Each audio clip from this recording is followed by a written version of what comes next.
The Violence of Abstraction. For Natasha Derek SAYER. The Violence of Abstraction. The Analytic Foundations of Historical Materialism. Preface. It has become fashionable in some circles to decry Marxology. In OM way this is odd. We do not speak in the same tones of Kantology, QT Weberology, though studies of Kant and Weber abound. Interpretive commentary on the work of major thinkers is a common and legitimate scholarly enterprise, and not always a merely scholastic OQA. In the social sciences, at least, explicit reflection on established paradigms is a normal, and perfectly proper, way in which problems in clarified and disciplines advance, particularly in times of theoical crisis. Because the pioneering work of a Durkheim or a Mainz does constitute a paradigm, in Kuhn's sense, a framework within which substantive researches continually go on, the form which theoretical debate takes is often that of a questioning return to, and reinterpretation of, the writings of an acknowledged past master. The context of such discussion is often a growing awareness of empirical anomalies which the relevant paradigms have difficulties encompassing. Every generation reappropriates its intellectual heritage accord with its needs and priorities. In this sense, I see nothing wrong with Marxology, and this book is unashamedly a Marxological work. I focus on Marx's own texts, but I do so in the light of current preoccupations, and in order ultimately to help further knowledge of the world we live in. I do not presume that this knowledge can be directly derived from Marx's writings themselves, he after all died more than a century ago, but critical reflection upon their theoretical foundations may aid his successors in their endeavors to produce it. There is, nonetheless, a particular problem with writing about Marx. This problem is a moral as much as an intellectual one. No other modern social thinker has influenced social and political movements as much as he.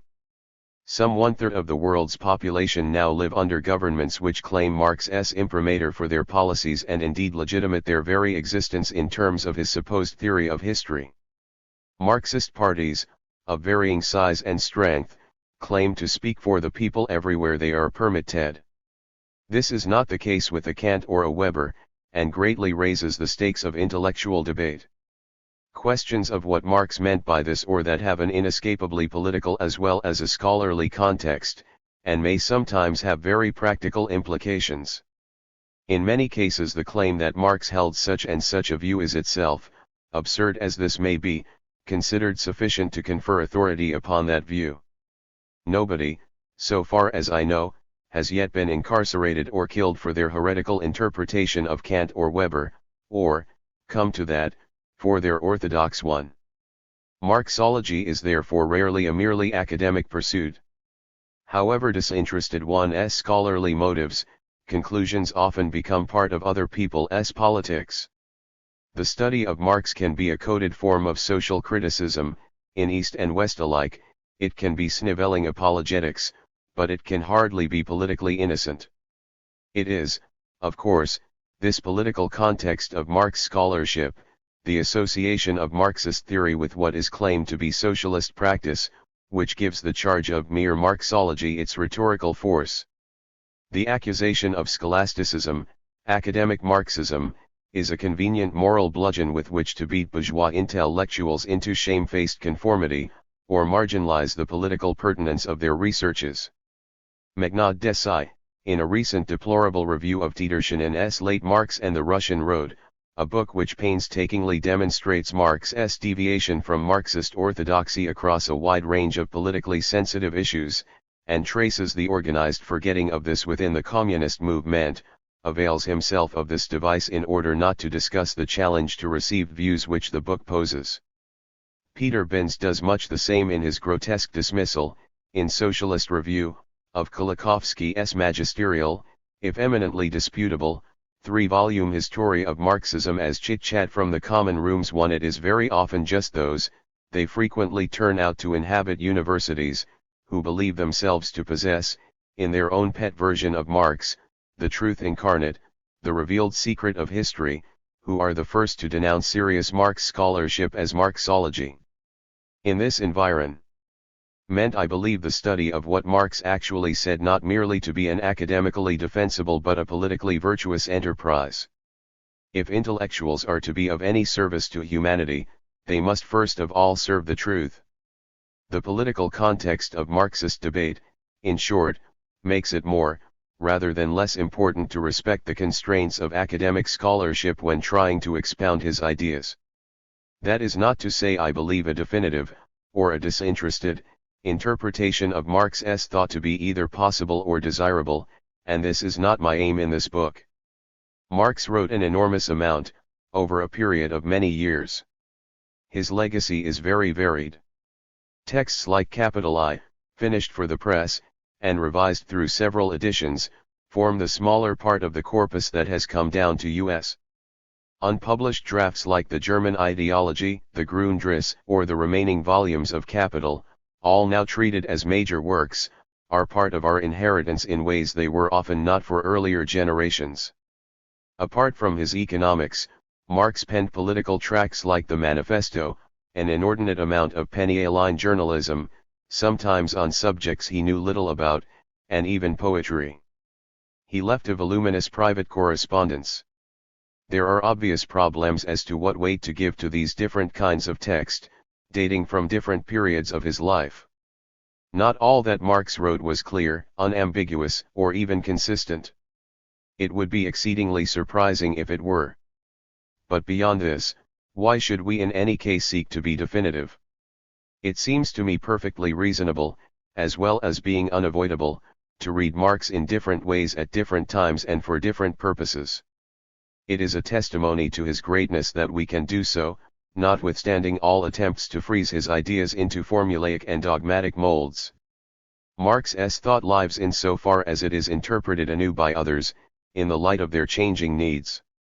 It is no more eternal than the 19th century that produced it. Definitiveness, then, is so far as I am concerned a chimerical grail. Indeed, I believe its assertion to be profoundly authoritarian and coercive, indicative of an approach to theory which is the opposite of emancipatory. This is not, however, to argue for an interpretive free-for-all. As Max Weber once remarked, Marx is not a taxicab one can drive where one will. It is, I think, often possible to demonstrate that Marx did not adhere to positions commonly ascribed to him. Much of the argument of this book is of this sort. There is, for me, both a scholarly and a political point in engaging in such debate, scholastic and Marxological as it might frequently appear. Precisely because Marx's name is so often invoked to authorize and legitimate contemporary doctrines and practices, to know what he did and did not say, and what can and cannot fairly be said in his name, becomes important. This is, then, why I have written this book, not in order to establish some new, impeccably accredited orthodoxy, but rather to challenge the authority claims of the old. I hope thereby to suggest the possibility of reading Marx differently, of seeing him as pioneering an approach to the understanding of society and history which offers more empirical purchase than that normally identified with his name. I would like to make it clear, finally, that I do not consider such modes of argument to be in any way capable, in and of themselves, of establishing the validity of historical materialism, whether in my heretical variant, or any other. Capital is not the Holy Bible, and provenance no criterion of truth. That Marx said something does not make it right, and he was frequently, and demonstrably, wrong. Textual commentary is the necessary currency of a study such as this. But the test of an adequate analytic framework is its capacity to make sense of the world, not its conformity with Marx's or anybody else's texts. The point is a banal one, but in this context probably needs to be made. This book, then, is mainly a study of Marx's ideas, a work of Marxology. It presents an argument about the analytic foundations of historical materialism, as exemplified in Marx's own analytic practice. Its specific concern is with the major general concepts of his sociology, and the way he uses them in substantive inquiry. The argument is organized around the key categories in which he frames what for many is the classic summary of the historical materialist perspective, The 1859 Preface to a Contribution to the Critique of Political Economy, the Concepts of Forces of Production, Relations of Production, Economic Structure and Superstructure. I argue that these fundamental concepts of Marx's have been comprehensively misunderstood, indeed fetishized, in his own sense of that key motif in his thought, within mainstream Marxism, and that the theory of history which historical materialism is normally taken as offering rests on these fetishized foundations. Misunderstandings among Marxists of what these concepts denote, and how they may legitimately be used, testify to a failure to comprehend their anchorage in Marx's distinctive methodology, the analytic practice I characterized in my earlier book Marx's Method as Critique. These misunderstandings, I believe, have done enormous violence to what is most innovative and emancipatory in Marx's social thought. Rather more importantly, they eventuate in a form of historical materialism which does equal violence to real history, both that history people have made in the past, and that they might seek to make in the present.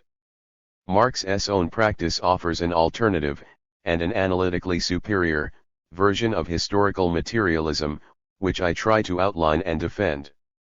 To develop this argument I need economically to exemplify the readings of Marx I reject. Throughout this book I take G. A. Cohen's influential work Karl Marx's Theory of History, A Defense, 1978, as the best modern exposition of the standard interpretation of Marx's fundamental concepts, which has not been superseded in the decades since it appeared. Cohen's book is immensely valuable for its philosophical clarity of definition and coherence of argument. He outlines traditional historical materialism more clearly, and defends it more ably, than anyone else known to me. This book is not, however, primarily concerned with Cohen, despite his frequent appearance in its pages. There is much in his work, and the debates it has inspired, which I do not address. I nowhere, for instance, discuss his debates with Elster, or Elster's own ambitious reconstruction of Marxism by way of game theory. Nor do I consider Cohen's own shifts of position since 1978. I discuss his original book only as an exemplar. Cohen's understanding of Marx's fundamental concepts, my sole concern in this book, is shared wholly or in part by many Marxists, across a variety of perspectives, who do not otherwise subscribe to his technological variant of historical materialism. This book, then, is both much less, and at the same time somewhat more, than a critique of Cohen's Marxism as such. The argument is organized as follows.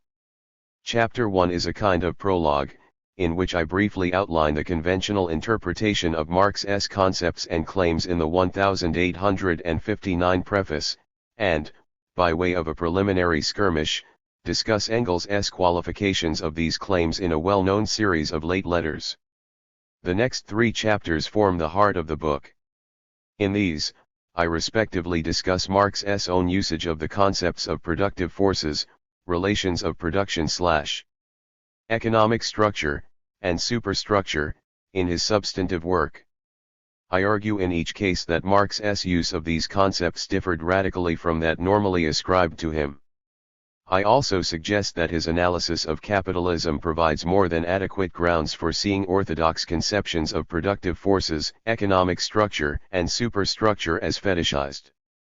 These are, to use Marx's own vocabulary, idealizations or abstractions which falsely generalize from the misleading phenomenal forms our social relations take under capitalism. Chapter 5 is a brief interlude, devoted wholly to Cohen's characterization of Marxism as a species of functionalism, which I dispute. The most technical chapter in the book, it can safely be omitted by those whose interest lies in Marx rather than Cohen. Chapter 6 ties the overall argument of the book together, by way of a consideration of the relation between history and theory in Marx's work, and its implications for the formation and use of analytic categories in substantive inquiry. I do not pretend originality for everything argued here. Various intellectual influences on my argument will be apparent, of which some deserve particular acknowledgement. I would single out for special mention the work of Bertel Oilman, whose alienation remains for me the classic study of Marx's novelty, the historical writings, which are profoundly theoretical in their import, of Edward Thompson, Christopher Hill, and other Marxist historians, and the path-breaking Marxist anthropology of Maurice Godelier. Many of the ideas developed here originated in collaborative work with Philip Corrigan, not only in our recent study of English state formation, The Great Arch, but in our previous books with Harvey Ramsey on socialist construction in post-revolutionary societies.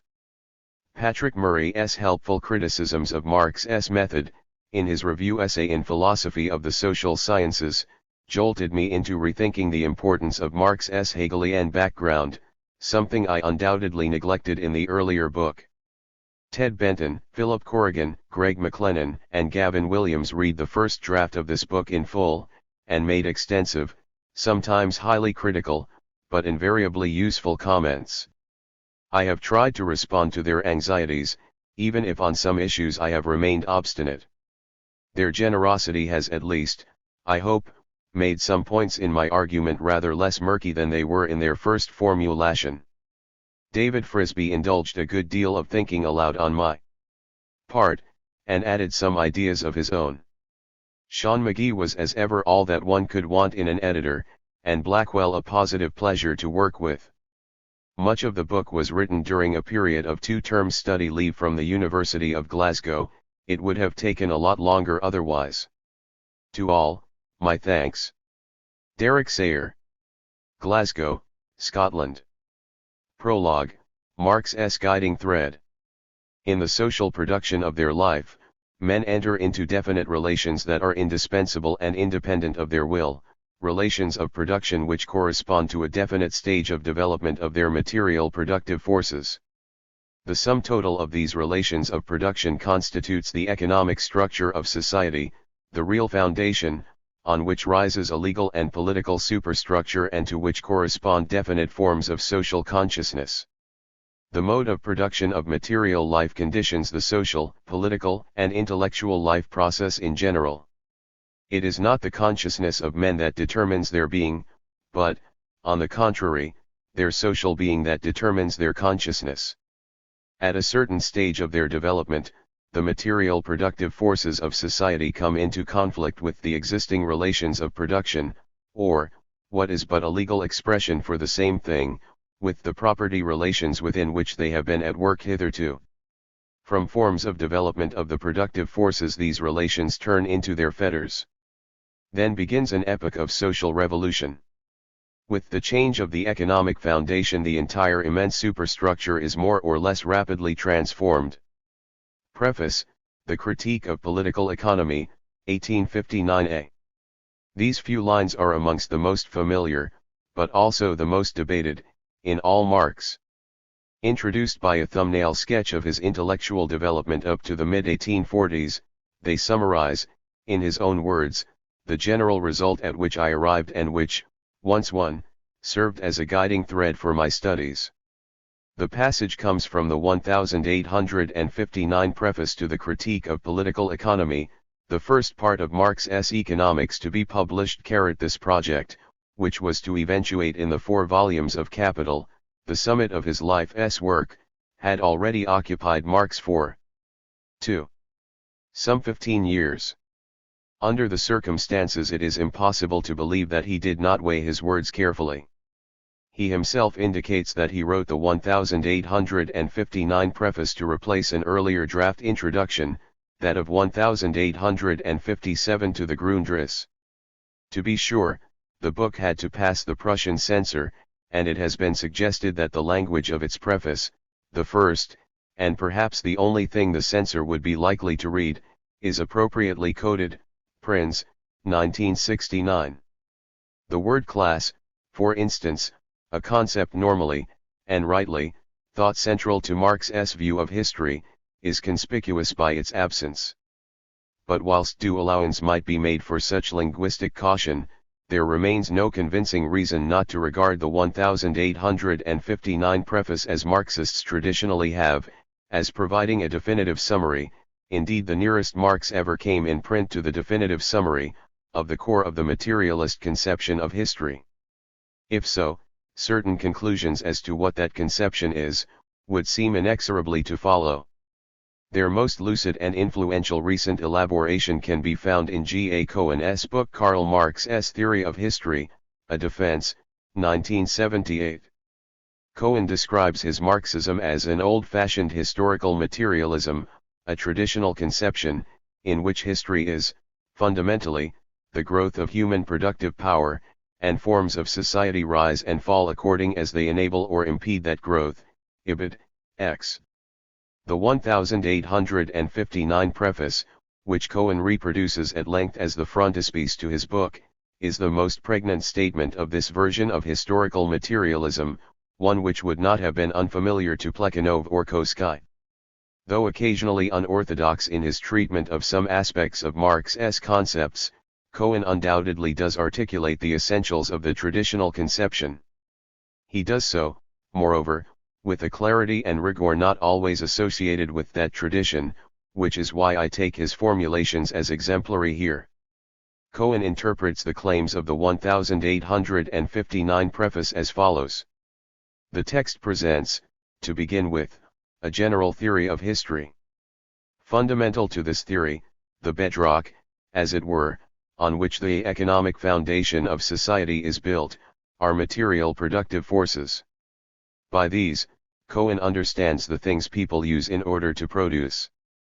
Productive forces consist of two sorts of things: means of production, raw materials, instruments of production, auxiliary materials, premises, spaces, scientific knowledge, and labor power, human beings' physical and mental capacity to work, together with their accumulated skills.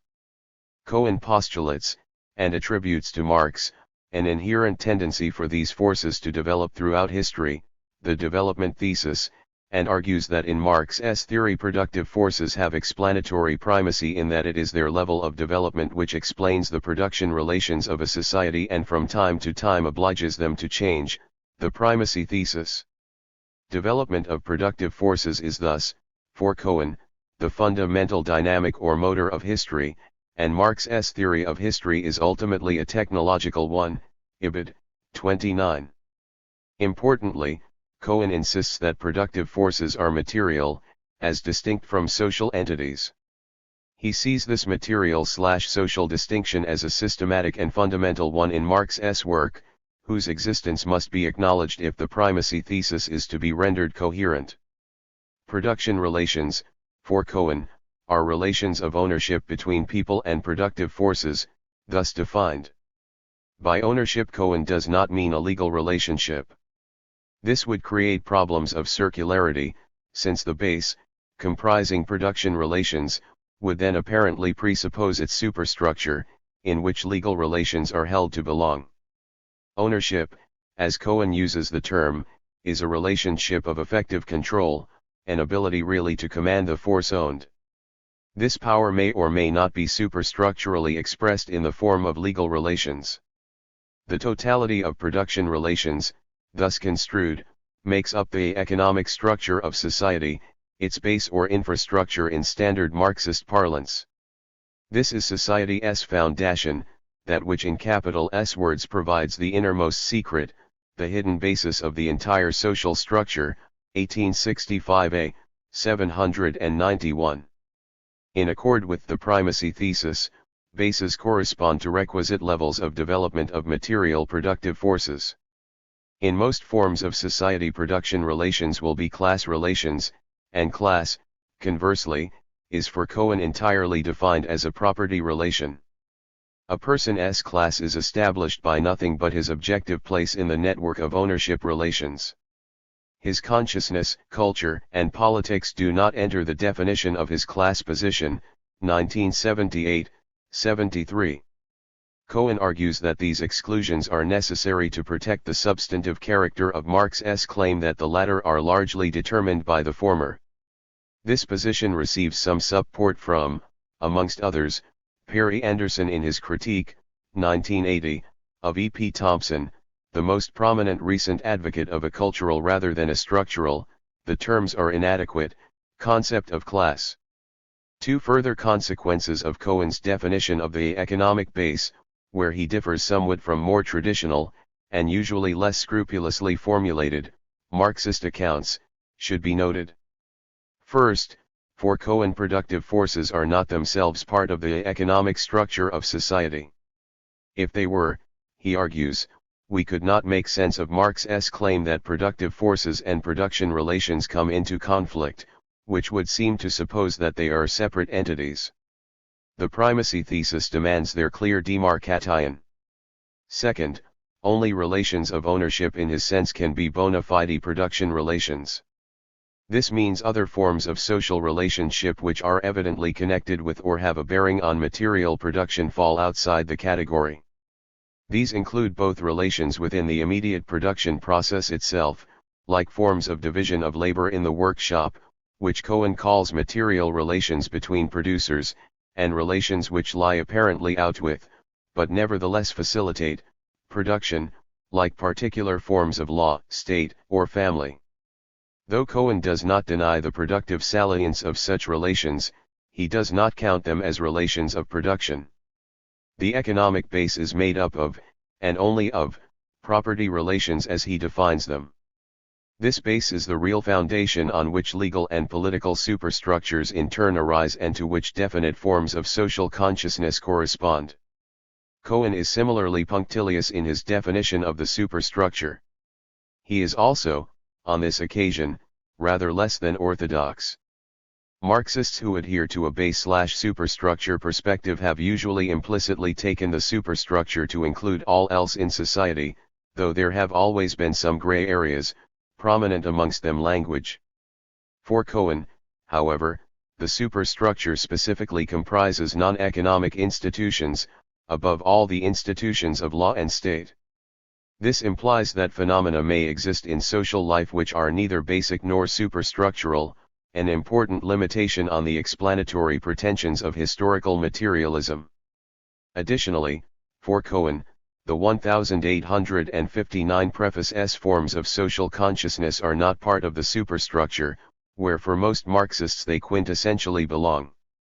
Not much hangs on this, however, at least in Cohen's view, since Marx says very similar things about both, namely, that they are strongly conditioned by the economic base. As productive forces develop, production relations are forced to 5. Change. The entire immense superstructure sooner or later alters accordingly. Marxists have traditionally interpreted such propositions causally, although, in most cases, with a determined effort not to do so mechanistically.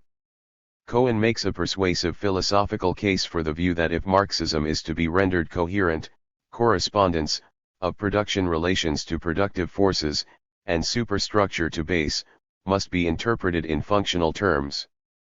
Functional explanation is thus in his view indissociable from historical materialism. He also maintains, with some justice, that Marxists for the most part do treat these relationships functionally, loath as they might be to admit it. So for him Marxism holds that economic structures are as they are because, being so, they enable human productive power to expand, and superstructures are as they are because, being so, they consolidate economic structures. 1978, 11. There, in a nutshell, we have Karl Marx's theory of history. It is an economic, indeed in the final analysis a largely technological determinism, albeit of a functional rather than a conventionally causal sort. The poverty of philosophy's infamous dictum, the hand mill gives you society with the feudal lord, the steam mill society with the industrial capitalist, 1847a, 109, should not be considered the embarrassment 20th century Marxist intellectuals have so often found it. On the contrary, it expresses the very core of Marx's thought. 2. Cohen's reading is cogent, and his book undeniably persuasive. In many ways he cuts through a century of evasion and doublethink, and forces us to think seriously, clearly, and honestly about what are the central and distinctive claims of historical materialism. In so doing, he powerfully restores and lends new philosophical credibility to a certain traditional Marxist orthodoxy. The Marxists of the Second International, for long the whipping boys of Western Marxism, stand posthumously vindicated. But there is still room, perhaps, for doubt. Let us begin, not with Marx himself, but with a famous series of letters written by another stalwart of the Second International, Marx's lifelong friend and collaborator Friedrich Engels, in the 1890s. By then Marx was dead, he died in 1883, but his ideas, often in bastardized forms, were beginning to animate social democratic parties throughout Europe. In these letters Engels, who was habitually, it might be remembered, more of a popularizer than Marx one, showed himself appalled at the crudity with which some of the younger Marxists of the time were treating Marx's work, and sought to soften the hard economic determinism drawn by them from such texts as the 1859 preface. Marx's references to contemporary Marxists in the early 1880s had been no more flattering, as Engels elsewhere recalls to Cohen's own formulation of the primacy thesis and correspondence of superstructure to bases, as I have noted, functional rather than straightforwardly causally determinist, and these letters of Engels' in no way in and of themselves simply refute him. They do, however, suggest an altogether different attitude or approach to Marx's guiding thread, and it is for that reason that I rehearse them here. Engels' best-known revisionist formulations are contained in his letter to Joseph Bloch of September 21, 1890. Here he qualifies the apparent determinism of Marx's 1859 preface thus. According to the materialist conception of history, the ultimately determining element in history is the production and reproduction of real life. Neither Marx nor I have ever asserted more than this. Therefore, if somebody twists this into saying that the economic factor is the only determining one, he is transforming that proposition into a meaningless, abstract, absurd phrase. The economic situation is the basis, but the various components of the superstructure, political forms of the class struggle and its consequences, such as constitutions drawn up by the victorious class after a successful battle, etc., juridical forms, and even the reflections of all these actual struggles in the minds of the participants, political, juristic, philosophical theories, religious views and their further development into systems of dogmas, also exercise their influence upon the course of the historical struggles and in many cases determine their form in particular. There is an interaction of all these elements in which, amid all the endless number of accidents, the economic movement is finally bound to assert itself. Otherwise the application of the theory to any period of history one chose would be easier than the solution of a simple equation of the first degree. 1890b, 75-6. Engels goes on to say that we make our own history, but under definite conditions, amongst which the economic ones are ultimately decisive. He also offers an image of history as the product of innumerable cross-cutting forces, an infinite series of parallelograms. 7. Of forces *, the unplanned resultant of the play of myriad individual wills and actions. If these latter are impelled by external, in the final analysis, economic circumstances, they cannot on that account be disregarded, for each contributes to the resultant and is to this extent included in it. Ibid. 77. Other letters say similar things. The letter to Schmidt of August 5, 1890, describes people's material mode of existence as the Primärnagens, but immediately adds that this does not preclude the ideological spheres from reacting upon it in their turn, though with secondary effect. 1890a, 71-2. Writing again to Schmidt, 2 months later, Engels speaks of the inherent relative independence of the state, and conceives its relation with the economy as the interaction of two unequal forces, in which the retroaction of the state power on economic development can do great damage to the economic development. Law, likewise, must not only correspond to the general economic condition and be its expression, but must also be an internally coherent expression. 1890c, 84. Hence it rarely happens that a code of law is the blunt, unmitigated, unadulterated expression of the dominance of a class. This in itself would offend the conception of right. In sum, ideological outlook influences in its turn the economic basis and may, within certain limits, modify it. Ibid. 85. Speaking of literature and philosophy, Engels, in yet another avatar of the relative autonomy argument, describes the ultimate supremacy of economic development as in this case operating only within the terms laid down by the particular sphere itself. Ibid. 86. His letter to Mering of July 14, 1893, offers still another formulation, which is in some ways at odds with the inherent relative independence model. It is ridiculous, he says here, to assume that because we deny an independent historical development to the various ideological spheres we also deny them any effect on history. 1893, 92.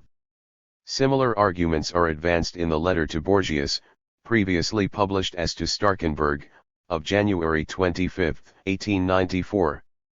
In this case it is economic necessity which is finally seen as having to assert itself. And Engels introduces one more analogy from the mathematical realm. The further the particular sphere which we are investigating is removed from the economic sphere and approaches that of pure abstract ideology, the more shall we find it exhibiting accidents in its development, the more will its curve run zigzag. But if you plot the average axis of the curve, you will find that this axis will run more and more parallel to the axis of economic development the longer the period considered and the wider the field dealt with. 1894a, 103. Engels cautions, however, please do not weigh each word in the above too carefully. I have not the time to work out what I am writing to you so exactly as I should be obliged to for publication. Ibid. 104. This letter is also of interest in the present context for including within the economic conditions which we regard as the determining basis of the history of society both geographical circumstances and race, which Engels describes as itself an economic factor. Ibid. 101. Unlike Cohen, he also includes there the entire technique of production and transport. Ibid. 100. Whatever the difficulties with, or the undoubted possible inconsistencies between, these various formulations, the broad outline of what Engels is wanting to say in these letters, his testament, as some have described it, is crystal clear. And it seems to me, at any rate, to contradict the spirit of Cohen's traditional historical materialism. Not the least interesting feature of these letters, sharply contrasting with Cohen's analytic nicety, is the capaciousness of Engels' notions of economic sphere and superstructure. The primamagans, for instance, is variously described as economic situation, movement, circumstances, conditions, development, and necessity, while the superstructure, Engels' ideological spheres, extends well beyond Cohen's institutions of state and law. It may of course be argued that notwithstanding this terminological latitude, a lapse of rigor, perhaps, understandable in private correspondence, Engels' formulations can be reconciled philosophically with Cohen's version of Marx. Cohen might argue that Engels' remarks, in so far, no doubt, as they are meaningful at all, bear at best on how the primacy of the economic is conceived as operating, without weakening either the claim of primacy or its functional interpretation one iota. Additionally, Cohen's own functional account of primacy itself entails the feedback of relations on forces and superstructures on bases, since the character of the former term is in each case explained by its functionality for the latter. Construing Marx's explanations as functional makes for compatibility between the causal power of the explained phenomena and their secondary status in the order of explanation. Cohen, 1978, 278. Interestingly, however, apart from one passing reference to Engels' unexplained determination in the last resort, Ibid. 280, Cohen entirely ignores these letters. I think the omission unfortunate. Though Marx and Engels were not identical twins, Carver, 1986, Engels' testimony ought surely to count for something in the interpretation of the central tenets of Marx's thought. Certainly, nothing Engels says in these late letters in any way denies the centrality to historical materialism of the production and reproduction of real life. Nor will anything said in this book. But Engels' caveats should affect how we understand that claim, and he is adamant that this should not be done in what he sees as a simplistic, reductionist manner. Claims for primacy, whether of forces or relations, have at the least to be nuanced. To do otherwise, for Engels, is to travesty his and Marx's life work. That Engels returned to the issue on so many occasions is perhaps indicative of how comprehensive, and damaging, he considered the travesty to be. H.L. With some exceptions, subsequent Marxists have for the most part accepted the ultimate economic determination/relative superstructural autonomy framework established by Engels, and happily pursued empirical work within this framework without troubling over much about its theoretical credentials. It is, after all, an undogmatic, sensibly flexible basis for a materialist sociology, which is sufficiently open to allow room for the real complexity of history, a not unreasonable guiding thread. But from the 1960s onwards there have been various attempts to develop what Althusser once somewhat patronizingly called Engels' genial theoretical intuitions, 1969, 128, in conceptually more rigorous ways. Althusser himself has advanced an elaborate model of structural causality, in which society is conceived as being made up of a structure in dominance comprising several distinct levels or instances, economy, polity, ideology, and so forth, any one of which may play the dominant role in a given conjuncture, but whose overall interrelation is governed by economic factors. Poulantzas in his earlier writings offered a similar schema. Godlier, by contrast, hypothesizes a functional hierarchy in 10. Which relations of production dominate social structures under all conditions, but which social relations actually constitute production relations in a given context may vary enormously. Frequently, these will not be manifestly economic relations at all. He counts kinship relations as relations of production in many primitive societies, as does Molassouage and gender relations. Rodney Hilton has recently argued a similar case for juridical relations in feudal Europe. Hindus and Hurst, at one stage in their odyssey of critique and autocritique, tried to conceptualize superstructures as essential, but non-economic conditions of existence of economic bases. I could continue. 3. For Cohen, these are in the end little more than obfuscations and evasions. On one level, I am inclined to agree, at least so far as the theoretical contortions of Althusser and his followers are concerned. Such conceptual acrobatics recall the equants and epicecles of Ptolemaic astronomy in the face of the Copernican challenge, attempts frantically to buttress an outmoded theory in the face of anomalous phenomena.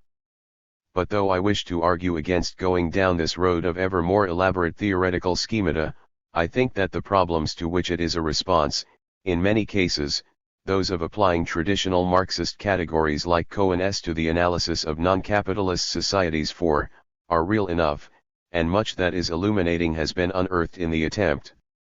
In particular, Marxist historians and anthropologists' realization of the need to extend the category of relations of production beyond its traditional economic boundaries is a big step forward. I shall return to this in later chapters. But for the moment, I want to draw a rather different set of emphases from Engels' testament.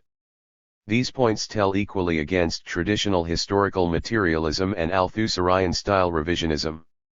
What is overlooked in most recent commentary, and entirely ignored in modern attempts theoretically to systematize Engels' intuitions, is the way his letters repeatedly, and emphatically, underline the limitations of any general theory or model when it comes to analyzing particular historical events, processes or societies.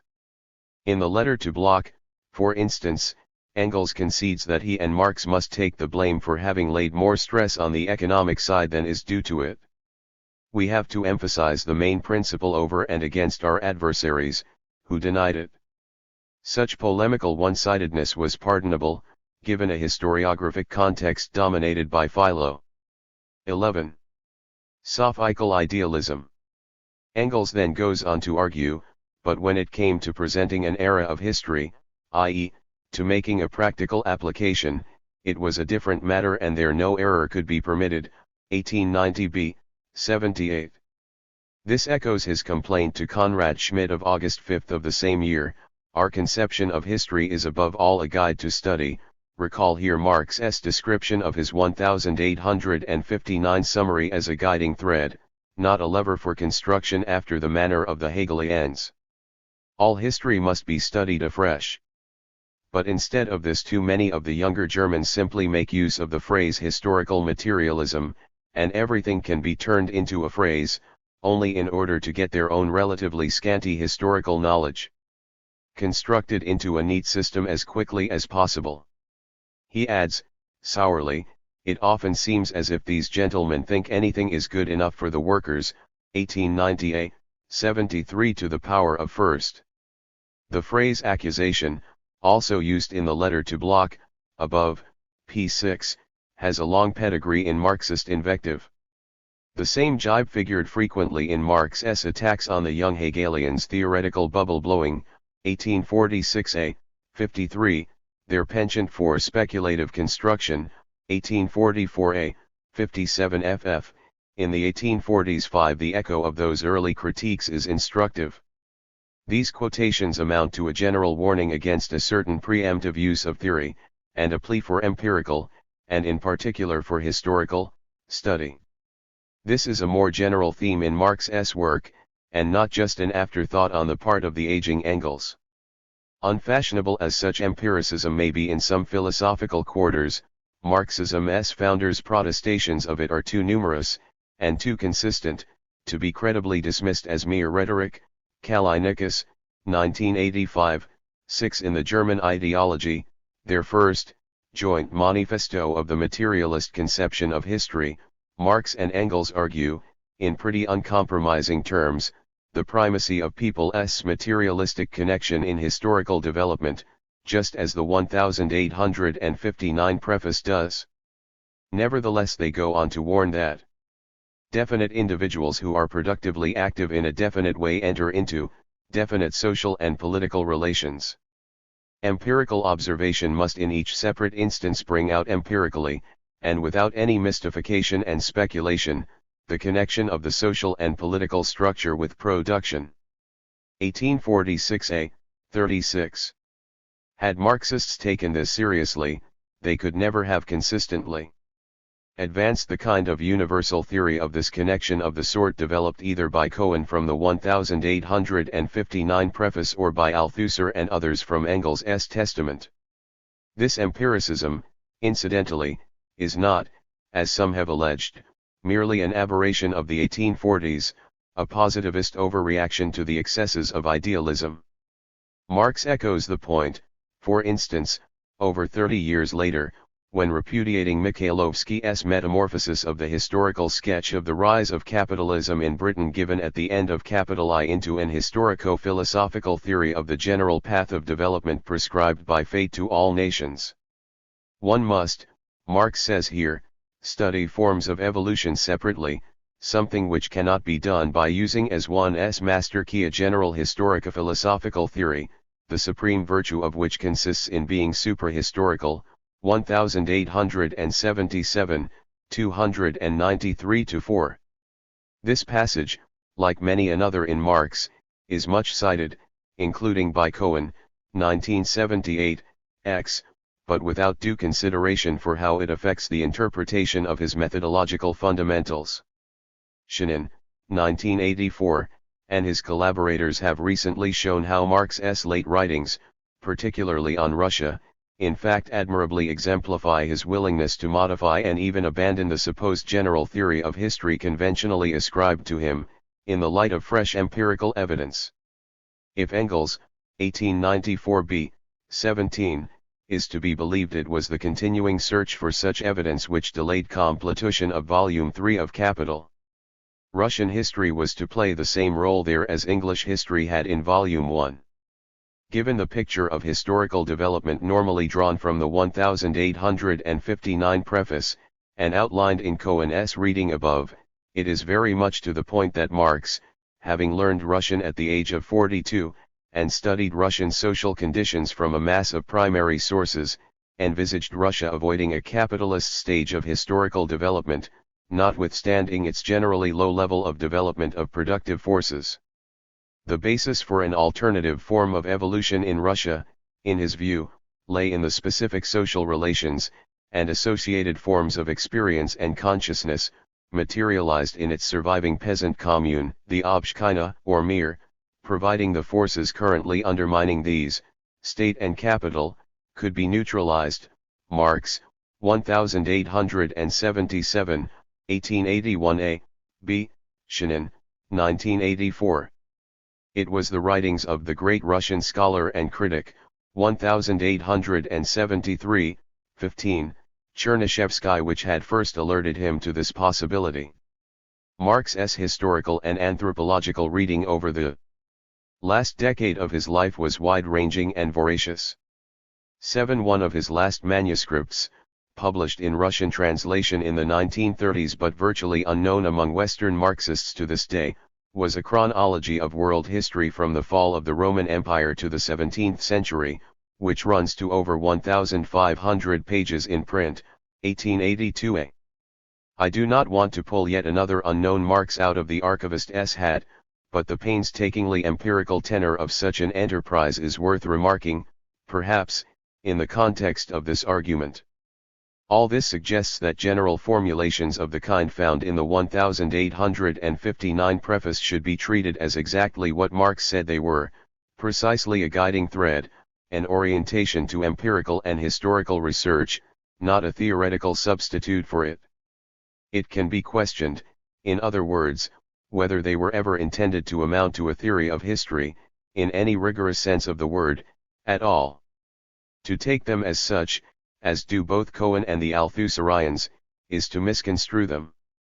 Obviously Marx has a certain vision of the overall trajectory of human historical development, which leads him to focus on material production as his analytic starting point, but this is not quite the same thing as a systematic theory. It provides, rather, the guiding framework within which he works empirically. We should attend instead to Engels' repeated urgings, in his late letters, that those in search of the fundamentals of historical materialism should look not just at Marx's general resumes, like the preface, but rather at his concrete analyses, his historiographic practice. 3 times Engels refers his correspondence to the 18th Brumaire as an epitome of historical materialist analysis. He also recommends that critics should look at Capital, the section on the working day, for instance, where legislation, which is surely a political act, has such a drastic effect. Or the section on the history of the bourgeoisie, 1890c, 87. The clear message is that the meaning of Marx's general, summary pronouncements is best sought, not in texts like the 1859 preface taken in isolation, but in the wider context of the substantive analyses such summaries can inevitably do no more than gloss. Marx's concepts are best explicated on the basis of their actual use. Now Engels has been criticized, in recent Marxist literature, for both the variety and the imprecision of the metaphors he employs in these late letters to conceptualize the ultimate primacy of the material dimension of social life. Cohen's one dismissive reference to the letter to Bloch is of this ilk. Such criticisms are undoubtedly, if 14. Obviously, valid, if these letters are read as advancing a putative theoretical model of social structure or historical process. Engels' formulations, without closer specification of his key terms, ultimate determination, relative autonomy, are so vague as to be vacuous. SAYER, 1975. Devotees of Sir Karl Popper's doctrine of the necessary falsifiability of scientific propositions would have a field day with so accommodating a theory. What historical event could possibly count as an instance neither of ultimate economic determination nor of relative superstructural autonomy? But to argue thus may be seriously to miss the point. For if Engels' intention was not to provide such a model at all, but rather to argue precisely against the translation of Marx's guiding thread into one, the objection evaporates. His apparent lack of conceptual rigor, far from being a weakness, is of a piece with the character of the message he is trying to convey. So is Marx's own use of a base/superstructure metaphor, an analogy, rather than a precise concept, in the 1859 preface and elsewhere, a use which, as we shall see, is also far from consistent between texts. Such shifting, and theoretically treacherous, recourse to metaphor and analogy may be a linguistic signal of exactly the inappropriateness of attempting a closed and rigorous formulation of theory at this level of generality in the first place. Marx after all himself remarks at the start of the 1859 preface that the reader who really wishes to follow me will have to decide to advance from the particular to the general, and in that spirit offers no more in that text, in his own estimate, than a few brief remarks regarding the course of my study of political economy, 1859a.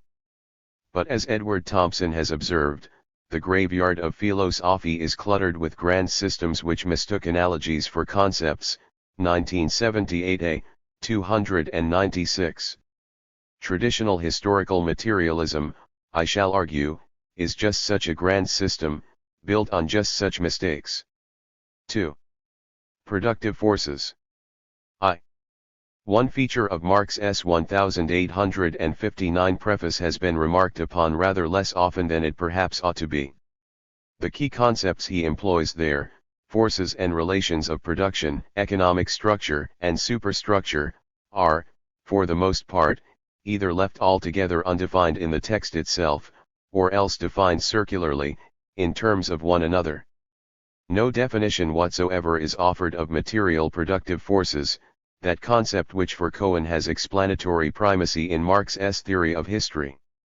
Nor are we told what relations of production are, beyond Marx's remark that property relations are but a legal expression for the same thing, itself a highly confusing formulation, and one that has spawned its own extensive literature, because of the many possible interpretations of expression. We glean only that in the social production of their existence, people inevitably enter into such relations, which are independent of their will. The economic structure of society, the base, the real foundation, is defined circularly, as the sum total of production relations, which takes us no further. The preface also invokes the mode of production of material life, which Marx tells us conditions the general process of social, political, and intellectual life. But the text neither defines a mode of production, nor clarifies the relation of this concept to those of forces, relations, or economic structure. Conventionally, a mode of production is taken to comprise a particular, in modern Marxist jargon, an articulated, combination of forces and relations, but Marx does not say so here. Cohen, among others, construes it otherwise, correctly noting a variety of uses of the term in Marx's work, 1978, 79-84. Marx qualifies the superstructure in the preface as legal and political. He also refers, independently, to definite forms of social consciousness. He fails to make clear whether the latter are part of the superstructure, though his language in this instance suggests otherwise. This is what has led Cohen to argue they are not. Elsewhere, however, Marx, like Engels in the letters discussed above, frequently describes the entire superstructure as ideal or ideological, and explicitly includes forms of consciousness within it.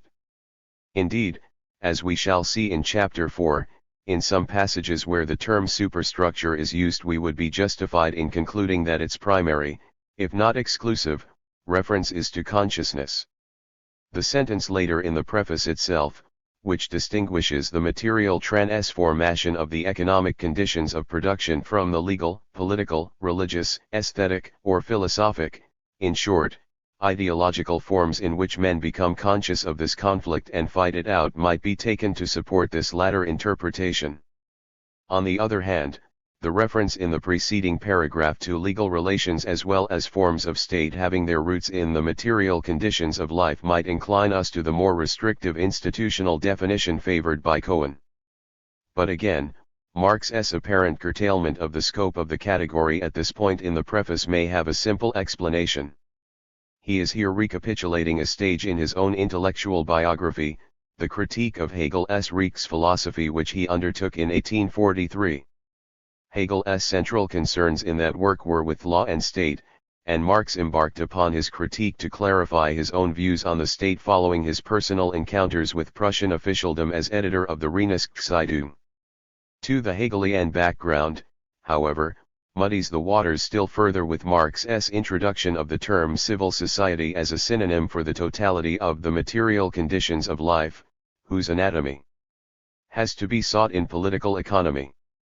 Is civil society as used here merely another expression for economic structure, or an intermediary level between base and superstructure? At all events, there is considerable room for uncertainty over what exactly, for the 1859 preface, the superstructure comprises, or excludes. This problem of the meaning of the key terms in this most pregnant summary of historical materialism is not, I believe, generally raised in commentary for a very simple reason. We all think we know what Marx means when he uses these concepts. But it should be clear by now that it is not the text itself which gives us warrant for this presumption. 3. Nor is our interpretive confidence as a rule founded on any sort of scholarly examination of how Marx uses such concepts elsewhere, the study of the theory in its concrete applications of the sort recommended by Engels. It is in fact simply the authority of the long tradition of orthodox Marxism which has accustomed us to understand these concepts, without demur, in particular ways. With minor caveats, these are the ways advocated by Cohen and outlined above. But much hangs on this apparently semantic question. Lucio Colletti, for instance, in his justly famous essay on the Marxism of the Second International, a Marxism not unlike Cohen's, has argued that the orthodoxy of Koski and Plekhanov and the revisionism of Bernstein equally vulgarized Marx's understanding of production itself. Engels' testament, in his view, unwittingly succored this vulgarization. For although Engels argued against outright economic determinism, the way in which he did so, conceding the inherent relative independence, and therewith the separability, of superstructures from their economic bases, inadvertently reinforced an economistic, technologistic conception of the latter. Hiving off superstructures drained production itself of its social and cultural dimensions, for Colletti Marx's crucial insight. In Colletti's own words, what Bernstein shared with Plekhanov, and what Engels' self-criticism could not correct but only confirm, was the profound adulteration of the concept of the economy, or, better still, of social relations of production, precisely the core and foundation of Marx's entire work. The so-called economic sphere, which in Marx had embraced both the production of things and the production, objectification, of ideas production and intersubjective communication, material production and the production of social relations, for Marx, the relation between man and nature was also a relationship between man and vice versa, was now seen as one isolated factor, separated from the other moments and thereby emptied of any effective socio-historical content. Representing, on the contrary, an antecedent sphere, prior to any human mediation. Social production is thus transformed into production techniques the object of political economy becomes the object of technology. Since this technique, which is material production in the strict sense of the term, is separated from that other simultaneous production achieved by men, the production of their relations, without which, for Marx, the former would not exist, the materialist conception of history tends to become a technological conception of history. 1972, 65. This may not be entirely fair to Engels, for other readings of his late letters can be defended. One may, for instance, argue that they are as conducive to an interpretation of superstructures as ideological forms of expression of class and other basic relations, as they are to a view of superstructures as substantially separate spheres. But Colletti's charge certainly holds for much subsequent Marxism. His argument, moreover, applies to Marxist practice as well as theory, for such analytic paradigms have been a far from negligible ingredient in the shaping of ruling Communist Party policies for economic development and social transformation in the USSR and elsewhere, with momentous consequences for socialist politics. For it is this line of criticism I shall pursue here, though I shall take it further, perhaps, than Coletti himself might wish. I shall try to show, from Marx's substantive analyses as distinct from his general summaries, that conventional Marxist wisdom on the interpretation of his fundamental concepts is, quite simply, wrong. Marx had a very different understanding of what, and how much, was entailed in the production and reproduction of real life than most of his disciples, and used all of these concepts, forces, relations, and so on, very differently from the ways ascribed to him by tradition and systematized and defended by Cohen. Additionally, and perhaps more radically, I shall suggest that traditional historical materialism actually fetishizes Marx's concepts, in his own sense of that term. I shall begin, in this chapter, by looking at Marx's concept of productive forces, or, to be more accurate, and not altogether pedantic, the social forces of production. N. Before examining this and other key concepts of the preface individually, however, a further preliminary observation is called for. This concerns what we may expect in Marx by way of conceptual definition as such. The preface is not alone among Marx's writings in its failure to provide clear definition of its terms. Marx was not a devotee of that tradition of 20th-century analytic philosophy whose standards of clarity and rigor Cohen seeks to bring to bear on historical materialism, 1978, 9, and it is idle to ransack his work in search of neat and unambiguous definitions of his general con. CCPTN. Notoriously, for example, he never defined class, that central concept of his sociology. Such apparent laxity infuriates those of a philosophical cast of mind, and Cohen's entire book can be seen as an attempt to remedy this supposed deficiency. But Marx's way of using language in this instance, as with Engels's penchant for elusive metaphor, may be indicative of something more substantial in his thought. Modern analytic philosophy, by the same token, might not turn out to be the most fortunate choice of framework in which to try and express his ideas. Bertel Oilman, 1976, has persuasively argued that Marx's conceptual slipperiness, words like bats, as Pareto complained, appearing now like birds, now like mice, is evidence not of any lack of rigor on his part, but of his commitment to a specifically, and distinctively, dialectical ontology. Marx did not conceive social reality atomistically, as made up of clearly bounded, separate, interacting entities, the kind of analytic particulars which can be grasped in clear, consistent, and exclusive definitions.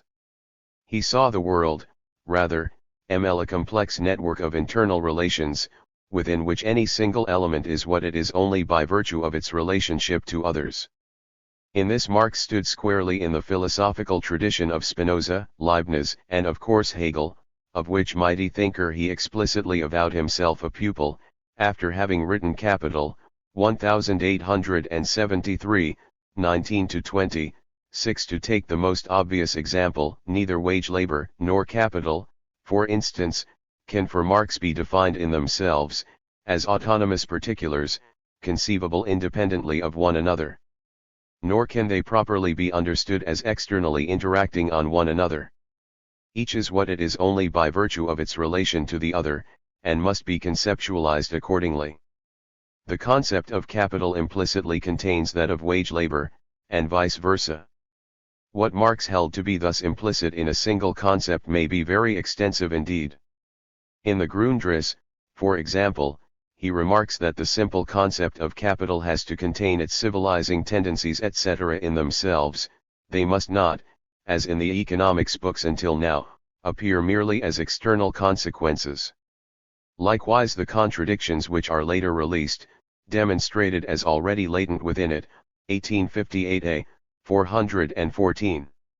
Hence, amongst other things, the tendency to create the world market is directly given in the concept of capital itself, Ibid, 408. In the same way he observes that the germs of crises, or at least their possibility, are already implicit in the concept of money. 20. as medium of exchange, 1858a, 198, and indeed in the elementary concept of the commodity itself, Ibid, 147 ff, cf 1867a, 114. The simplest economic category, like exchange value, presupposes Unterstellt, Oilman, 1976, 12, translates this as implies population, moreover a population producing in specific relations, as well as a certain kind of family or commune or state, etc. It can never exist other than as an abstract, one-sided relation within an already given, concrete, living whole, 1857, 101. In the same text, elaborating on the proposition that every form of production creates its own legal relations, forms of government, etc., a proposition most Marxists would understand as a causal claim about the relation between essentially distinct entities, Marx berates economists for treating this relation as an external, contingent one. And bringing things which are organically connected into an accidental relation, into a merely reflective connection, he says, they display their crudity and lack of conceptual understanding, Ibid, 88, emphasis added. Such examples could be multiplied. 7. Within an internal relations perspective, drawing boundaries to concepts, particularly to general concepts, is evidently going to be a problem. The problem is compounded when, as was also the case for Marx, the relations at issue are viewed as being in the process of constant formation and transformation. But if Oilman is right about Marx's ontology, this difficulty is unavoidable. It is not resolvable by definitional fiat, because it arises out of the very nature of the reality Marx's concepts seek to define. Words must be like bats if they are to be able to grasp this complexity. From the standpoint of this philosophy, one which differs in fundamentals from the whole analytic tradition, to use concepts otherwise would be singularly unrigorous, since it would entail systematically distorting reality. Indeed, as we shall see in more detail in Chapter 4, Marx in fact regarded concepts and categories as a facet of social reality itself, and hence saw definitions as necessarily real rather than nominal. Engels, again, argued just this. In his preface to Capital 3 he pointed out that we should not expect to find fixed, cut to measure, once and for all applicable definitions in Marx's works. It is self-evident that where things and their interrelations are conceived, not as fixed, but as changing, their mental images, the ideas, are likewise subject to change and transformation, and they are not encapsulated. 21. In rigid definitions, but are developed in their historical or logical process of formation. 1894b, 13-14. It is false, Engels says, to assume that Marx wishes to define where he only investigates. An important corollary of Oilman's argument, but a thesis which can also be independently defended on other grounds 8, is that Marx's general, trans-historical categories, like those of the 1859 preface, acquire substantive definition from, and only from, the particular historical contexts to which they are applied. They are not applicable without change across space and time, because their content changes with the reality they seek to comprehend. This means that they cannot be substantively defined transhistorically, as general categories, they are necessarily empirically open-ended. We cannot offer a universally applicable definition, of an empirical sort, of what for instance productive forces or production relations are.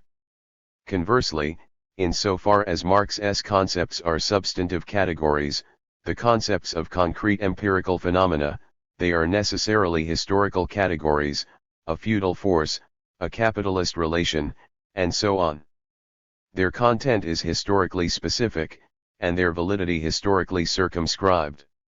Marx himself argues this when discussing ways of defining property, a key concept in his writings, in a passage to which I shall return. In each historical epoch, property has developed differently and under a set of entirely different social relations. Thus to define bourgeois property is nothing else than to give an exposition of all the social relations of bourgeois production. To try and give a definition of property as of an independent relation, a category apart, an abstract and eternal idea, can be nothing but an illusion of metaphysics or jurisprudence. 1847a, 154. Both the relational, and therefore extended, and the historical character of what Marx saw as involved in definition are well brought out here. E. P. Thompson argues similarly, regarding that central concept Marx so conspicuously failed anywhere in his writings to define, class. He could not have done so, if a definition of the analytic philosophy sort is required, exclusive, unambiguous, closed, and universal. For, quite simply, class is defined by men as they live their own history, and, in the end, this is its only definition. 1968, 11. 2. 22. Define a class, or any other social phenomenon, is, in the final analysis, to write its history.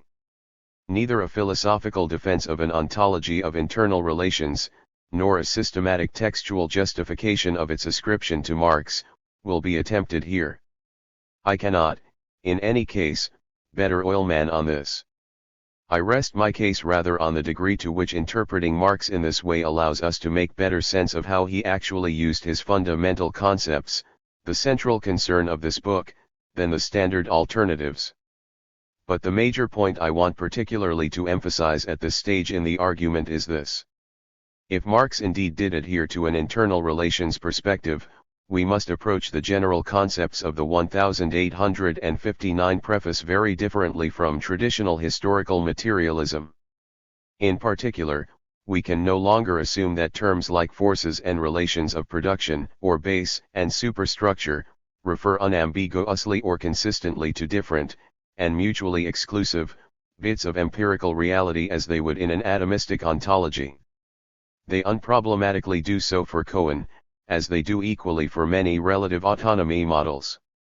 Thus he avers that productive forces strongly determine the character of the economic structure, while forming no part of it, and in turn the economic structure is separate from, and explanatory of, the superstructure.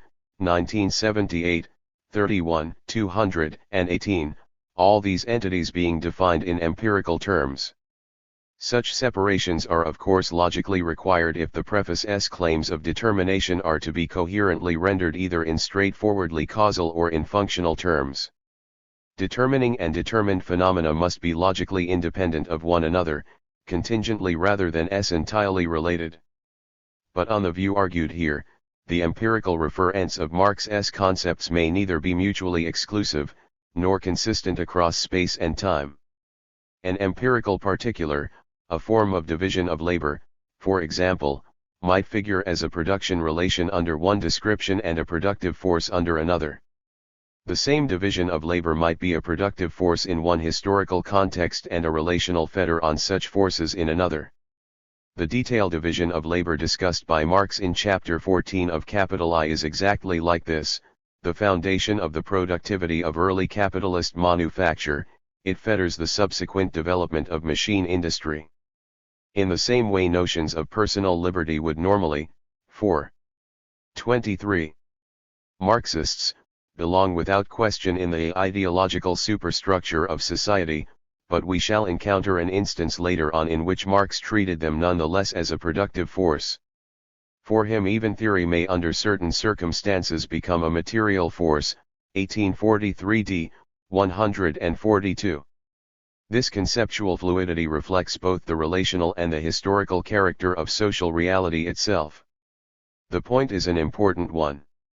For if the key general concepts of historical materialism are necessarily empirically open-ended and multi-referential, they cannot then officiate as the building blocks of an overarching theory of history in the traditional way. If, for Marx, substantive categories are necessarily historically delimited, it should not surprise us to find that the few observations he allows himself to make on production in general are relatively trivial. He considered, indeed, that all that could reasonably be asserted at this level of a historical generality were flat tautologies, 1857, 86. Production in general is a rational abstraction, since there are generic features common to all productive activities and epochs. But it is an abstraction nonetheless. In Marx's own words, the so-called general preconditions of all production are nothing more than abstract moments with which no real historical stage of production can be grasped, Ibid, 99. Thus he admits, for example, the obvious truth that all production involves some sort of labor process in which people transform raw materials into products, using their labor power, with the aid of instruments of production of one sort or another. This is an everlasting nature-imposed condition of human existence, 1867a, 184, which must go on in all social formations and under every possible mode of production, 1865a, 820. Even here, however, Marx is careful to say that to conceptualize the labor process thus is to view it abstractly and ahistorically, independently of the particular form it assumes under given social conditions, 1867a, 177, and thus unempirically. And he only deals with it, in capital, in such abstraction at all in order to bring out, by means of contrast, the differentia specifica of its distinctively capitalist form, in which he is interested. In the same way, in a well-known letter to Kugelmann of July 11, 24. 1868, Marx dismissively observes that every child knows that social labor must be distributed in definite proportions between different branches of production whatever the society. Obviously some proportionality of inputs and outputs must be secured if production is to go on, irrespective of its mode. Such natural laws cannot be done away with. But what can change is the form in which these laws operate, 1868. Such social forms, for Marx, are the proper subject matter of economic science. The material side, which the most diverse epochs of production may have in common, is something whose examination lies beyond political economy, 1858a, 881. He frequently criticizes political economists for their crude materialism, 1858a, 687, cf 1865a, 323, in failing to differentiate these levels of analysis, leading to the conflation of historical and transhistorical. As we shall see below, this is fundamental to his critique of fetishism. Analysis of what pertains to production in general, then, is for Marx economically antediluvian, an enterprise yielding commonplaces which at best had a historical value in the first beginnings of the science, when the social forms of bourgeois production had still laboriously to be peeled out of the material, and, at great effort, to be established as independent objects of study, 1858a, 881. One consistent theme in Marx's comments on production in general nevertheless does deserve emphasis here. Though similarly tautological and self-evident to Marx himself, it above all else distinguishes his approach from that of most mainstream economics. This is his insistence on the irreducibly social nature of production, the point brought out by Coletti above. In the German ideology, Marx stresses that the production of Fife appears as a double relationship, on the one hand as a natural, on the other as a social relationship, 1846a, 41, emphasis added. Wage labor and capital elaborates on this. In production, men enter into relation not only with nature. They produce only by cooperating in a certain way and mutually exchanging their activities. In order to produce, they enter into definite connections and relations with one another, and only within these social connections and relations does their relation with nature, does production, take place. 1847b, 211. The same point is basic to Marx's polemic in the general introduction to the Grundrisse against the unimaginative conceits of the 18th century Robinsonades, the isolated hunters and fisher. 25. Men who provide the analytic starting point for the classical economist systems. Production by an isolated individual outside society. is as much of an absurdity as is the development of language without individuals living together and talking to each other. 1857, 84. Other texts, early and late, concur, including in the linguistic analogy. 9. This sociological emphasis is encapsulated in the nearest Marx comes to a general definition of production as such, again from the general introduction: all production is appropriation of nature on the part of an individual within and through a definite form of society. Ibid. 87, emphasis added. Conversely, as argued in the Grundriss, when we consider society in the long view and as a whole, then the final result of the process of social production always appears as the society itself, i.e. the human being itself in its social relations. 1858a, 712.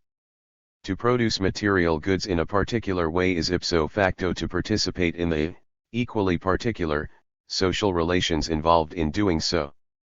Marx's claim here, it should be stressed, is not that social relations are caused by material production but that it irreducibly involves them. They are part and parcel of it. It accordingly cannot be conceptualized, in any empirically adequate manner, independently of them.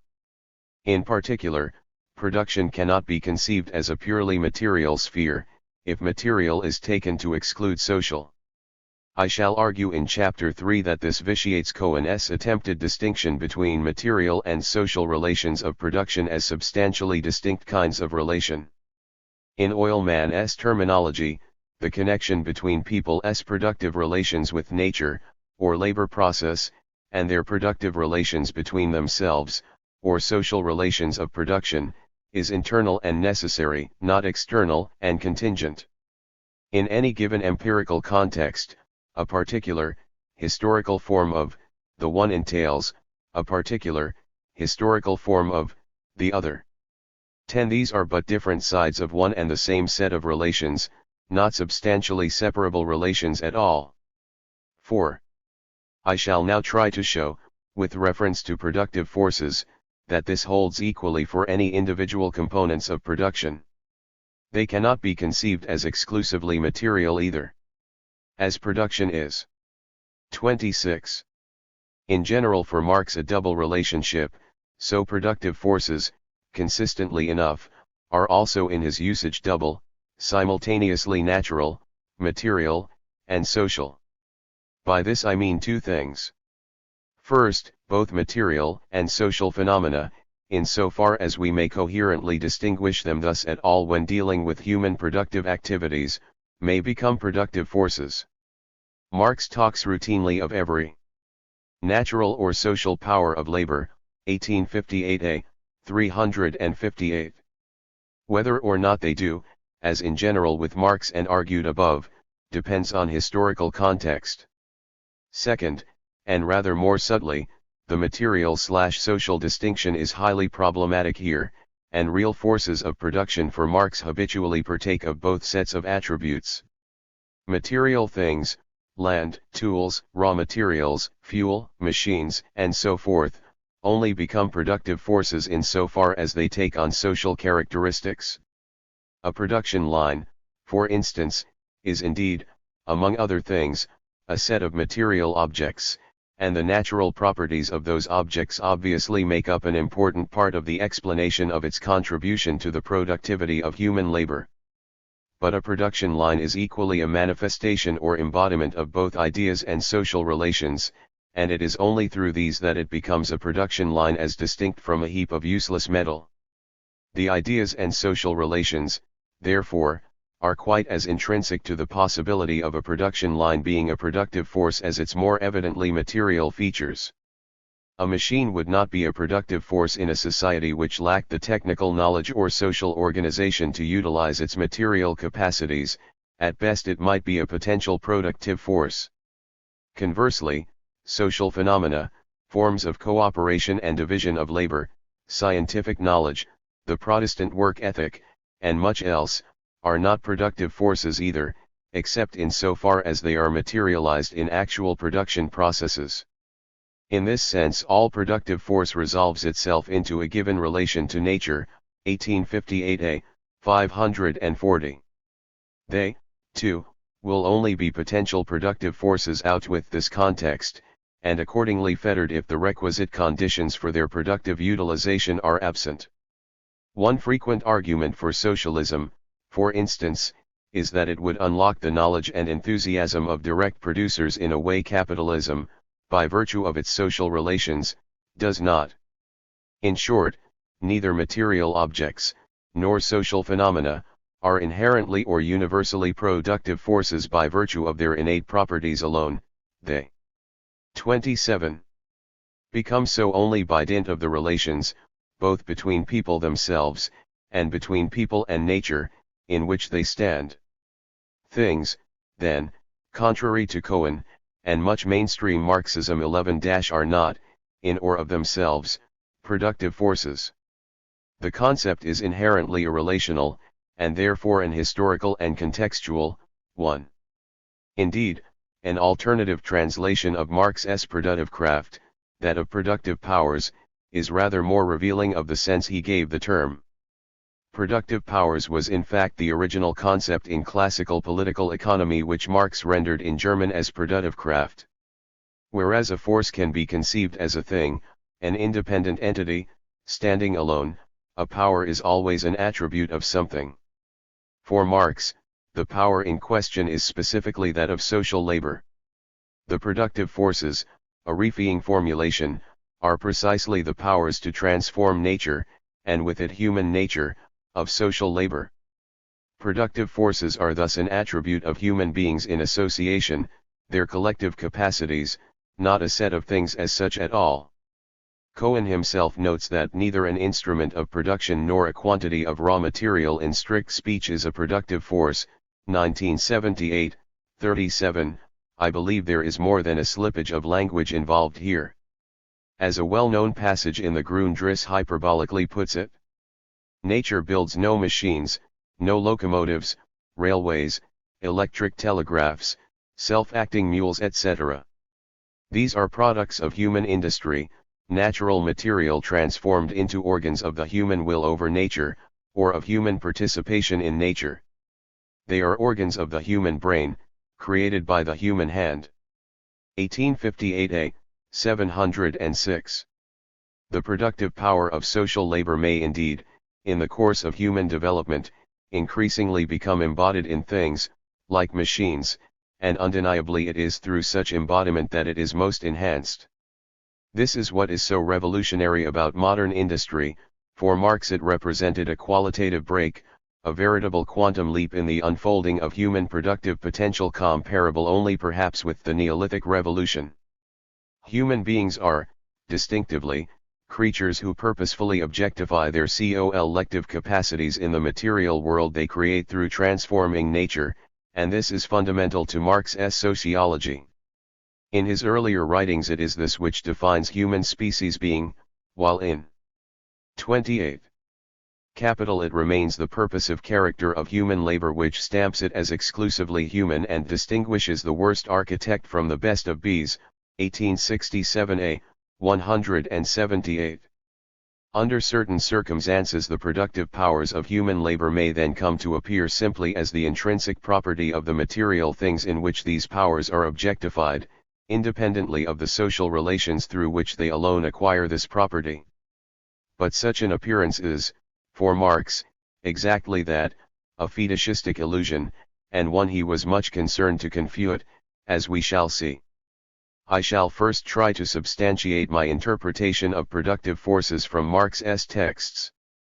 Having done that, I shall show that Marx himself explicitly criticized what has become the standard conception, the reduction of productive forces to the things used in production, as exactly such a fetish, an ideological confusion rooted in the alienated forms of appearance of human capacities and social relations under capitalism. V. The passage already quoted from the German ideology, which describes production as a double relationship, is an appropriate place to begin. For it reads, at more length, like this.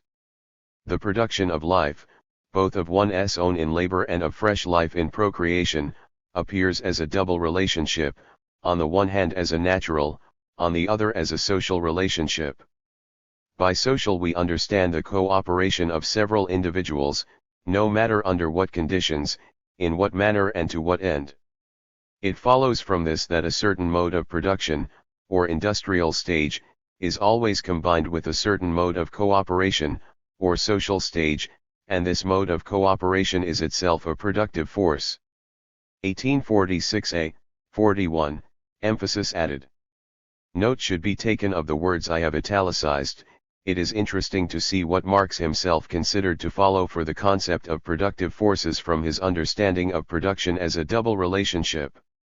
Cohen does not discuss the closing sentence to this passage, oddly, since Marx here explicitly includes social relations among productive forces, something Cohen is at pains to deny.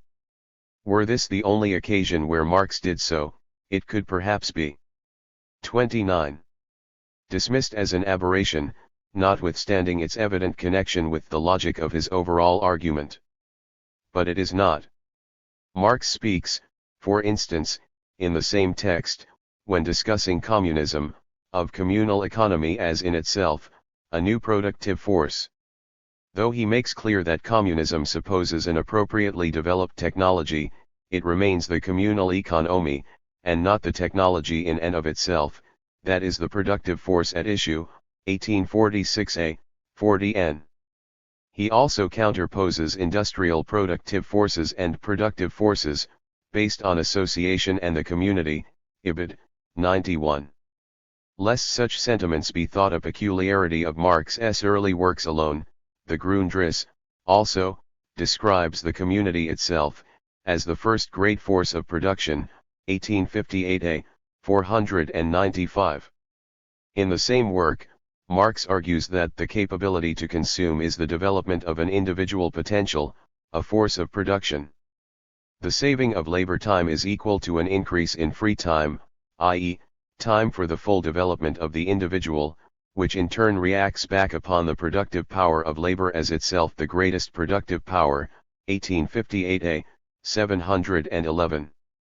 Discussing Robinson Crusoe, he conceives such castaways, bereft, presumably, of advanced technology, as persons in whom the social forces are already dynamically present nonetheless, 1857, 74, 84-5. Money, as well as being an intrinsic relation of production, is itself an instrument of production and a driving wheel for the development of all forces of production, material and mental, 1858a, 215, 216, 223, cf 225. Trade is numbered as a productive force alongside industry and science, Ibid, 277. So is increase in population, because it makes possible a greater combination and division of labor, Ibid, 399. Most importantly, perhaps, it is the human being himself who is the main force of production. 1, Ibid, 422, 12 capital. Similarly, though not explicitly using the term productive force, describes state activity during the early development of capitalism as itself an economic power, 1867a, 751. Not all of these can plausibly be dismissed as merely metaphorical extensions of the concept. Returning to the early works, a draft article of 1845 brings out the thoroughly contextual, historical character of Marx's concept with macabre irony. Under the present system, if a crooked spine, twisted limbs, a one-sided development and strengthening of certain muscles, etc., makes you more 30. Capable of working, more productive, than your crooked spine, your twisted limbs, your one-sided muscular movement are a productive force. If your intellectual vacuity is more productive than your abundant intellectual activity, then your intellectual vacuity is a productive force, etc., etc. If the monotony of an occupation makes you better suited for that occupation, then monotony is a productive force. 1845a, 285. F. W. Taylor, the pioneer of scientific management, would readily have concurred. For optimal operation of his system he sought workers of smaller caliber and attainments, of the type of the ox, quoted in Braverman, 1974, 118, 108. Adam Smith thought the modern division of labor made the worker as stupid and ignorant as it is possible for a human creature to become, a destiny he saw, in this case I presume with unintended irony, as inevitable, for the laboring poor, that is, the great mass of the people, in every improved and civilizing society, wealth of nations, quoted in Marx, 1867a, 362. But rather than multiply isolated quotations, which would not however be difficult in this instance, I think the argument best advanced by looking in detail at how Marx comprehends productive forces in the context of one substantial piece of historical analysis. The example I shall give is his study of the emergence of specifically capitalist productive forces. It is drawn, therefore, from the very center of his intellectual and political concerns, the analysis of the capitalist mode of production. This example will also allow us some insight into how, in one empirical instance, but again, an absolutely central one in his work, Marx saw technological development and social change intersecting in the genesis of a new mode of production, thus clarifying the claims of the 1859 preface on this point. The texts on which I mainly draw are the first volume of Capital, and its draft so-called sixth chapter, 1866. This latter is a long manuscript entitled Results of the Immediate Process of Production, which was written sometime between 1863 and 1866, and published only in 1933, and first translated into English in 1976. Results clarifies some of Capital's arguments in important ways. Marx originally intended it to follow the chapter on Wakefield with which Capital I as we know it closes. In these writings, Marx distinguishes what he calls manufacture and machine industry as successive historical stages, those stages no more separated from each other by hard and fast lines of demar. 31. Cation, then archaeological epochs, 1867a, 371, in the development of a specifically capitalist production process. These stages rest upon different historical forms of the labor-capital relation, which Marx refers to as formal and real subordination, subjection, or subsumption of labor to capital respectively. To these two forms of the capital-labor relation, and stages in the development of a capitalist production process, correspond two different modes of exploitation of labor. These are absolute and relative surplus value. Marx details these in parts 3 and 4 of Capital I. Absolute surplus value is obtained by extending the working day, relative surplus value by diminishing, through increases in productivity, the portion of it devoted to reproducing the laborer's wage costs. Formal subordination of labor to capital, the social basis of capitalist manufacture, involves, for Marx, simply a change in social relations. Workers previously in possession of their means of production, whether as peasants or artisan craftsmen, become wage laborers, dependent for their livelihood upon the sale of their labor power to capitalist employers. Real subordination, by contrast, comes into being only when a technologically and otherwise specific mode of production, capitalist production, transforms the nature of the labor process and its actual conditions. 1866, 1034-5.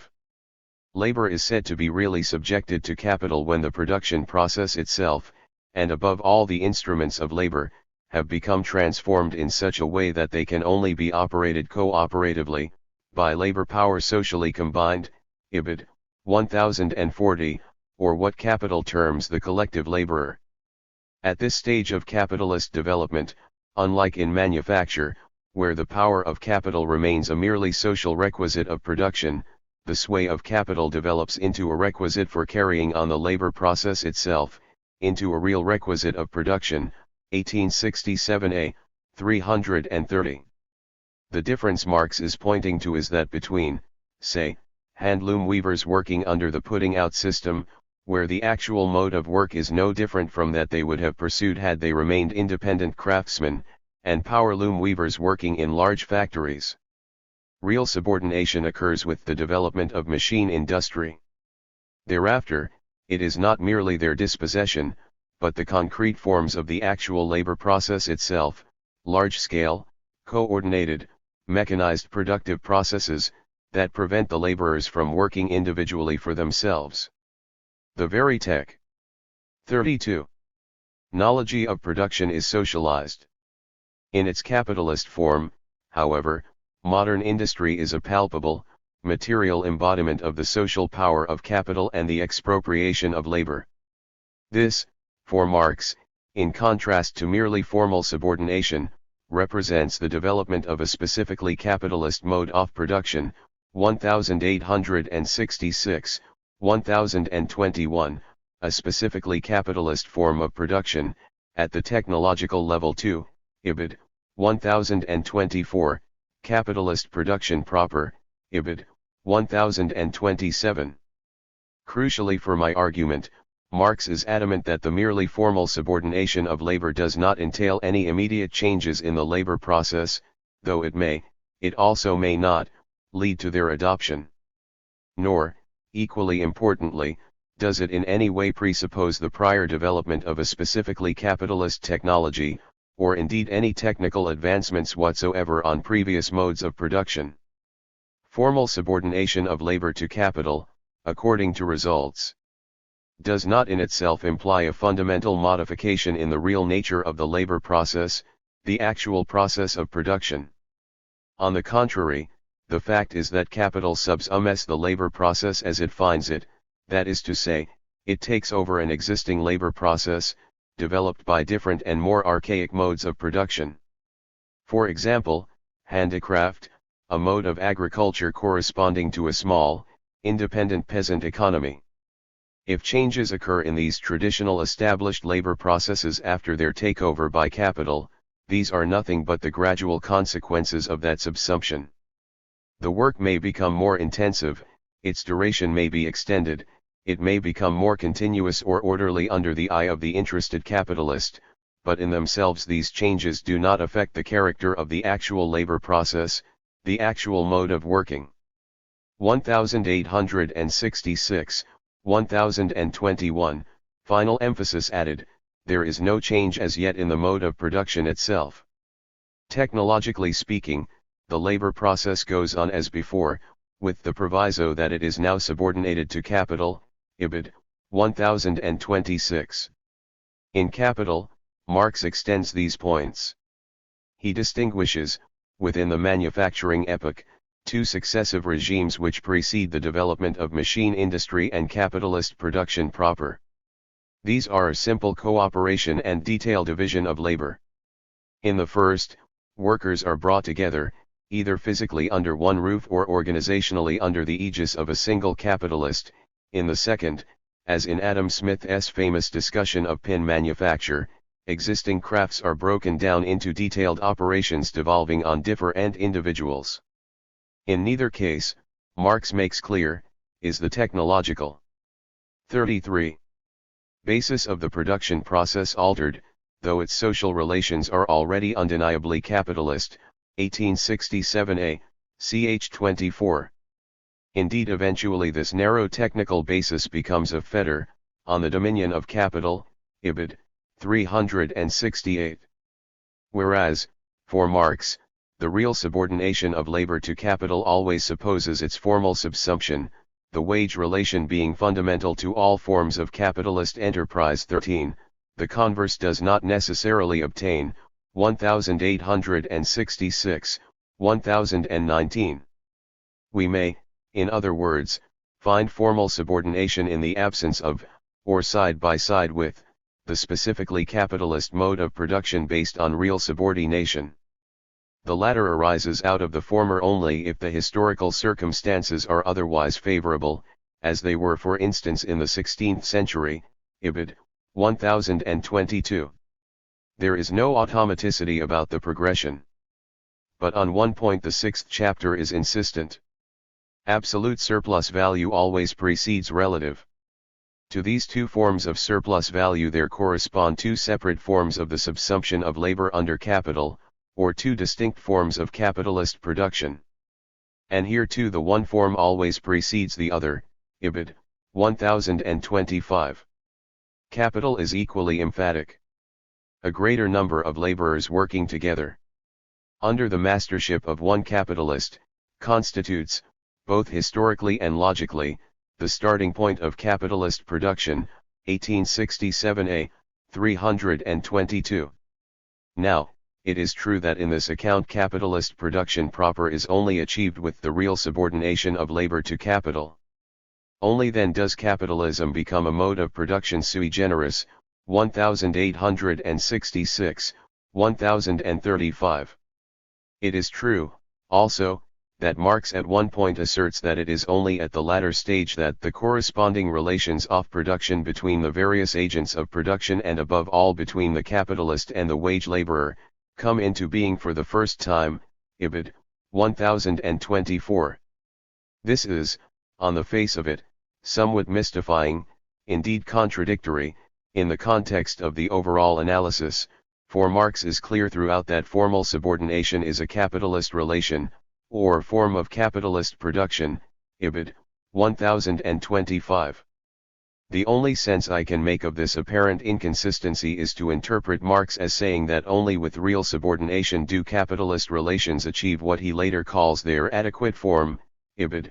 1035, only then, in the words of the Grundrisse, do they gain totality and extent, 1858a, 277, cf 297, becoming obligatory and general, because materialized in the very 34 forms of the labor process itself.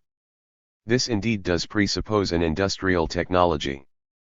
But what is beyond any doubt, throughout the analysis, is that technological change as such is not the prima magens in the rise of capitalism, or even in the development of the production process most appropriate to it, machine industry. It may be capitalism's most productively revolutionary consequence, but that is a different issue. It is in fact competition between capitals, explained by the division of labor between them, a social relation, which compels technical innovation, and the labor-capital relation that makes its general adoption possible on the basis of cooperative labor. Social relations, not productive forces as conventionally construed, thus have explanatory primacy. Capital is productive, i.e. an essential relation for the development of the social productive forces, these being the productive powers of labor, which it incessantly whips onward with its unlimited mania for wealth, 1858a, 325, emphasis added. The sixth chapter is clear that formal subsumption of labor, a change in social relations alone, is not merely historically antecedent to, but forms the premise and precondition of its real subsumption, 1866, 1026. Capital, again, reiterates the point. It is the production of relative surplus value, on the basis of real subordination, which revolutionizes out and out the technical processes of labor, but this presupposes a specific mode, the capitalist mode of production, a mode which, along with its methods, means and conditions, arises and develops itself spontaneously on the foundation offered by the formal subjection of labor to capital, 1867a, 510. How, then, are we to reconcile this historical analysis with the picture usually drawn from the 1859 preface, in which the development of productive forces, understood technologically, as the things used in production, including labor power, is the ultimate motor force of historical change, impelling transition from one mode to another? At first sight, Marx's analysis, an analysis, it should again be recalled, of the rise of that mode of production whose laws of motion preoccupied him above all others, flatly contradicts this picture. Here, changes in production relations bring about developments in technology, not the other way about. A perusal of Part 8 of Capital I, incidentally, would complicate the issue still further, since it would additionally reveal the key part played in Marx's account by those historically favorable circumstances of the 16th century. 35. To which he refers in the 6th chapter. It is difficult to see how, for instance, Henry Van's dissolution of the monasteries is readily susceptible to technological explanation, no matter how ultimate. Marx's account is in fact, logically, compatible with Cohen's functionalist reading of the primacy thesis, to which I shall return. It evidently cannot, however, be reconciled with standard causal versions of that claim. In the face of this, Anderson, 1974a, 204 ff, Bettelheim, 1976, 86 ff, Balibar, in Althusser, 1970, 233 ff, and others have sought to reverse the traditional paradigm, arguing instead for the dominance of relations over forces. Whilst I sympathize with what they are attempting, I believe the problem to be illusory. I also think this solution misleading, for several reasons. First, it bends the stick too far. As I shall show, there is a sense in which Marx's analysis here is compatible with the primacy thesis, though that sense is not Cohen's. But simply to reverse the line of causality between forces and relations obscures the important extent to which, for Marx, the growth of human productive power does remain the fundamental dynamic of historical progress. Second, although the authors I have cited are not in fact themselves generally guilty of this, a mere reversal of terms may have the consequence of preserving a conception of productive forces as things which was not Marx's own, and which is, as I shall argue below, specifically fetish-liltic. Finally, this way out of the dilemma entails dismissing the claims of the 1859 preface as anomalous, which is to say the least implausible. In fact, Marx's analysis of the rise of capitalist productive forces contradicts the claims of the 1859 preface only so long as productive forces are understood in the traditional, restrictive manner. So soon as the forms of cooperation and division of labor entailed in the formal subsumption of labor to capital, or, indeed, the competitive relations between individual capitals, are themselves acknowledged to be productive forces in this historical context, the apparent inconsistency disappears.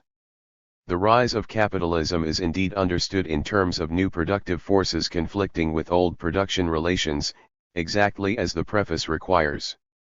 Only in this case, in the first instance, at any rate, the new forces at issue are embodied in new forms of social relationship rather than new technologies. Such an interpretation is of course consistent with the passages cited above from the German ideology and elsewhere, which indicate that for 36. Marx social relations could indeed be productive forces. But we do not need to go so far for authorization of this heresy. The texts on which I have been drawing, Capital and Results of the Immediate Process of Production, themselves say as much. Although, for Marx, formal subsumption of labor to capital entails no technological change in the labor process, it does lead to a considerable enhancement in the productive power of human labor. He repeatedly, even tediously, stresses this. For the Grundriss, the greater the extent to which production still rests on mere manual labor, the more does the increase of the productive force consist in producers' collaboration on a mass scale, 1858a, 529. In the 6th chapter, Marx lists several ways in which this happens. Formal subsumption increases the continuity and intensity of labor, it is more favorable to the development of versatility among the workers, and hence to increasing diversity in modes of working and ways of earning a living, 1866, 1026-7.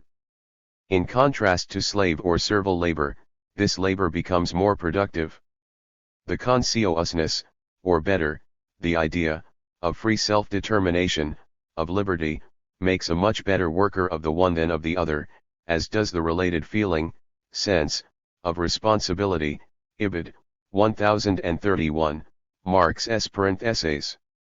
Social forms of consciousness, superstructural phenomena par excellence for most Marxists, would seem here to be part of capitalism's productive forces, and unproblematically so for Marx. A similar case could be made for Max Weber's Protestant ethic, an orientation to conduct of whose benefits to capitalist enterprise neither Marx himself, nor Marxist historians like Hill or Thompson, have been entirely unaware. 14. This position is perfectly coherent within the multi-referential and non-exclusive interpretation of Marx's general concepts argued earlier, but not otherwise. The same goes for the passage on state activity as itself an economic power quoted above. Elsewhere Marx similarly describes French state formation as a powerful coefficient of social production, 1871, 75.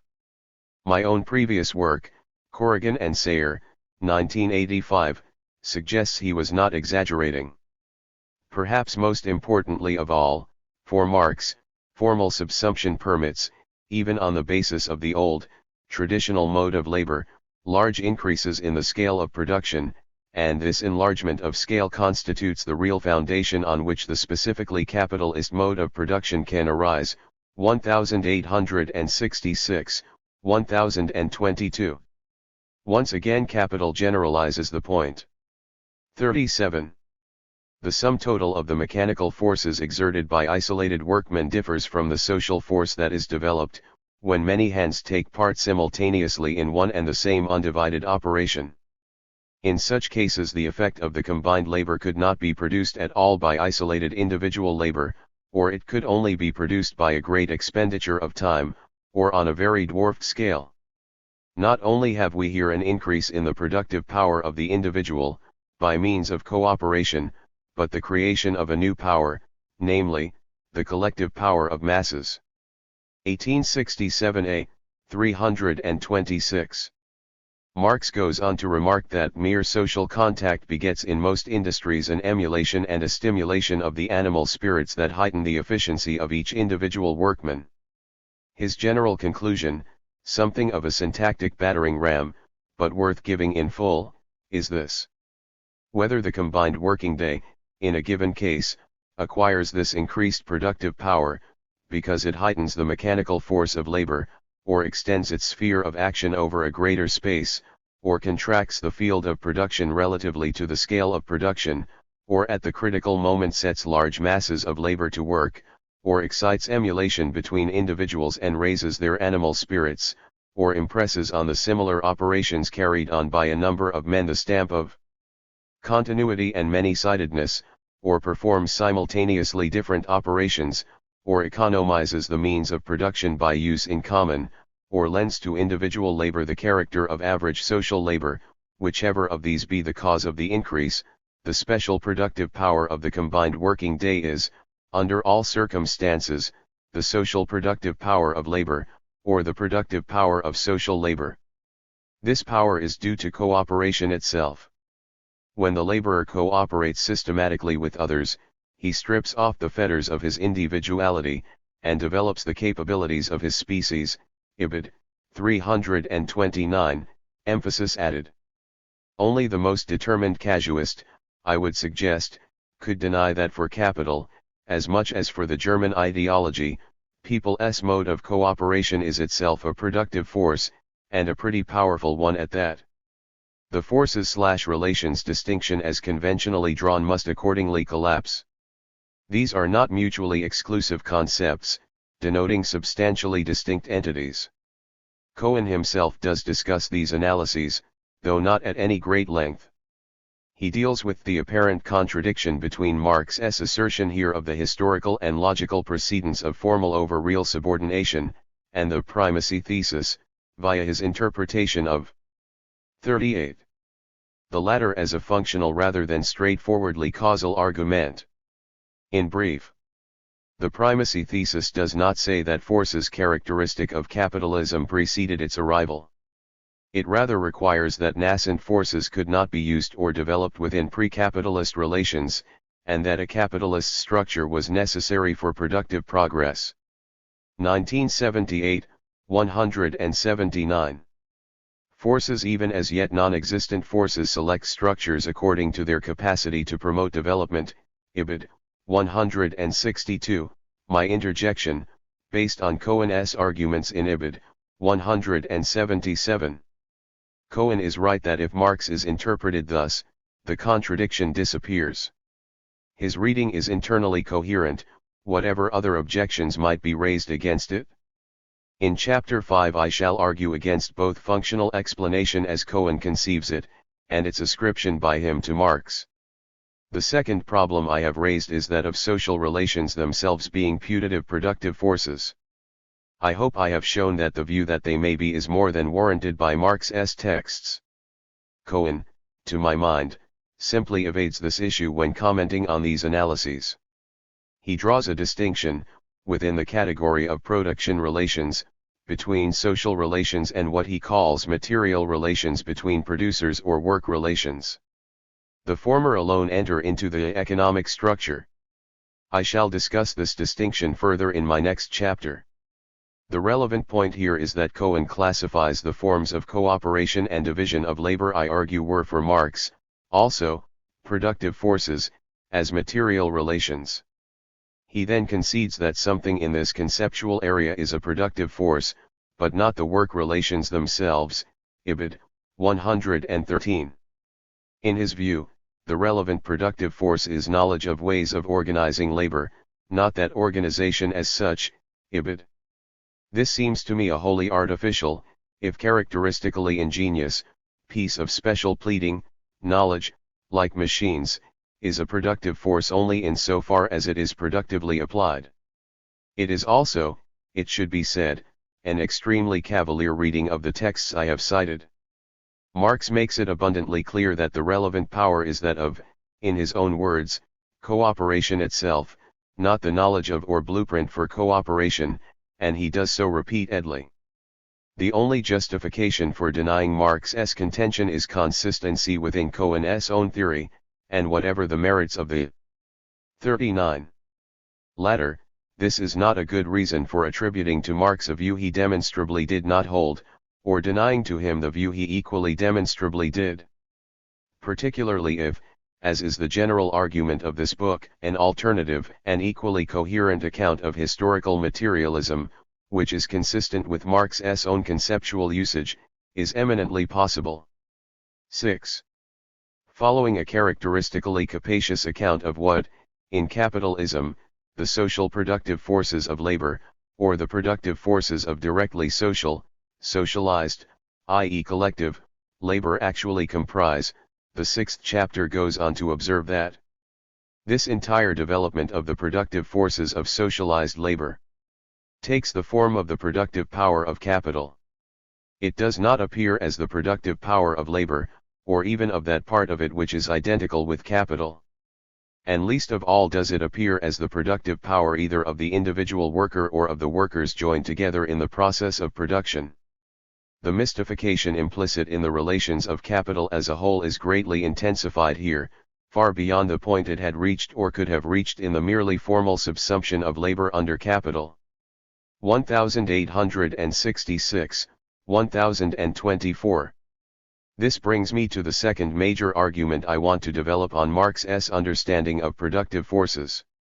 This is that to conceive them otherwise than as powers of social labor, and specifically, to identify them with the things used in production, means of production and labor power, is, so far as Marx is concerned, to mystify them.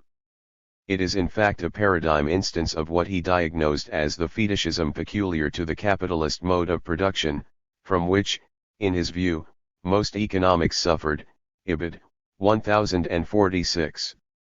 Since the concept of fetishism will be a central one in the overall argument of this book, it is worth spending some time establishing what exactly Marx meant by it. 15. We saw earlier that he systematically distinguished a material side and a formal side to production. The material side is that which all human productive activities have in common, or that which pertains to production in general in abstraction from its particular social. 4. 40. Modalities. For instance, all production involves a labor process, and all products have a use value, understood as a capacity to meet some human need. But to conceive production simply thus, from its material side alone, is, Marx argues, to grasp it abstractly. 4. Robinson Crusoe notwithstanding, production only takes place empirically within definite social relations, and it is these which imprint on its elements, in any given case, their particular social or economic forms. It is these forms which are Marx's prime concern, defining real historical stages of production. In capitalism, for instance, the labor process is also a process of production of surplus value, and the product, in addition to having use value, assumes the specific value form of the commodity. The latter term in each pair is a distinctively social characteristic, and the specific object of Marx's analysis. Thus, clarifying the methodological starting point of Capital in his 1880 notes on Adolf Wagner, he makes it clear that, I do not start from concepts. What I start from is the simplest social form in which the labor product is represented in contemporary society, and this is the commodity, 1880a, 50, cf 1858a, 881. Fetishism confuses, or indeed inverts, these two sets of attributes, material and formal or natural and social. Properties which things acquire entirely as a consequence of their standing in a specific set of social relations are mistakenly seen as inhering in, and explained by, the material qualities of those objects themselves. In Marx's own words, fetishism consists in regarding economic categories, such as being a commodity or productive labor, as qualities inherent in the material incarnations of these formal determinations or categories, 1866, 1046. To fetishize economic phenomena is to metamorphose the social, economic character impressed on things in the process of production into a natural character stemming from the material nature of those things, 1878, 229. So commodity fetishism, to take Marx's best-known example, consists in seeing the value of commodities as something intrinsic to them as things, and therefore explicable by their material features, their scarcity, durability, utility, or whatever. But these material features, for Marx, pertain only to the use values of commodities, something the goods in question would continue to have even if they did not assume the commodity form, and, as for instance when immediately consumed by their producers, accordingly had no value. 41. As such, the commodity as an exchange value differs from itself as a natural, material thing, 1858a, 188. Exchange value is a cipher for a relation of production, ibid, 141. It is a material mode of expression of a social relation, the respective amounts of labor necessary under given conditions to the production of different commodities, and it is the social relations specific to commodity production which wholly explain why the labor product should assume this specific, and somewhat mystifying, value form. No scientist has yet discovered what natural properties make definite proportions of snuff tobacco and paintings equivalents for one another, 1863 c. 130. Rather, where labor is communal, the relations of men in their social production do not manifest themselves as values of things. Exchange of products as commodities is a method of exchanging labor. It demonstrates the dependence of the labor of each upon the labor of the others and corresponds to a certain mode of social labor or social production, ibid. 129, interpolate ions from editorial collation of Marx's MS. In money, the universal symbol of value, the fetish reaches its apotheosis, a social relation, a definite relation between individuals, appears as a metal, a stone, as a purely physical, external thing, ibid. 239. This kind of transubstantiation is, for Marx, wholly analogous with what goes on in the mist-enveloped regions of the religious world, and explains his use of the term fetishism, which he took originally from Feuerbach's critique of religion. In that world the productions of the human brain appear as independent beings endowed with life, and entering into relation both with one another and with the human race. So it is in the world of commodities with the products of men's hands, 1867a, 72. This first fetishistic confusion, of material and social, entails a second. To comprehend social properties of objects as deriving from their material attributes is at the same time implicitly to universalize them, to deny their specific historical character. Thus value, in this example, becomes a property products possess transhistorically, irrespective of their particular modes of production. It is no longer, as for Marx, a historic relation, 1858a, 252, a property things acquire only within a definite historical mode of production, commodity production, which rests on particular relations between people, a specific form of social division of labor, not found in all forms of 42. Human society. Capitalist conditions are thereby covertly taken as premises of any and all human sociation. The connection between this critique of fetishism, and the argument developed earlier in this chapter concerning the necessarily historical character of Marx's substantive categories will, I hope, be evident.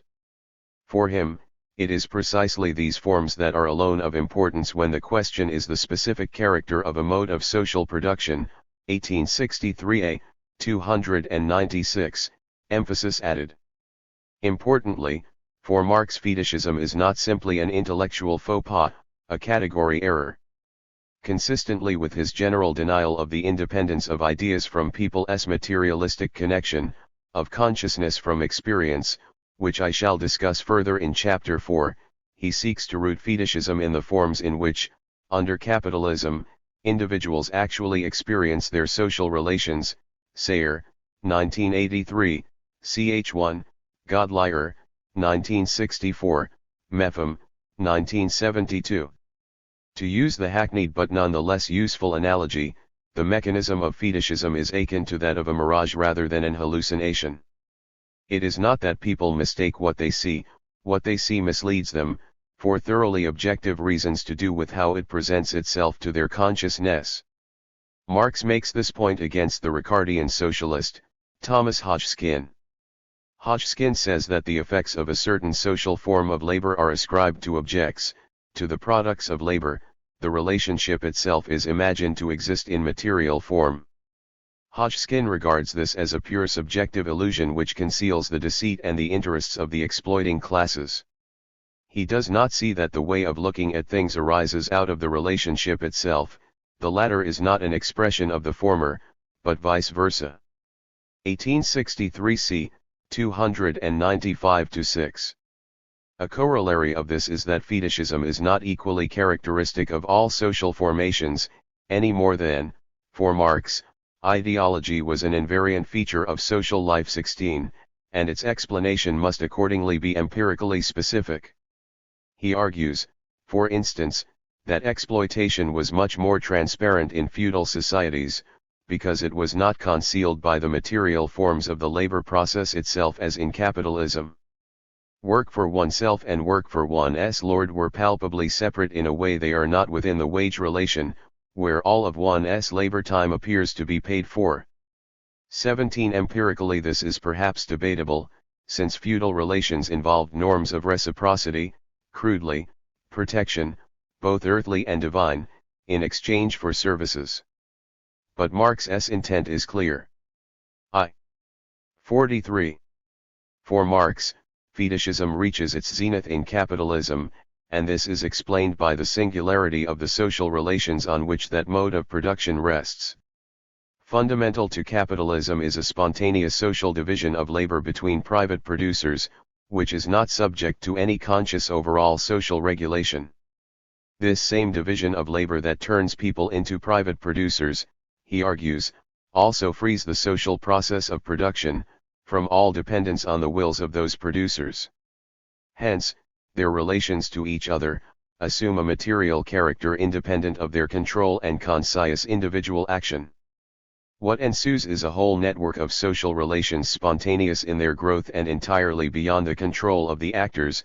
1867a, 108, 92-3, 112. This is epitomized in Adam Smith's hidden hand of the market, governing the movements and prices of commodities apparently by laws entirely of its own. Indeed, under capitalist conditions this appearance of autonomy on the part of market forces is real, for it is only in the form of relative prices of goods that the social relations between independent producers are actually expressed, and only through the price mechanism that equilibration of inputs and outputs of labor between different branches of production is regulated. The Grundriss summarizes this key dimension of the sociology of capitalism. As much, then, as the whole of this movement appears as a social process, and as much as the individual moments of this movement arise from the conscious will and particular purposes of individuals, so much does the totality of the process appear as an objective interrelation, which arises spontaneously from nature, arising, it is true, from the mutual influence of conscious individuals on one another, but neither located in their consciousness, nor subsumed under them as a whole.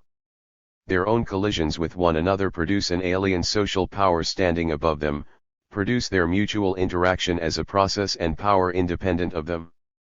Circulation, because a totality of the social process, is also the first form in which the social relation appears as something independent of the individuals, but not only as, say, in a coin or in exchange value, but extending to the whole of the social movement itself. The social relation of individuals to one another as a power over the individuals which has become autonomous, whether conceived as a natural force, as chance, or in whatever other form, is a necessary result of the fact that the point of departure is not the free social individual. 1858a, 196-7. The Hegelian language of this passage prompts one final observation. In this respect, at least, Marx's analysis of the bewitching 44. Phenomenology of capitalism was remarkably consistent over time. In the early writings he was more inclined to use the concept of alienation than that of fetishism, though the former figures in his later works to a far greater extent than some commentators have acknowledged, and the latter, which comes from Feuerbach, is by no means entirely absent from the young Marx. But the heart of the analysis, that, within capitalism, people's social relations take on the alien form of objects, and are accordingly fetishized in their consciousness, remains the same. So does the explanation of this fetishism as being consequent upon a particular social form of division of labor. This was, in short, an enduring and central theme of Marx's historical sociology. 7. Many commentators have recognized the importance of the concept of fetishism in Marx's writings. Indeed, Cohen himself offers an account of fetishism which is in many ways outstanding. 18. The relevance of Marx's critique of fetishism to what we understand by productive forces, however, has received much less attention. Fortunately, Marx himself provides explicit criticism of fetishized views of productive forces, their identification with the material objects in which they are embodied, and he does so throughout his work. In the German ideology, for instance, he argues that under capitalist conditions, the social power, i.e., the multiplied productive force, which arises through the cooperation of different individuals as it is determined by the division of labor, appears to these individuals, not as their own united power, but as an alien force existing outside them, of the origin and goal of which they are ignorant, which they cannot thus control, which on the contrary passes through a peculiar series of phases and stages independent of their will, nay even being the prime governor of these. 1846a, 46. It is not without irony that although Cohen quotes this passage, it could have been written as an exact critique of his own formulation of Marx's so-called development thesis. Both the independence of material productive forces from social relations, their character as things, and their supposedly inherent tendency to develop, such. 45. Development being the prime governor of history, emerge as precisely forms of appearance, arising out of specifically capitalist production relations. We might note in passing the important converse that for Marx neither such development, nor its apparent spontaneity, were in fact universal. Closely following Hegel, he characterized the Asiatic mode of production, for instance, in terms of its millennial stagnation. Indian society has no history at all, at least no known history, 1853b, 217, life there is undignified, stagnant, and vegetative, 1853a, 132. English interference alone produced the only social revolution ever heard of in Asia, Ibid. 131. This stasis is explained by the peculiar social relations of the self-sufficing communities that constantly reproduce themselves in the same form, 1867a, 358, which provide the economic foundation of Oriental despotism. 19 Again, the empirical validity of this picture of Asiatic society, a picture whose roots in European, and Eurocentric, thought have been admirably traced by Crater, 1975, is more than dubious. But the illustration nonetheless suffices to clarify Marx's position.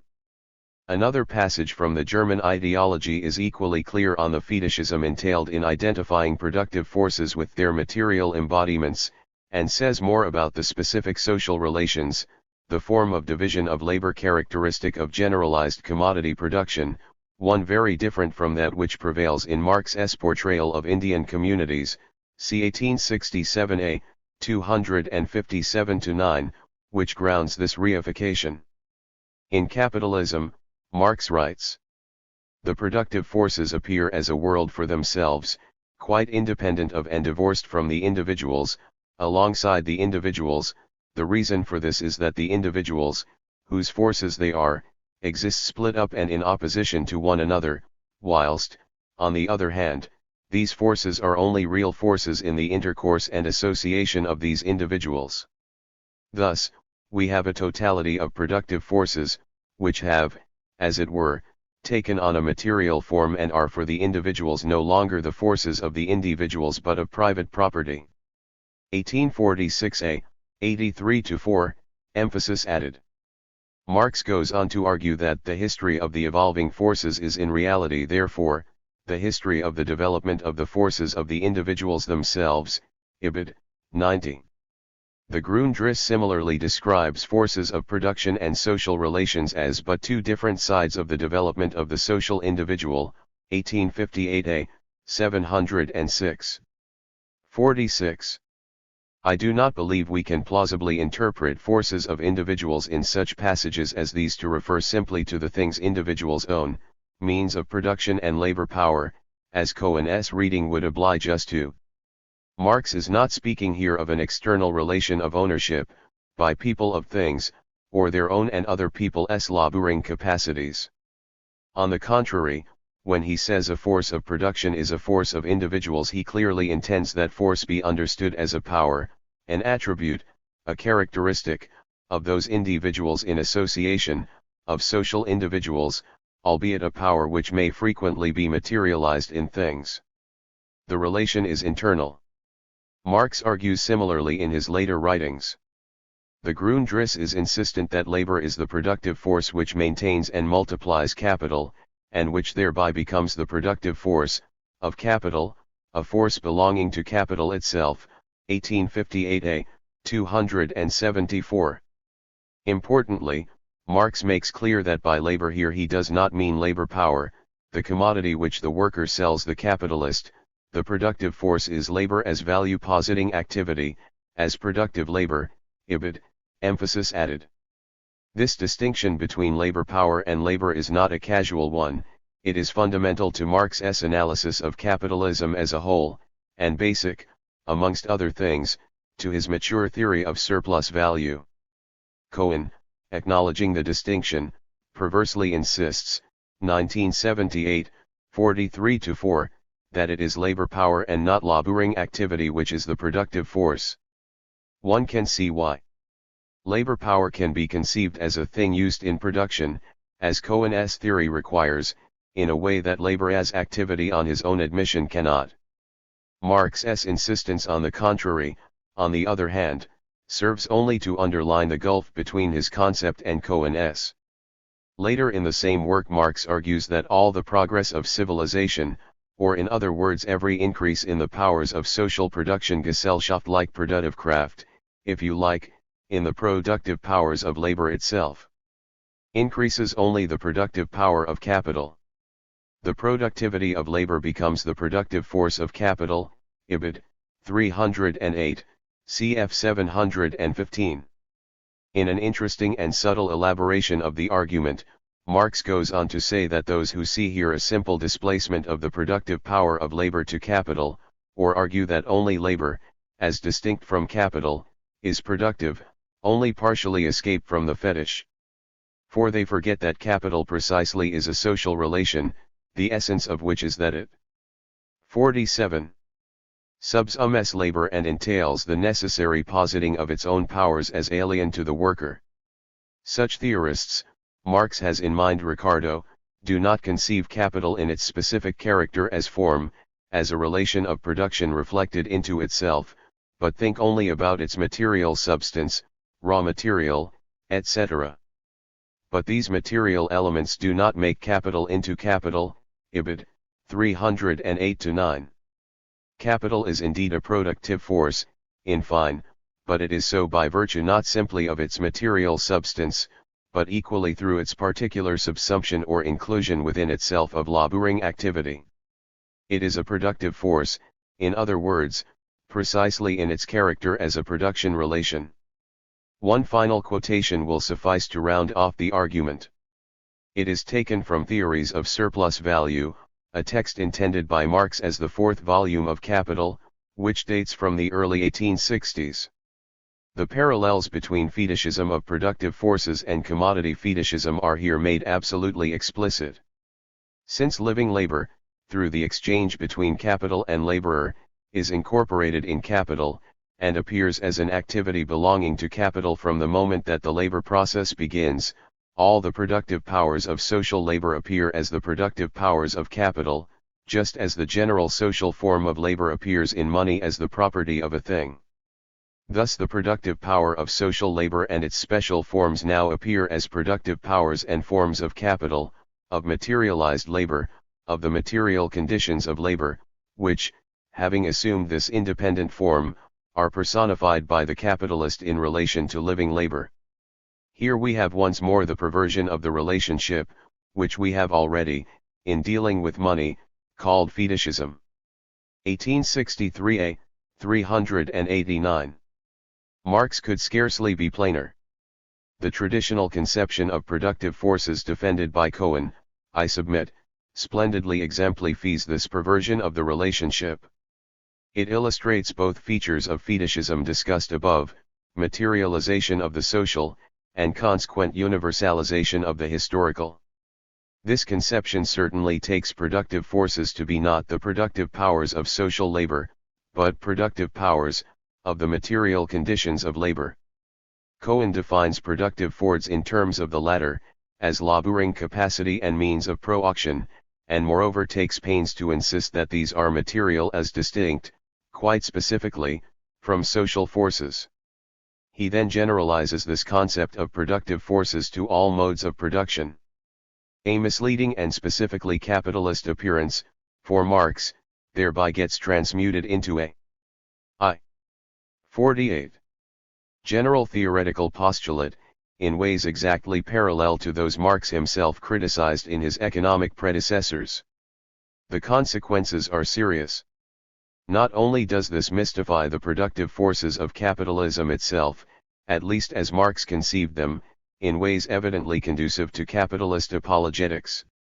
Once capital is perceived as a thing, whose contribution to social productivity is independent of that of labor, profit can be understood as its equally independent and thoroughly deserved reward, see SAYER, 1983, ch. 3. The fetishizing of Marx's concept also denies us access to what actually were the productive forces of previous epochs, if by that we understand those things, and ideas, and relations, which actually did enhance the productivity of labor, and thereby give humanity a history which is, despite everything, meaningfully a progress. Marx numbers here such phenomena as the power of Asiatic and Egyptian kings, Etruscan theocrats, and see in relation to the colossal effects of simple cooperation evident in such gigantic structures as the pyramids, 1867a, 333-4, see also the long quote there from Richard Jones. But, as a famous passage in Capital remarks, apropos commodity fetishism, but the point applies equally to other fetishes as well. Man's reflections on the forms of social life, and consequently, Also, his scientific analysis of those forms take a course directly opposite to that of their actual historical development. He begins, post festum, with the results of the process of development ready to hand before him.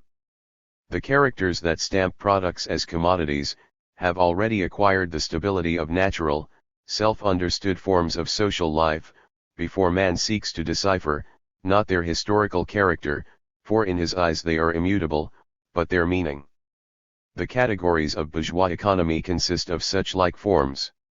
They are forms of thought expressing with social validity the conditions and relations of a definite, historically determined mode of production. The whole mystery of commodities, all the magic and necromancy that surrounds the products of labor as long as they take the form of commodities, vanishes therefore, as soon as we come to other forms of production. 1867a, 75-6. It seems that traditional historical materialism has yet to learn this lesson, and is no more immune than bourgeois economics to the fetishistic seduction of natural, self-understood forms of social life, 1867a, 75, in which, for Marx, our social forms of consciousness are embedded. One might say of the traditional conception of productive forces, as Marx himself said of political economists' notions. 49.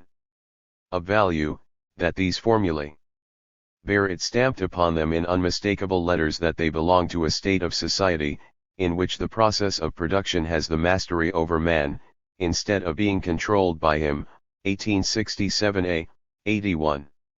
One might also take seriously, sixth and lastly perhaps, his cautionary invocation of Shakespeare's Dogberry, for whom to be a well-favored man is the gift of fortune, but reading and writing comes by nature, much ado about nothing, 3-3, as quoted in Marx, Ibid.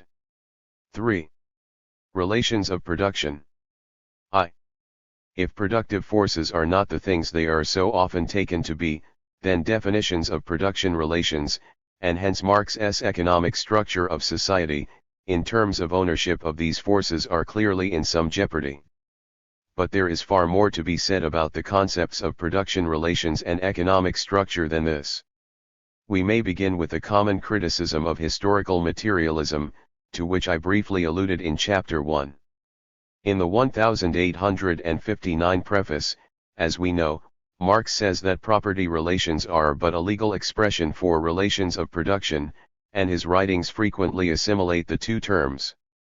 H. B. Acton, amongst others, has argued that this renders Marxism incoherent. It amounts, he says, to defining production relations, the alleged economic base of society, by legal forms which belong in the very superstructure which that base, within historical materialist theory, is supposed to determine. The theory is thus viciously circular. Acton goes on to argue, more generally, that the material or economic basis of society is not something that can be clearly conceived, still less observed, apart from the legal, moral, and political relationships of men, quoted Cohen, 1978, 235. This charge is obviously a serious one for any Marxism which wishes to retain a standard base/superstructure model, and it has not gone unchallenged. Cohen, in particular, has replied at length. On the face of it, he has little trouble in disposing of Acton's argument. He simply develops a general Rex-free definition of ownership in terms of real powers over, as distinct from legal rights in, the objects owned, productive forces, as he conceives them. Other Marxists. 51. Like Balibar, in Althusser, 1970, 226 ff, take a similar tack. Within Uke views, Marx's production relations are ownership relations one in some distinctively non-juridical sense. Legally formalized property relations can then coherently be conceived as both distinct from and expressive of production relations thus defined, exactly as the 1859 preface seems to require. This resolves Acton's problem of the independent conceivability of economic structure and superstructure. Cohen further argues, not unreasonably, that the fact that economic variables may not be empirically observable independently of the non-economic variables they are held to determine does not of itself invalidate the claim of determination. Such situations, he maintains, are commonplace in any developed science. Cohen's solution is a nice, and characteristically elegant, piece of philosophical reasoning. But whether it satisfactorily resolves the substantial problem which lies at the heart of Acton's comments is another issue. Consider, by way of example, the following satirical observation of E. P. Thompson's on the supposed relative autonomy of law. His ire is directed at Althusser's structural Marxism rather than Cohen's, but the point is pertinent nonetheless. I have, as it happens, been interested in this myself, in my historical practice, not, of course, in any grand way, for the whole of history, nor for the capitalist mode of production everywhere, but in a very petty conjuncture, in an island on the edge of the Atlantic, very well supplied with lawyers, at a moment in the 18th century. So my evidence is highly marginal, as well as being seriously contaminated by empirical content. But what I discovered there would make law structure a dominante boggle. For I found that law did not keep politely to a level but was at every bloody level, it was imbricated within the mode of production and production relations themselves, as property rights, definitions of agrarian practice, and it was simultaneously present in the philosophy of Locke. It intruded brusquely within alien categories, reappearing bewigged and gowned in the guise of ideology. It danced a cotillion with religion, moralizing over the theatre at Tyburn. It was an arm of politics, and politics was one of its arms. It was an academic discipline, subjected to the rigors of its own autonomous logic. It contributed to the definition of the self-identity both of rulers and ruled. Above all, it afforded an arena for class struggle, within which alternative notions of law were fought out. 1978a, 288. Law structure a dominante is Althusser's structural causality model, referred to above, p. 9.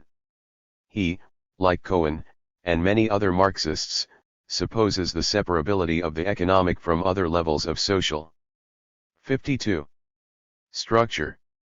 It is this separation Thompson rejects, going on to ridicule the very notion of levels motoring around history at different speeds and on different schedules as an academic fiction. Ibid. 289. I could have cited other Marxist historians like Christopher Hill on Koch's Institutes, or Rodney Hilton on Jurisdiction in Feudal Europe, to similar effect. Cohen's rebuttal of Acton is, significantly, carried out entirely within theory, at the level of a general, trans-historical concept of property. It is undoubtedly successful, as a piece of philosophical argument. To develop a Rex-free definition of property raises no particular difficulties of a theoretical sort. But what the passage from Thompson scathingly brings out is that so soon as we try to apply such a definition, and specify, historically, what real power over objects, property, as Cohen conceives it, empirically consists in, then those things excluded from its general Rex-free definition tend ineluctably to creep back in. For we rapidly discover that power over objects, including, here, people's laboring capacities, only exists, empirically, in forms which include things which according to the standard dogma ought to belong in the supposed superstructure. In 18th century England, for instance, we may not be able to say, in any empirically meaningful way, what property or production relations were, without talking about game laws, the bloody code, parliamentary acts of enclosure, strict settlement and entail, magistrates' regulation of hours of work and rates of pay, combination acts, the theatrical rituals of the assizes, or laws prohibiting the shearing of sheep within 5 miles of the coast. Historical inquiry shows what Adam Smith called the orderly oppression of the law, quoted D. Winch, 1978, 88-9, to be an integral part of, internal to, constitutive of, the complex web of social relationships we summit as property in this particular time and place, not a relatively autonomous instance at all. In the real world, then, power over objects turns out to be neither the abstraction, nor the simple relationship, of Cohen's impeccably Rex-free definition. It exists only in a multiplicity of often Rex-val empirical forms, to whose analysis, if Thompson is correct, a categorical framework built on prior and exclusive definitions of supposed social levels is remarkably ill-suited. In certain cases, like England in the 18th century, law will emerge as inextricably imbricated within. 53. Indeed, constitutive of any property relations we might want to consider relations of production, part of the same nexus of relationship, Thompson, 1965, 84. So too might other supposedly superstructural instances, like moral codes, political institutions, or forms of social consciousness, all of which are fairly evidently entailed in Smith's orderly oppression. In which case, to seek to expunge these from the concept of property or production relations a priori, for the sake of theoretical coherence or elegance, would seem to be a gross artificiality which does considerable violence to the very facts Marx's concepts are meant to help us understand, a species of what he himself castigated as violent abstraction, see SAYER, 1983, 121-2. N. Cohen, however, tells us that he does not need to be advised that history is always richer in content, more varied, more many-sided, more lively and subtle than any theory will represent it as being, 1978, 9, quoting Lenin. Balibar's concern is likewise with outlining only what he calls the pertinent differences on whose basis the abstract concepts of modes of production can be theoretically developed, in Althusser, 1970, 209 ff. Either would therefore presumably dismiss the foregoing line of argument as beside the point, a reminder, perhaps, of the real complexity of history, but not something which should be allowed to affect the basic formulation of Marx's theoretical concepts as such. To forestall this objection, a short philosophical aside is in order. For I do not cite Thompson here simply to counterpose the real complexity of history against the errant simplicities of theory, worthwhile and necessary as that enterprise sometimes is. I want rather to make a theoretical point concerning the character of general concepts like property and their relation to empirical particulars of the sort invoked by Thompson. This follows on the argument I developed in section 2 of the last chapter, and relates to the difference between Marx's trans-historical and historical categories. Only if this difference is ignored, I shall argue, can Thompson's, or indeed Acton's, arguments be dismissed as a merely empiricist quibble which is irrelevant to considerations of high theory, and the relation between abstract theory and concrete fact be construed in the 54 way it is by Cohen or Balibar. The empiricism, in fact, is if anything theirs, and resides in the tacit assumption, one shared by positivist philosophies of science generally, that fact and theory are wholly separate domains of discourse. 3. In the Holy Family there is a celebrated discussion of some of the more absurd practices of idealist philosophy. One of these is the fallacy of reification, or misplaced concreteness, mistaking abstract concepts for real entities. Marx foredubs this the mystery of speculative construction. By way of illustration, he satirizes philosophers, his specific target here being the young Hegelians, as taking the general concept fruit to refer to some real essence of fruitiness which is distinct from the empirical forms in which fruit alone exists, apples, pears, and so on, 1844b, 57 ff. Wittgenstein was later similarly to chide those who imagined that beauty was a real essence inhering in and defining all beautiful objects. Nobody, we might think, would be so silly. But like fruit, or beauty, property too, at least as Marx conceived it, does not exist except in particular, empirical forms. As with production, it has no existence as a generality. We might indeed be able to abstract from these particulars conceptually, in order to construct a general notion of property.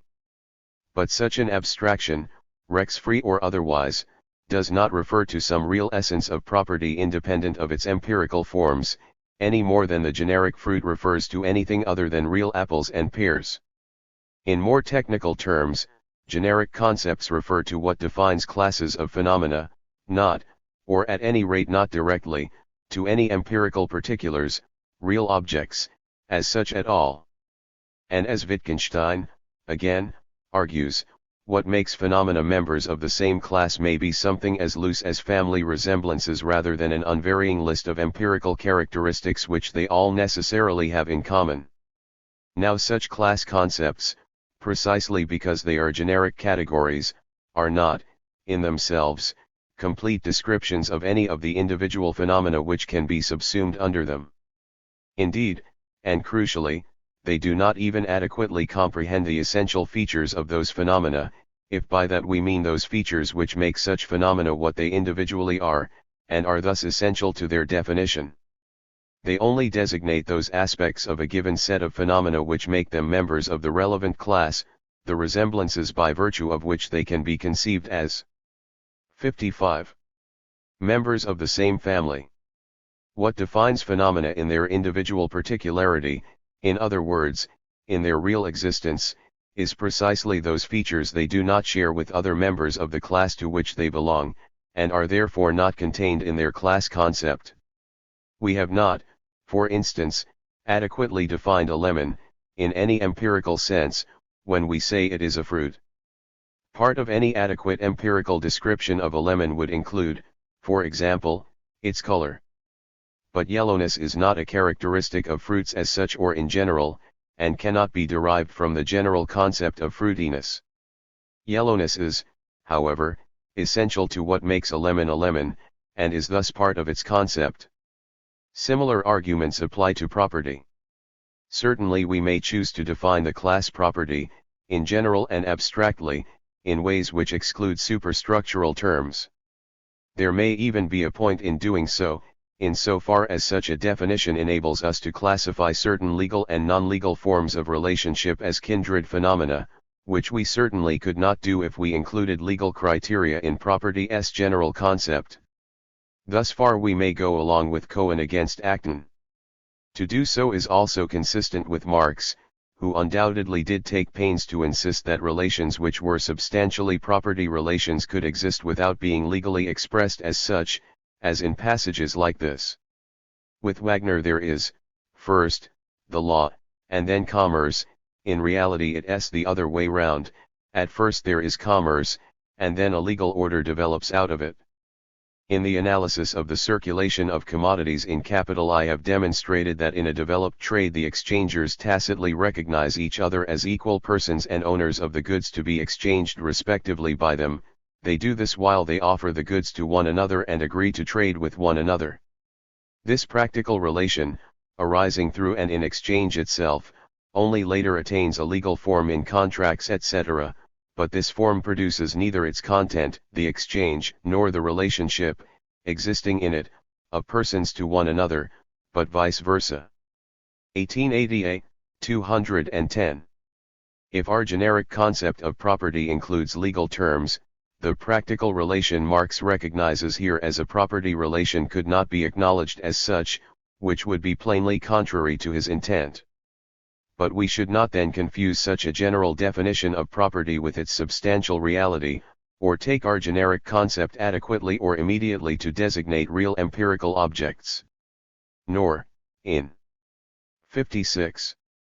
Particular, can we infer that what our concept excludes as a general characteristic of the class property can a fortiori be excluded from the concepts of the individual members of that class, property's particular forms, the only forms in which it empirically exists.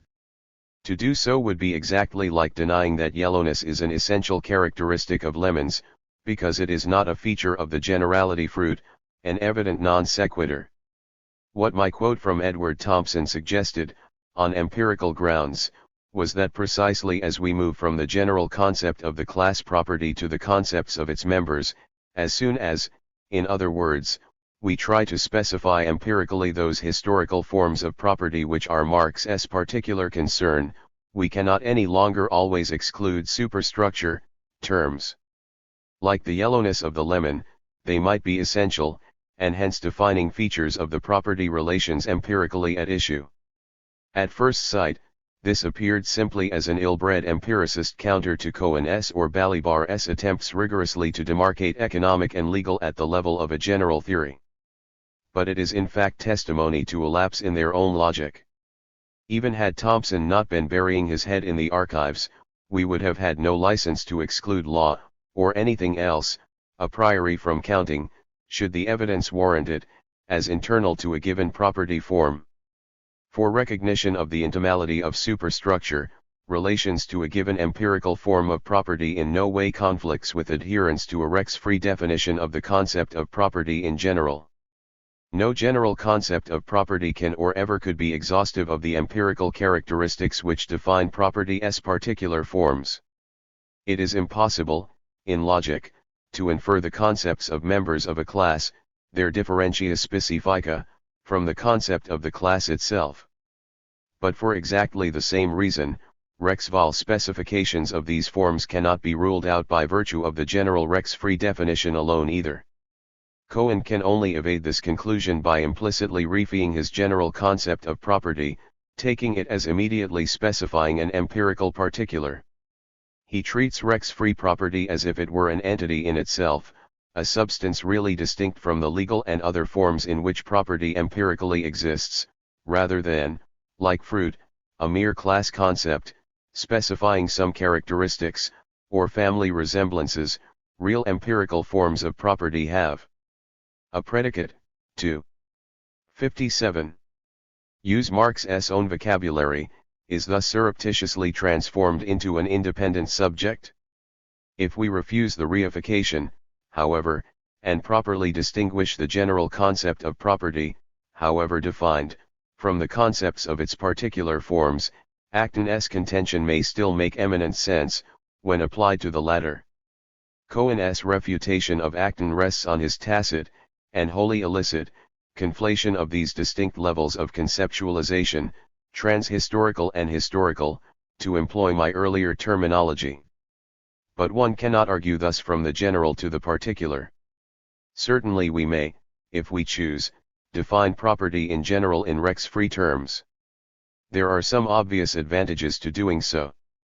But in any given empirical instance the economic structure of society may still turn out to be neither conceivable, nor observable, apart from the legal, moral, and political relationships of men. The burden of this chapter is to show that Marx never for a moment thought otherwise, and his concepts of production relations and economic structure must be comprehended accordingly.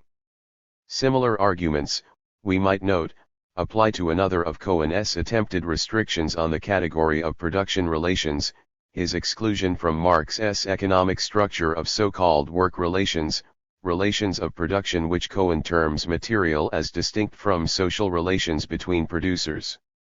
Work relations include the forms of cooperation in the labor process, and division of labor in the workshop, 6 discussed, also, as productive forces in the last chapter. By a specifically social relation between producers, Cohen means one which entails an ascription to persons, specified or unspecified, of rights or powers vis-a-vis other men, 1978, 94. This is another way of delineating his ownership relations. Not all relations between people in production are of this kind, and only those which are, in his view, enter Marx's economic structure. The foundation of this distinction between social and material relations of production is Cohen's perfectly correct observation that Marx himself systematically distinguishes between material and social properties of the phenomena he analyses. We saw this, and its relevance to Marx's theory of fetishism, in the last chapter. But Cohen commits a similar reification here as he does with property. For the point is that in Marx, the relevant distinction lies between material and social attributes, properties, qualities, characteristics. 58. Features, of productive phenomena, not between different kinds of phenomena in production as such. These two are in other words class concepts. Use as raw materials or instruments in the labor process, for instance, is a material characteristic which defines the class means of production, while embodying value and commanding surplus value are social characteristics which define the class capital. But the empirical form, constant capital, exists only as a phenomenon which conjoins both these sets of attributes. Accordingly, as argued above for class or attribute concepts generally, no purely material description, or, come to that, no purely social description, can be a complete empirical account of any real entity in this realm of analysis. We have not sufficiently described constant capital when we enumerate its material characteristics qua means of production.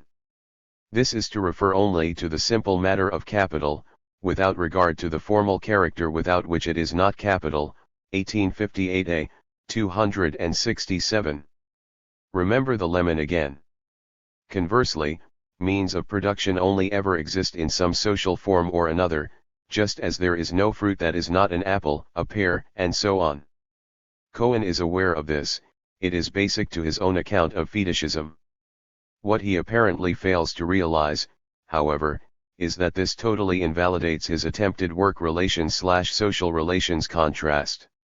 If material and social in Marx refer to attributes of phenomena, not phenomena as such, we cannot use his distinction to differentiate two different kinds of production relation, material and social. Nor, therefore, can we on these grounds expunge work relations from the economic structure of society. These supposedly separate material relations are but social relations of production regarded, abstractly, from their material side. Marx's distinction lies between the material and social dimensions of one and the same set of activities, we might recall, which he explicitly conceives from the start as double, simultaneously material and social, not between substantial kinds of relations as such. 7. In having, I hope, cleared some ground, let us now turn more directly to Marx. I have already quoted the poverty of philosophy on the impossibility of defining property as an independent relation, a category apart, an abstract and eternal idea, above, p. 21. Moralizing Criticism and Critical Morality, a text dating from the same year, agrees, private property, for instance, is not a simple relation or even an abstract concept, but consists in the totality of the bourgeois relations of production. 1847 c. 337. In both cases Marx defines property in terms of production relations, rather than the other way about. The production relations in question are always historically specific, the relations of a given mode of production, and property therefore emphatically a historical category. Marx's approach here contrasts sharply with Cohen's or Balibar's, both of whom, as we have seen, seek to ground the concept of production relations on a trans-historical, albeit Rex-free, concept of property. Indeed, property, as Marx uses the term in these texts, far from being susceptible to independent definition, is in fact synonymous with the economic structure of society as delineated in the 1859 preface. Moralizing Criticism says that property consists of the totality of relations of production, which is exactly the preface's description of the economic structure. We might, for a change, take quite literally the preface's claim that property and production relations are but different expressions for the same thing. As usual, however, Marx offers no general definition, of a substantive kind, of what these production relations, whether construed as property or economic structure, actually are. But given the apparent synonymity of the reference of these terms, exploration of what he had to say, in various historical contexts, about particular forms of property might take us some way forward in the search for what he understood by an economic structure. We may begin with some critical remarks on Hegel in Capital 3. Hegel, according to Marx, seeks to explain private property in land from the trans-historical premise that man as an individual must endow his will with reality as the soul of external nature, and must therefore take possession of this nature and make it his private property. For Marx, this will to possession is comical. Free private ownership of land, a very recent product, is according to Hegel, not a definite social relation, but a relation of man as an individual to nature, an absolute right of man to appropriate all things. Hegel makes the blunder at the outset of regarding as absolute a very definite legal view of landed property, belonging to bourgeois society. 1865a, 615-16n. Basic to Marx's argument here is the idea that property is a social relation, not, or at least not primarily, but only consequentially, a relation of individuals to things. He says the same thing in Grundriss, drawing a linguistic parallel we have encountered previously in his discussion of production. Language as the product of an individual is an impossibility. But the same holds for property, 1858a, 490. Possession, Hegel's starting point, is indeed the subject's simplest juridical relation, but there is no possession preceding the family or master-servant relations, the concrete substratum like family or master-servant relations of which possession is a relation is always presupposed. 1857, 102, my interpolation. The appearance of property as an unmediated relation of possession between individual owners and the things they own is an illusion arising out of the phenomenal form property takes within specifically capitalist relations. It is an historical product. In previous forms of society, neither individuals as owners, nor their property, had their modern exclusivity or simplicity. Property did not even appear as a simple relation of person and thing. Who owned what, or even what it meant to be an owner, were by no means clear-cut, the very terms at issue are anachronistic. This is well brought out in the historian Mark Bloch's discussion of the inapplicability of modern concepts of property to medieval Europe. There, he points out, the word ownership, as applied to landed property, would have been almost meaningless. The tenant who, from father to son, as a rule, plows the land and gathers the crop, his immediate lord, to whom he pays dues, and who, in certain circumstances, can resume possession of the land, the lord of the lord, and so on, right up the feudal scale.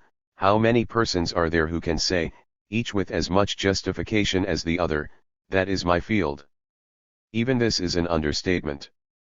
For the ramifications extended horizontally as well as vertically, and account should be taken of the village community, which normally recovered the use of the whole of its agricultural land as soon as it was cleared of crops, of the tenant's family, without whose consent the property could not be alienated, and of the families of the successive lords.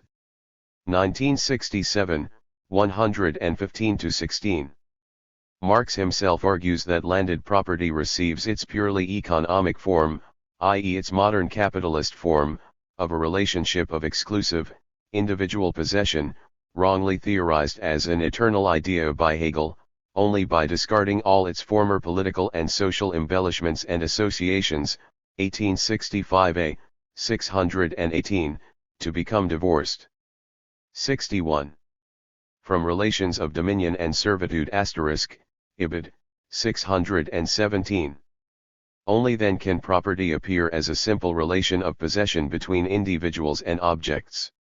As any reader of capital I, or anyone with any familiarity with modern history, will know, the making of this purely economic form of property was a protracted, bitter, and often bloody struggle, one Marx first encountered, incidentally, as early as 1842, with the transformation, in the Rhineland, of erstwhile common rights to gather wood into a crime, 1842, cf 1859a.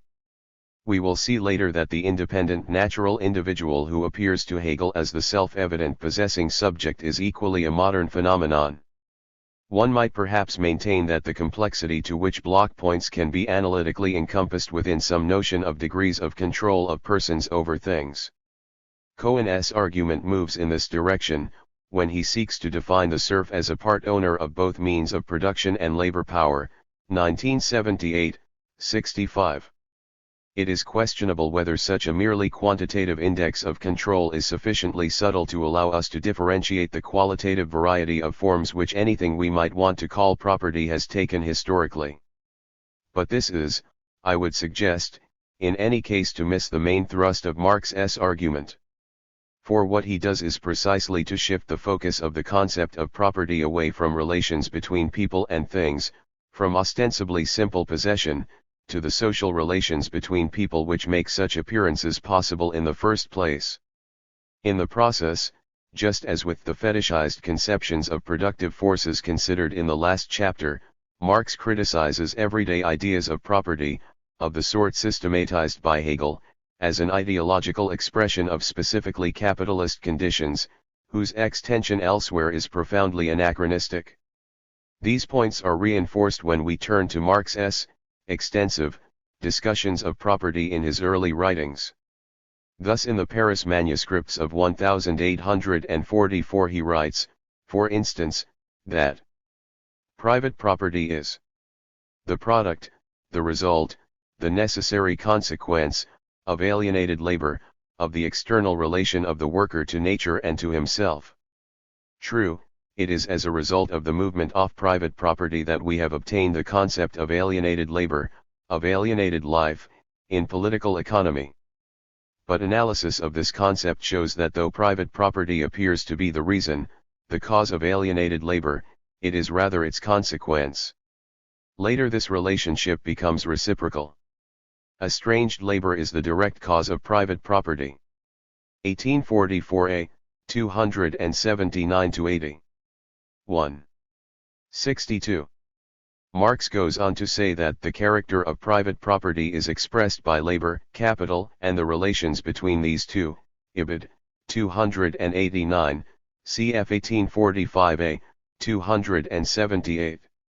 This strikingly anticipates later and more famous formulations, like Capital's observation that capital is not a thing, but a social relation between persons established by the instrumentality of things, 1867a, 776. The overall argument of the 1844 manuscripts on private property is succinctly captured in two sentences. Material, immediately perceptible private property is the material perceptible expression of estranged human life, 1844a, 297. Conversely, only when labor is grasped as the essence of private property, can the economic process as such be analyzed in its real concreteness, Ibid. 317. In the German ideology Marx concretizes this analysis somewhat but without losing its essentials. He argues there that different forms of society are just so many forms of the organization of labor, and hence of property, 1846a, 78. Specifically, division of labor and private property are identical expressions. In the one the same thing is affirmed with reference to activity as is affirmed in the other with reference to the product of the activity, Ibid. 44. 4. The various stages of development in the division of labor are just so many different forms of ownership, i.e., the existing stage of the division of labor determines also the relations of individuals to one another with reference to the material, instrument, and product of labor, Ibid. 33. Marx elaborates. With the division of labor, is given simultaneously the distribution, and indeed the unequal distribution, both quantitative and qualitative, of labor and its products, hence property, the nucleus, the first form, of which lies in the family, where wives and children are the slaves of the husband. This latent slavery in the family, though still very crude, is the first property, but even at this early stage it corresponds perfectly to the definition of modern economists who call it the power of disposing of the labor power of others, Ibid. The equation of property with power of disposing of the labor power of others is one Marx employs repeatedly in texts of this period. That power, in more developed modes of production like capitalism, is certainly materialized in, and effected in part through, ownership of physical means of production. But it is worth underlining the fact that this is not the case with the family, whose relations Marx nonetheless claims here to be property relations. Power over people's labor power derives in this instance from direct, personal, patriarchal relations between individuals plus or minus themselves. Modern Marxist anthropologists, not to mention feminist writers, concur with this insight. 8. 4. I want now to consider exactly what relations between people would, for Marx, qualify as property or production relations.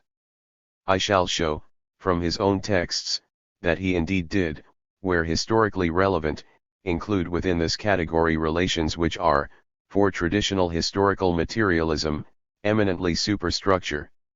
The economic structure of society was therefore for him a very different, and a very much broader, totality of social relations than is normally recognized.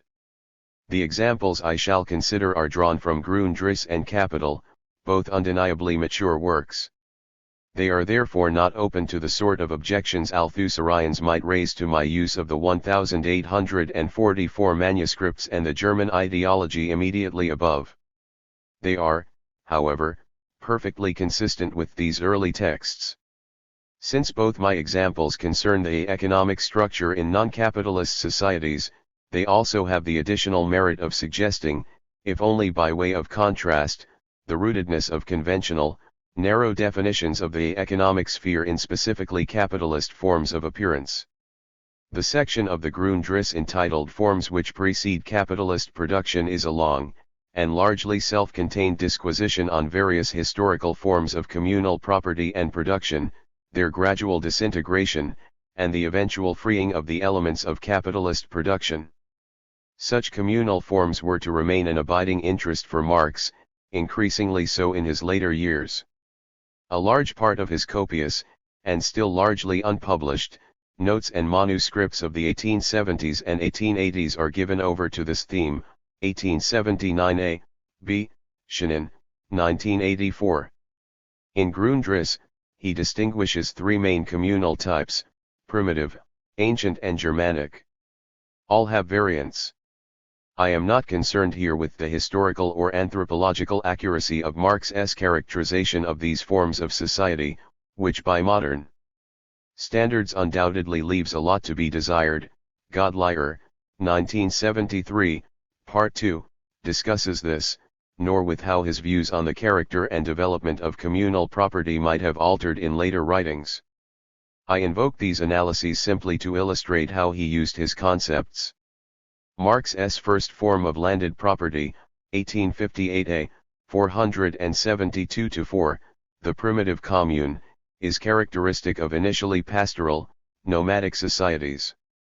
Here individuals relate to land as property of the community producing and reproducing itself in living labor. They are proprietors of the land insofar as, and only insofar as, they are members of the community. Indeed, Marx says, strictly speaking, individuals as such are here merely possessors of the soil, for land is the property of the community as a whole. Ibid. 476. Marx is clear that the initial, naturally arisen spontaneous community, which is the family, and the family extended as a clan, appears as first presupposition for this form of property. The clan community, the natural community, appears not as a result of, but as a presupposition for the communal appropriation, temporary, and utilization of the land. When they finally do settle down, the extent to which this original community is modified will depend upon various external, climatic, geographic, physical etc. conditions as well as on their particular natural predisposition, their clan character. This naturally arisen clan community, or, if one will, pastoral society, is the first presupposition, the communality of blood, language, customs, for the appropriation of the objective conditions of their life, and of their life's reproducing and objectifying activity, activity as herdsmen, hunters, tillers, etc. The real appropriation through the labor process happens under these presuppositions, which are not themselves the product of labor, but appear as its natural or divine presuppositions. Ibid. 472. Here, then, particular social relations, specifically, familial relations, extended into the clan community, are presupposed to appropriation through the labor process, and integral to these relations are communality of blood, language, customs. These latter are of course superstructure, phenomena par excellence for most adherents to base/superstructure models, and things which belong neither in the economic structure nor the superstructure, and thus fly outside the scope of historical materialist theory altogether. For Cohen, the so-called Asiatic form of property, Ibid. 472 to the power of fourth, is a variant of this primitive form, though, Marx says, it at first sight appears not to be because of the individual's apparent propertylessness. Here, the comprehensive unity standing above all these little communities appears as the higher proprietor or as the sole proprietor. The real communities hence exist only as hereditary possessors. Because the unity is the real proprietor and the real presupposition of communal property, it follows that this unity can appear as a particular entity above the many real particular communities. Ibid. 473. Marx's language here is dense. But he appears to be saying that in the Asiatic form, the unity formed in the cooperation of several communities becomes a presupposition of communal property, in exactly the same way as within any single community the existence of the commune itself is such a presupposition. He instances water control as an important form of intercommune cooperation. Clearly, where artificial irrigation is a condition of production, and it requires intercommunal cooperation, such cooperation also becomes a condition of production, and hence of property. Karl Wittfogel, 1957, was to develop this line of argument, and apply it to the modern USSR, though in ways ungenial to most Marxists. Modern bureaucratic collectivist theorists reason similarly, drawing on Marx's analyses of the Asiatic mode of production, vis-a-vis the socialist state in modern planned economies. Malati, 1977. In such cases, this transcommunal unity may be personified in the form of a despot. Property appears mediated for the individual through a cession sic by the total unity, a unity realized in the form of the despot, the father of many communities, to the individual, through the mediation of the particular commune.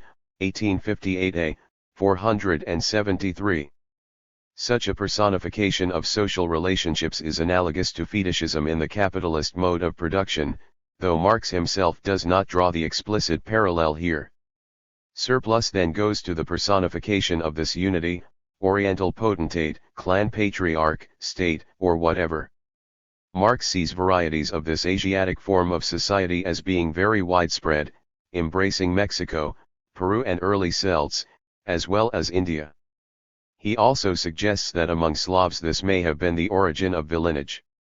What is of interest for the present argument, however, is that once again relations internal to a given mode of production and property form embrace evidently superstructure. 66. Phenomena, quasi-political relations, of a tributary sort, and, in so far as a specific mystification of the unity is involved, ideology too.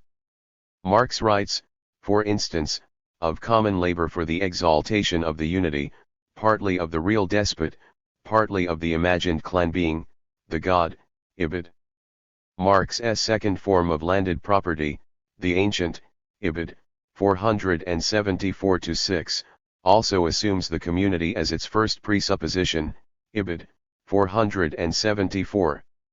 The ancient Greek or Roman community, however, differs from the primitive or Asiatic archetype in several respects. Its basis is urban rather than rural. The cultivated field here appears as a territorium belonging to the town. We also see here the beginnings of private property, communal property, as state property, ager publicus, is here separate from private property.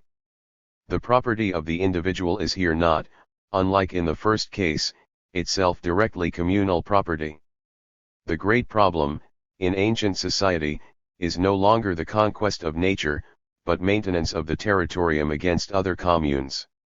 War is therefore the great comprehensive task, the great communal labor which is required either to occupy the objective conditions of being there alive, or to protect and perpetuate the occupation. Hence the commune consisting of families initially organized in a warlike way, as a system of war and army, and this is one of the conditions of its being there as proprietor, Ibid. 474. The ancient commune, then, unlike the primitive, consists of individual private peasant proprietors. But at the same time, the condition of their property remains their communal organization, particularly for war. In this connection, Marx offers some interesting parentheses on antiquity's view of agriculture as the sole proper occupation of a free man, the soldier's school, and the consequent exclusion of craftsmen from citizenship, Ibid. 477. Importantly, however, the emergence here of private property does not obviate the communal character of the ancient form as a whole. Rather, membership in the commune remains the presupposition for the appropriation of land and soil, but, as a member of the commune, the individual is a private proprietor. The commune is the presupposition of property in land and soil still.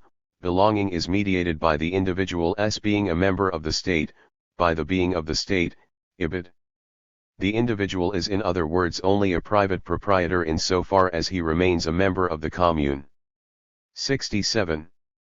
The German ideology similarly observes that in antiquity, the citizens hold power over their laboring slaves only in their community, and on this account alone, are bound to the form of communal ownership. 1846a, 33.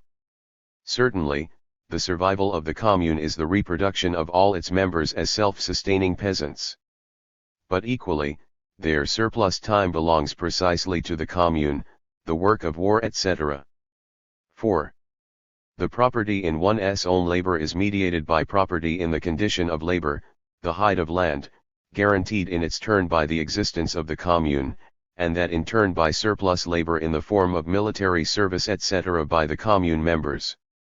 It is not cooperation in wealth-producing labor unlike in the primitive form by means of which the commune member reproduces himself, but rather cooperation in labor for the communal interests, imaginary and real, for the upholding of the association outwardly and inwardly.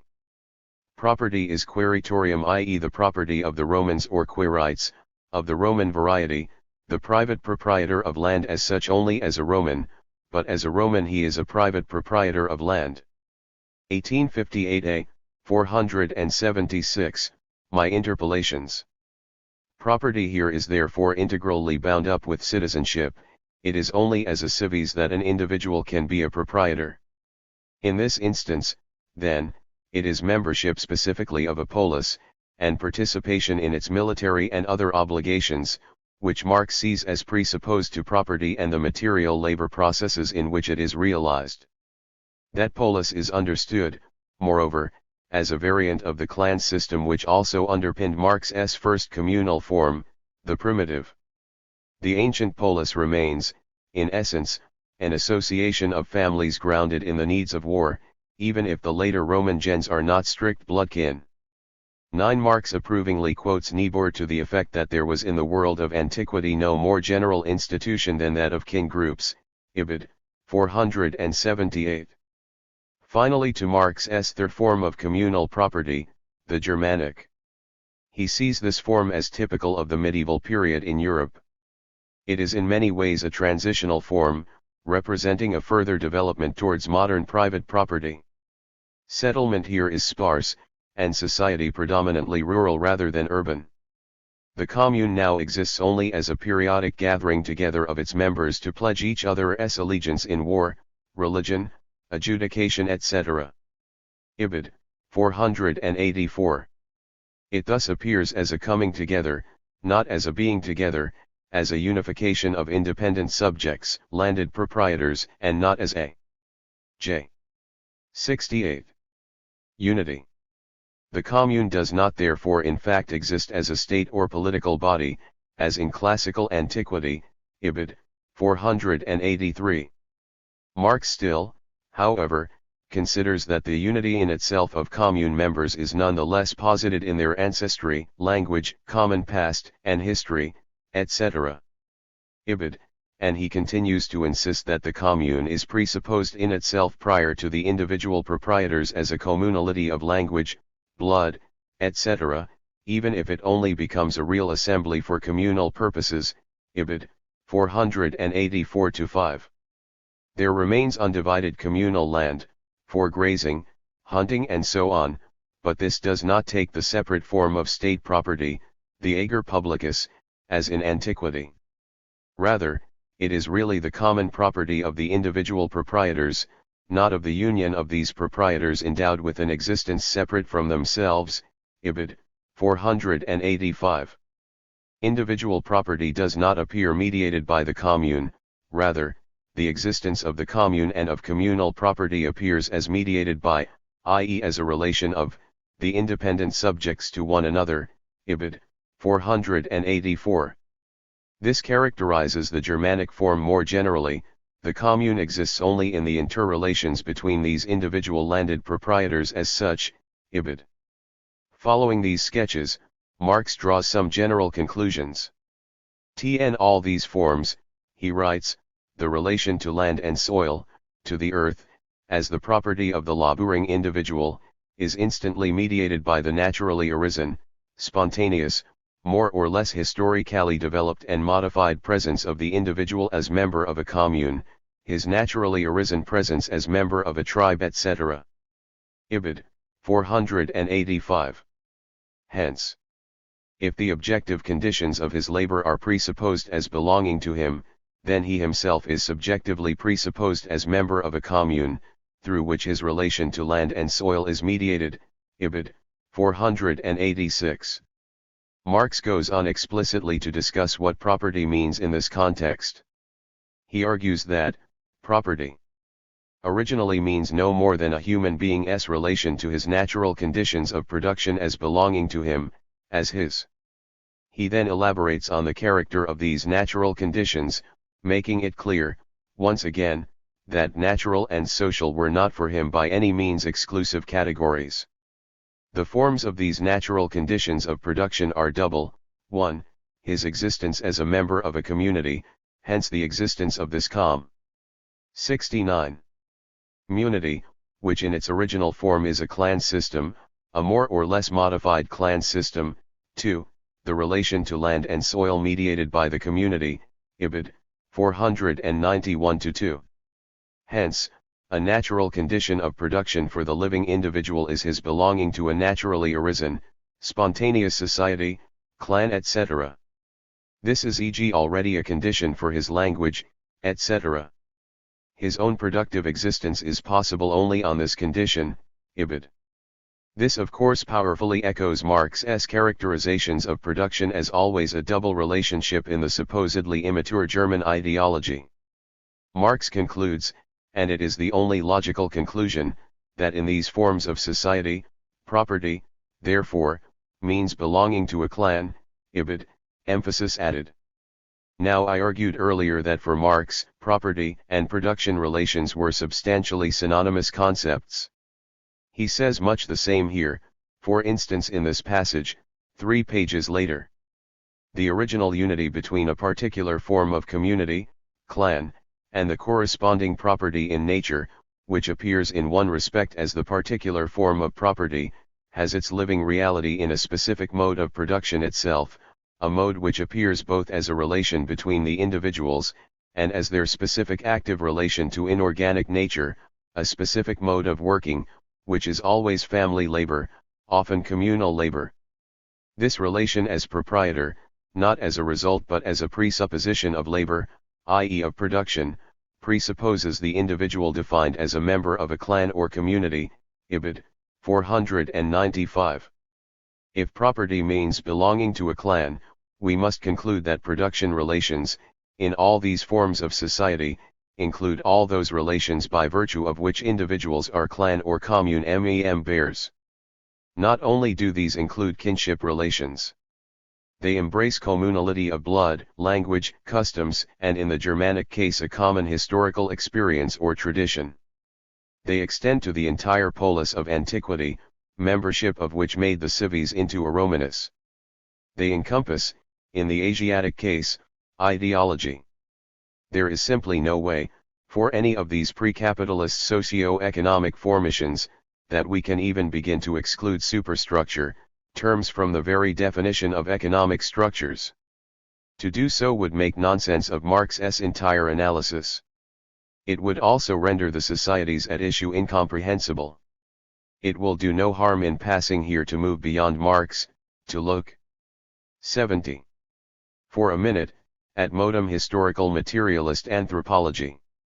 Malassu, 1972, cf. his 1975, argues that agricultural self-sustaining communities rely less on the control of the means of material production than on the means of human reproduction subsistence and women. Their end is reproduction of life as a precondition to production.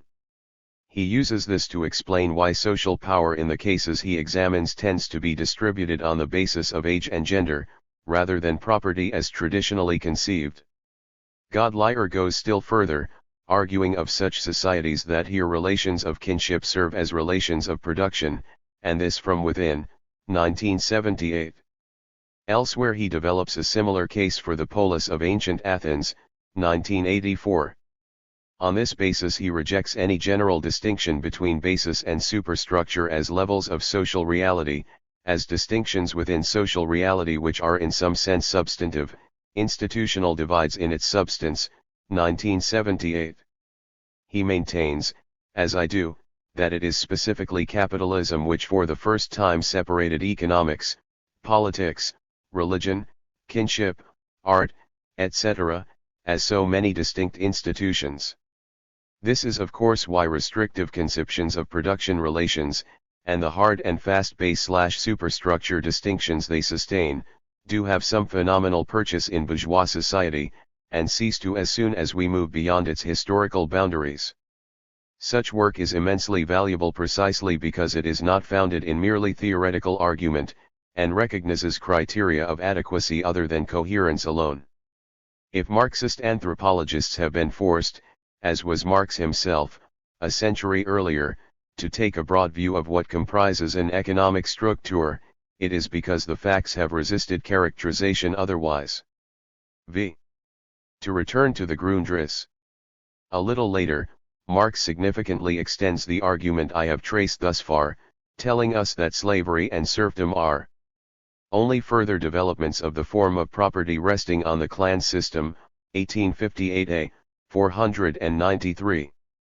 The analysis of property developed here, then, would seem to apply to all the non-capitalist epochs in the economic formation of society, Asiatic, ancient, feudal, delineated in the 1859 preface, a very wide historical compass indeed.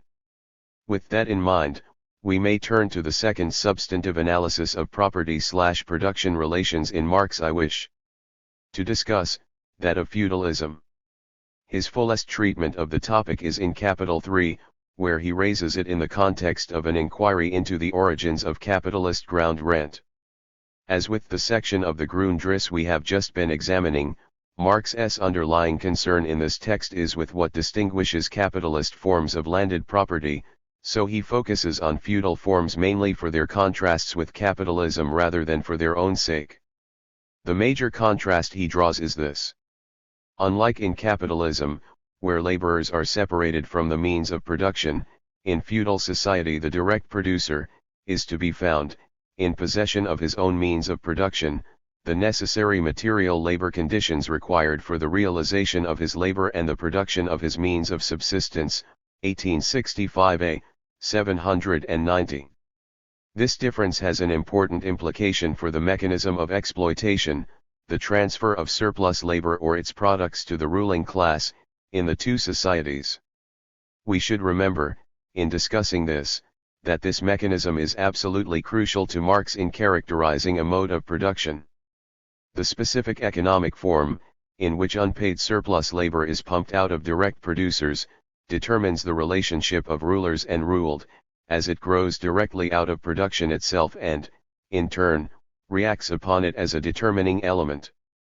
Upon this, however, is founded the entire formation of the economic community which grows up out of the production relations themselves, thereby simultaneously its specific political form. It is always the direct relationship of the owners of the conditions of production to the direct producers, which reveals the innermost secret, the hidden basis of the entire social structure, Ibid, 791, 10. In capitalism, economic pressure 11 alone suffices to ensure that the worker produces surplus for the capitalist. Given the laborer's lack of means of production, the only conditions under which he can produce his subsistence at all, selling his labor power for a wage, are ones which entail the performance of unpaid surplus labor. But in feudalism, things are different. From a purely economic viewpoint, the peasant can produce his subsistence, on the land, and with the animals, tools, and so on, which he possesses, without having in the very process to produce surplus for his lord. Since feudal lords nonetheless manifestly do extract surplus labor, and feudal society would not be what it was if they did not, Marx is led to draw the following conclusion. J. 72. Under such conditions, the surplus labor for the nominal owner of the land can only be extorted from them by other than economic pressure, whatever the form may be. Thus, conditions of personal dependence are requisite, a lack of personal freedom, no matter to what extent, and being tied to the soil as its accessory, bondage in the true sense of the word. Ibid.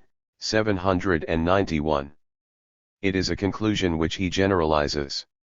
In all forms in which the direct producer remains the possessor of the means of production, he argues, the property relationship must simultaneously appear as a direct relationship of lordship and servitude. Ibid. 790, emphasis added. Herrschaft, we must conclude, is here the specific economic form in which surplus is pumped, and hence constitutes the innermost secret, the hidden basis of the entire social structure. Other texts make this explicit. For I, personal dependence here characterizes the social relations of production just as much as it does the other spheres of life organized on the basis of that production. Personal dependence forms the groundwork of society, 1867a, 77. We could hardly ask for a clearer statement of the internality of Herrschaftsverhältnisse to society's economic structure. For the Grundriss, likewise, the master-servant relation is an essential element of appropriation, 1858a, 500. For theories of surplus value, the latter's basis is the forcible domination of one section of society over another, 1863c, 400. In feudal society, relations of personal dependence, relations, moreover, not founded upon effective control of the means of production, which Marx assumes the direct producer to enjoy, are essential relations of production, and hence, consistently with the stipulations of the 1859 preface, form the groundwork of society. To reduce Herrschaft, as Cohen does, simply to part ownership of labor power is in my view a travesty of what Marx is getting at in these analyses. The essence of the relationship, he makes clear, is appropriation of an alien will, Ibid. 500-1, emphasis added, personal subjection, unfreedom. It also begs the empirical question of how, in other words, through what set of relations, such alien control over labor power is actually established. At one point in the Grundriss, Marx goes so far as to assert that feudal landed proprietorship developed out of purely military relations of subordination, 1858a, 165. Given the amount of land administered by the medieval church, one might also want to give due weight to the power of the word. It is ironic, considering the labors of Cohen and others too. 73. Produce a Rex-free definition of property, that in European feudal society by the High Middle Ages Herrschaft was in fact largely organized through jurisdiction. In Perry Anderson's words, justice was the ordinary name of power, 1974a, 153. This has led Rodney Hilton recently to count jurisdiction explicitly as a key social relation of feudal production, 1985, unsurprisingly, perhaps, since his own earlier writings estimate that by the 12th century, more than half of all feudal ruling class income took the form of profits of jurisdiction or taxes, rather than ground rent as such, 1976. Anderson himself argues similarly, and like Marx generalizes the point beyond feudalism alone. All modes of production in class societies prior to capitalism extract surplus labor from the immediate producers by means of extra economic coercion. Capitalism is the first mode of production in history in which the means whereby the surplus is pumped out of the direct producers is purely economic in form. All other previous modes of exploitation operate through extra-economic sanctions, kin, customary, religious, legal or political. It is therefore impossible to read them off from economic relations as such. The superstructures of kinship, religion, law, or the state necessarily enter into the constitutive structure of the mode of production in pre-capitalist social formations. They intervene directly in the internal nexus of surplus extraction, where in capitalist social formations, the first in history to separate the economy as a formally self-contained order, they provide by contrast its external preconditions. In consequence, pre-capitalist modes of production cannot be defined except via their political, legal, and ideological superstructures, since these are what determine the type of extra-economic coercion that specifies them. 1974b, 403-4. I would want to express the point more forcefully, and say that what Anderson is getting at renders the very terms in which he, like Marx himself, formulates his argument, economic versus non-economic, anachronistic. Superstructures cannot reasonably be said to intervene in a structure of which they are constitutive. A far better way of putting it would be to say that in these societies, a distinction between economic relations as such and superstructures, at least as conventionally drawn, simply does not obtain. Indeed, if we persist in using these concepts in the usual way, Anderson's observation comes very close to denying the applicability of Marx's claims for the primacy of the mode of production of material life outside capitalism. Superstructures, Anderson appears to be saying, determine the core social relations of these modes, their specific modes of 74. Exploitation, upon which, for Marx, is founded the entire formation of the economic community. Anderson's frequent recourse to quotation marks is perhaps indicative of some unease. I doubt he intends thus to curtail the scope of historical materialism. Nonetheless, he goes on to make a very important point. Since, he says, feudal societies are defined by their non-economic mechanisms of surplus extraction, to specify them in Rex-free terms, abstracting from superstructures, leaves us with no basis for differentiating between them. This has a paradoxical historiographic consequence. If, in effect, the feudal mode of production can be defined independently of the variant juridical and political superstructures which accompany it, such that its presence can be registered throughout the globe wherever primitive and tribal social formations were superseded, the problem arises: how is the unique dynamism of the European theater of international feudalism to be explained? Ibid. 402. A colorblind materialism, Ibid, eventuates in historical idealism, for the differentiating factors can then, logically, only be sought outside the sphere of material life. Cohen does discuss Marx's analyses of feudalism.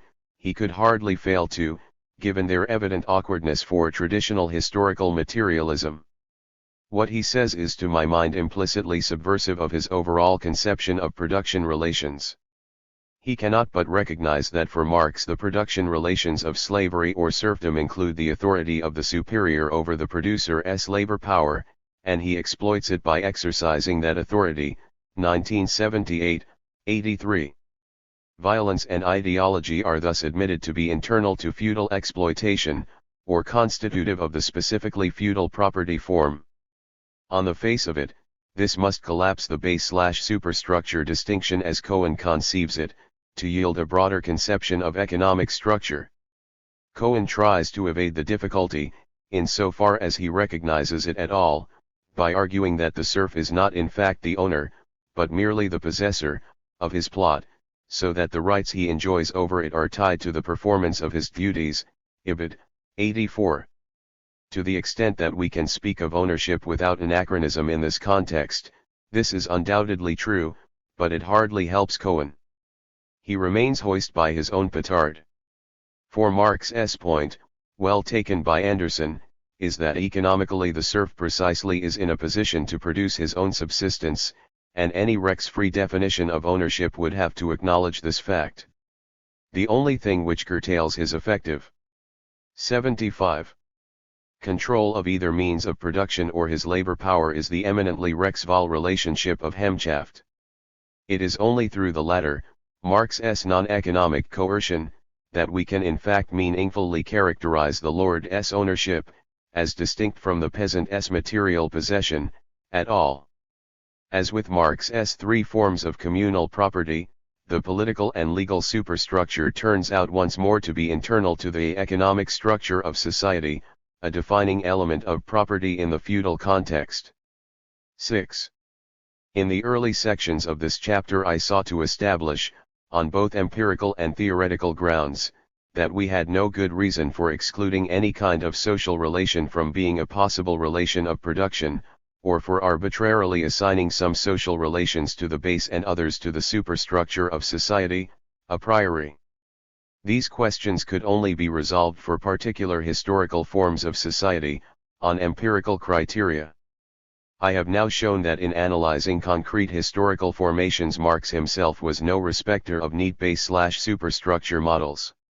Indeed, I have suggested that the apparent separability of the economic sphere from acton's legal, political, and moral relationships of men is a phenomenon of capitalism alone, and orthodox conceptions of production relations are therefore methodologically akin, in their immediate generalization of capitalist appearances, to the fetishized views of productive forces discussed in Chapter 2, a theme I shall take further below.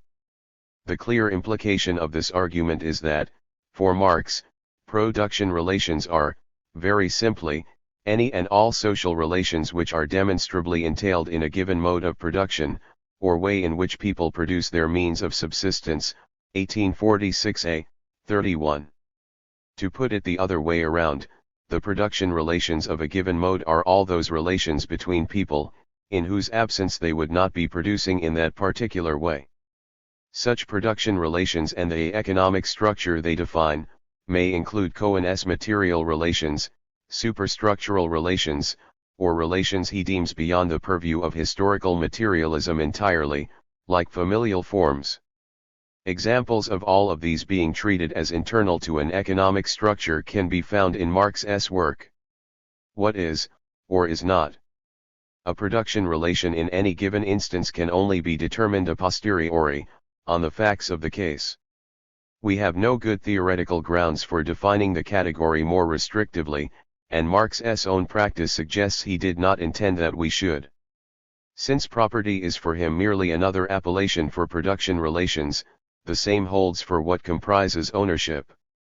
Greg McLennan, 1981, 17 ff., criticizing an earlier, and less elaborated, formulation of this argument, has expressed the worry that so open a definitional criterion of production relations might be satisfied by random empirical evidence.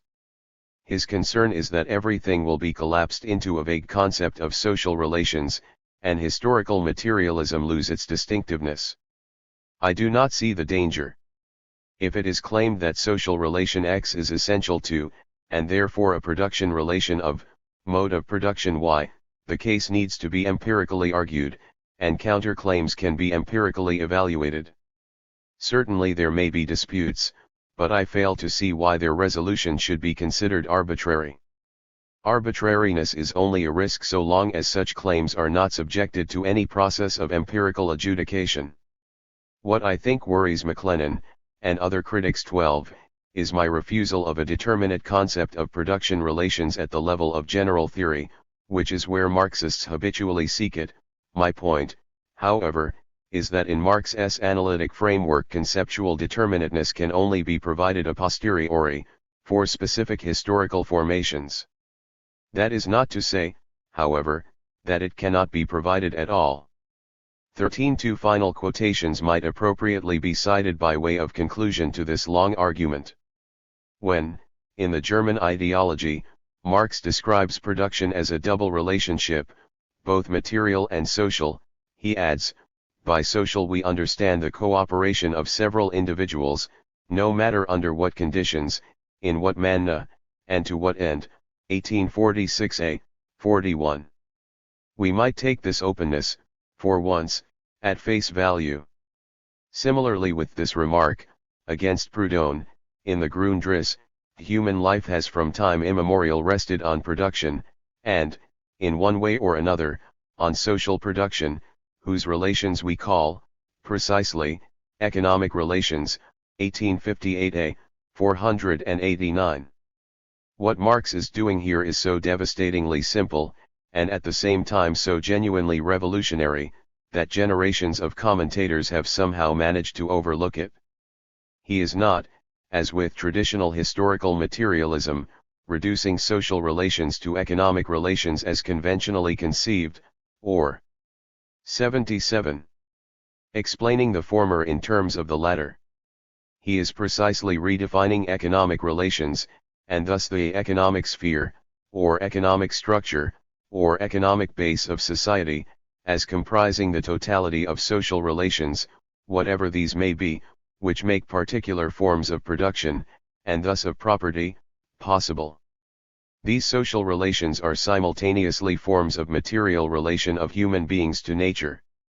This totality is Marx's groundwork of society, and its extensiveness indicates why he could plausibly treat material production as being synonymous with production of the society itself, i.e. the human being itself in its social relations, 1858a, 712, or assert that the relations of production in their totality constitute what are called the social relations, society, 1847b, 212. Such propositions are grossly reductionist on any other interpretation. As he wrote in 1846, introducing the notion of a mode of production, this mode must not be considered simply as being the reproduction of the physical existence of individuals. Rather, it is a definite form of activity of these individuals, a definite form of expressing their life, a definite mode of life on their part, 1846a, 32. What we have here is less an economic, and still less a technological, theory of history or society, in any standard sense of the word economic, than an agenda for an historical sociology of economic forms and phenomena. 7. The final issue I wish briefly to air in this chapter, and I do not pretend to do any more, concerns what I take to be a serious lacuna in Marx's work, and the historical materialist tradition generally. This is the question of human reproduction, and its connection with material production as Marx conceived it. The context in which I raise this, and what has made it visible as a theoretical problem, is, of course, the renaissance of feminist scholarship in recent years, which questions the paradigms of all classical sociologies, including Marxism. I have argued that Marx's conception of the material groundwork, 1867a, 80, of society was far broader than that normally ascribed to him. The question I want to raise here is, was that conception sufficiently broad, or could it be made sufficiently broad, to accommodate, without subordinating, the undoubted sociological insights of feminist analysis? I shall suggest that it was not, but 78. Could be made so, and that Marx's own writings provide some grounds for undertaking the task with his posthumous blessing.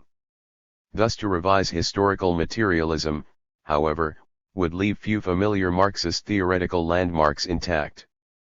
Conventionally, by production Marxists understand production of material goods, and modes of production are defined and differentiated according to how this is effected. Marx speaks of a mode of production as a way in which people produce their means of subsistence, 1846a, 31. It is true, and important, that he recognized such production as simultaneously being the production of social relations. But the relations he had in mind were specifically those entailed in the production of goods, such as the kinship relations of the primitive commune, the ancient polis, feudal Herrschaft, or the labor/capital class relation. It is production of goods, therefore, which demarcates the field, and whose social forms constitute the specific object, of historical materialist inquiry.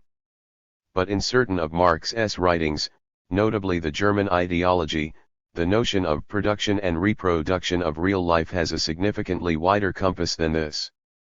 Near the beginning of that text Marx and Engels list a number of material factors in human life routinely overlooked by idealist historiography, which they say are premises of their own viewpoint. The first and second of these are the need to produce goods, to live, and the development of new human needs and capacities in the process. They continue, the third circumstance which, from the very outset, enters into historical development, is that men, who daily remake their own life, begin to make other men, to propagate their own kind, the relation between man and woman, parents and children, the family, 1846a, 40. These three aspects of social activity, they go on to make clear, are not of course to be taken as three different stages, but just as three aspects or, to make it clear to the Germans, three moments, which have existed simultaneously since the dawn of history and the first men, and which still assert themselves in history today, Ibid, 41. The next sentence, the one I have severally quoted on production as a double relationship, includes within the production of life both production of one's own life in labor and production of fresh life in procreation. Production of goods and production of people are thus given equal status here, conjointly defining the production of 79. Life * and equally integral to people's materialistic connection, Ibid, Marx's declared analytic starting point. A page or two later, in a passage I have already quoted more fully, above, p. 62, Marx refers to the nucleus, the first form of both property and division of labor, as being the family, where wife and children are slaves of the husband, Ibid, 44, while later in the same manuscript he writes of marriage, property, the family as the practical basis on which the bourgeoisie has erected its domination, Ibid, 195. It must be said, however, that Marx did not take these fragmentary observations much further in his subsequent work. Engels did, in his Origins of the Family, Private Property and the State, 1891, but in ways that are problematic. 14. Marx recognizes the importance of familial and clan relations to pre-capitalist property forms, as we have seen, in the Grundrisse and elsewhere, but only insofar as these are relations of production of material goods. The probable reason for this failure to return to family forms in later writings, also stated in the German ideology, is that Marx considered the family to be a subordinate relationship in more developed forms of society, 1846a, 40. Thus the Communist Manifesto roundly declares that capitalism has put an end to all feudal, patriarchal, idyllic relations, and has left remaining no other nexus between man and man than naked self-interest, than callous cash payment, 1848a, 486-7. This sweeping, and undoubtedly inaccurate, judgment reads somewhat ironically in the light of recent work on the multiple ways in which capitalist production continues to be organized through patriarchal forms of relationship both within and out with the workplace, narrowly considered, and the labor market. 15. It explains, however, why Marx should have given his third material circumstance so little explanatory weight in later writings by comparison with the modes of production of goods. Nonetheless, it is clear that in principle Marx did consider production of human beings, and thus, presumably, the relations through which such production is organized, to be as essential to production of life as is the production of goods. It would have been surprising, and inconsistent, had he not, since he recognized human labor as common to all labor processes, and repeatedly stressed, moreover, that individuals were always social, and therefore specifically and differentially socialized, human beings. His exclusion of the relation between man and woman, parents and children, the 80. family, therefore, from the ways in which modes, and thus forces and relations, of production are conceptualized, can be defended if, and only if, his claim that this is a subordinate relationship stands. He must show that such relations are wholly a corollary or a consequence of ways in which people produce their means of subsistence. Now this is a substantive judgment, open to empirical inquiry.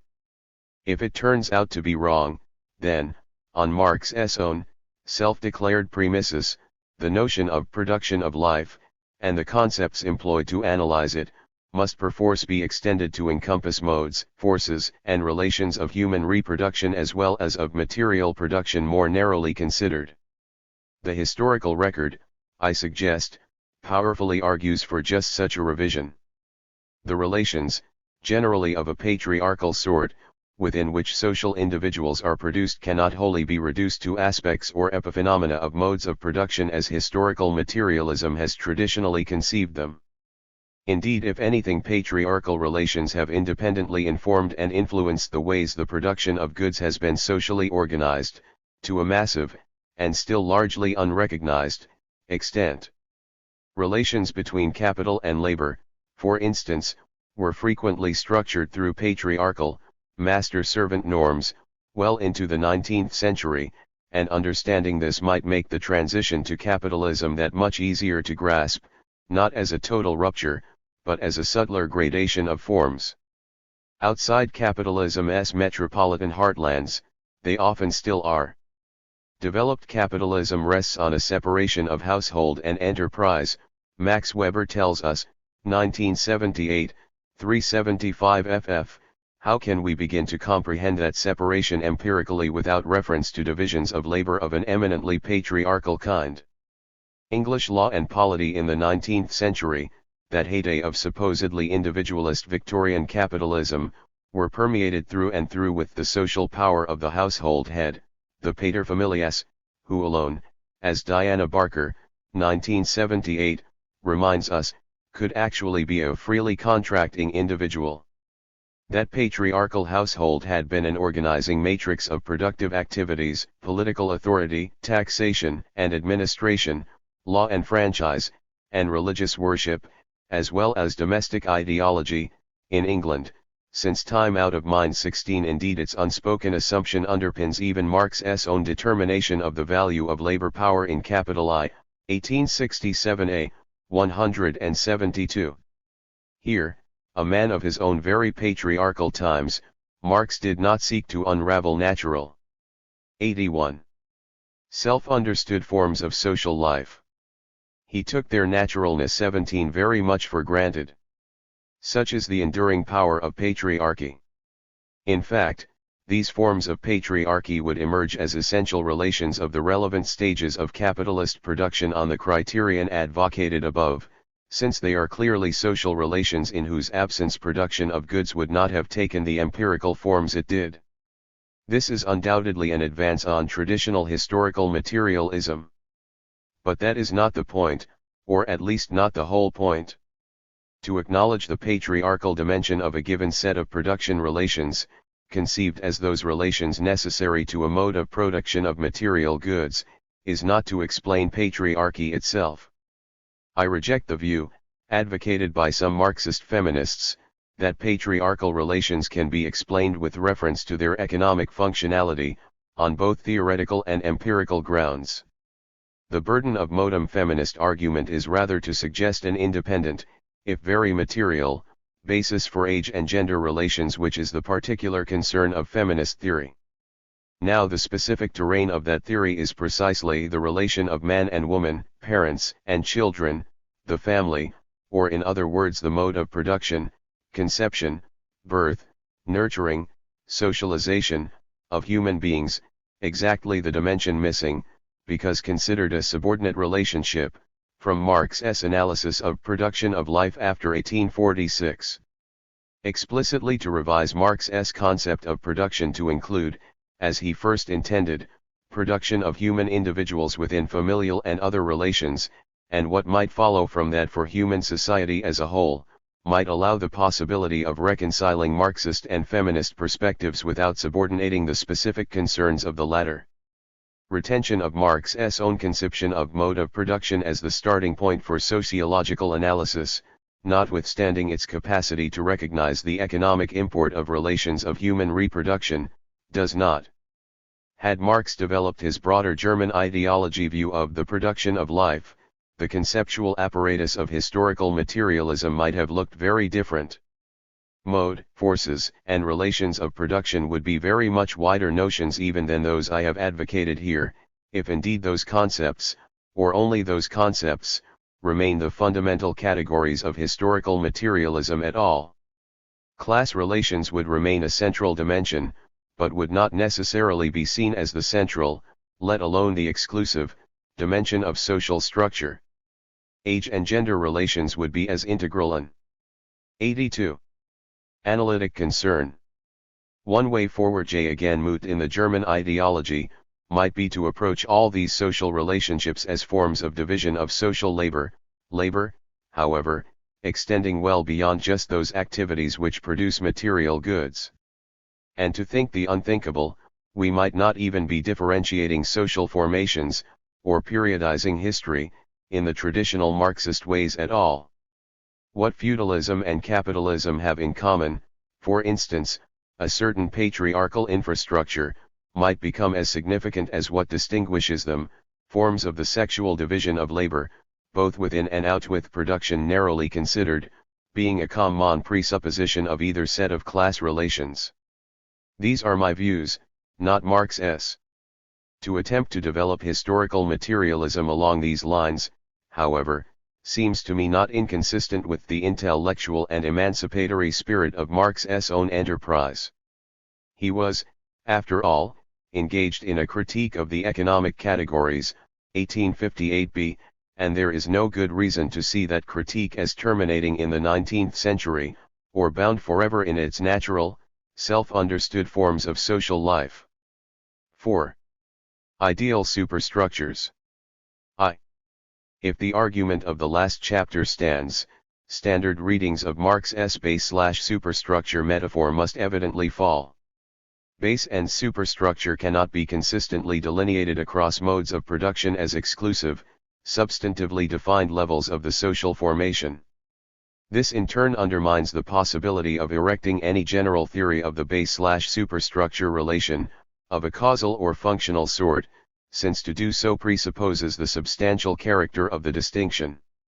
This, we should note, applies as much to relative autonomy models as straightforward economic determinisms. The question then arises, what did Marx intend to convey by his use of base/superstructure imagery? For it is undeniably common in his work, if not the leitmotif it is so often taken to be. Cohen's account may again serve as a convenient, if indirect starting point. Unlike most Marxists, Cohen seeks to exclude Marx's forms of social consciousness from the superstructure, and reserve the concept for non-economic institutions. Leaving aside the obvious question of how we might begin sensibly to describe human institutions without reference to the ideas they embody, it is difficult to reconcile this exclusion with Marx's own use of the term superstructure. At a pinch it fits the 1859 preface, but it demonstrably conflicts with many other texts. We have already seen Engels, in his late letters, referring to the whole superstructure as ideal or idealistic, adjectives which make little sense except as applied to forms of consciousness. This was also Marx's usage, on at least as many occasions as not. 84.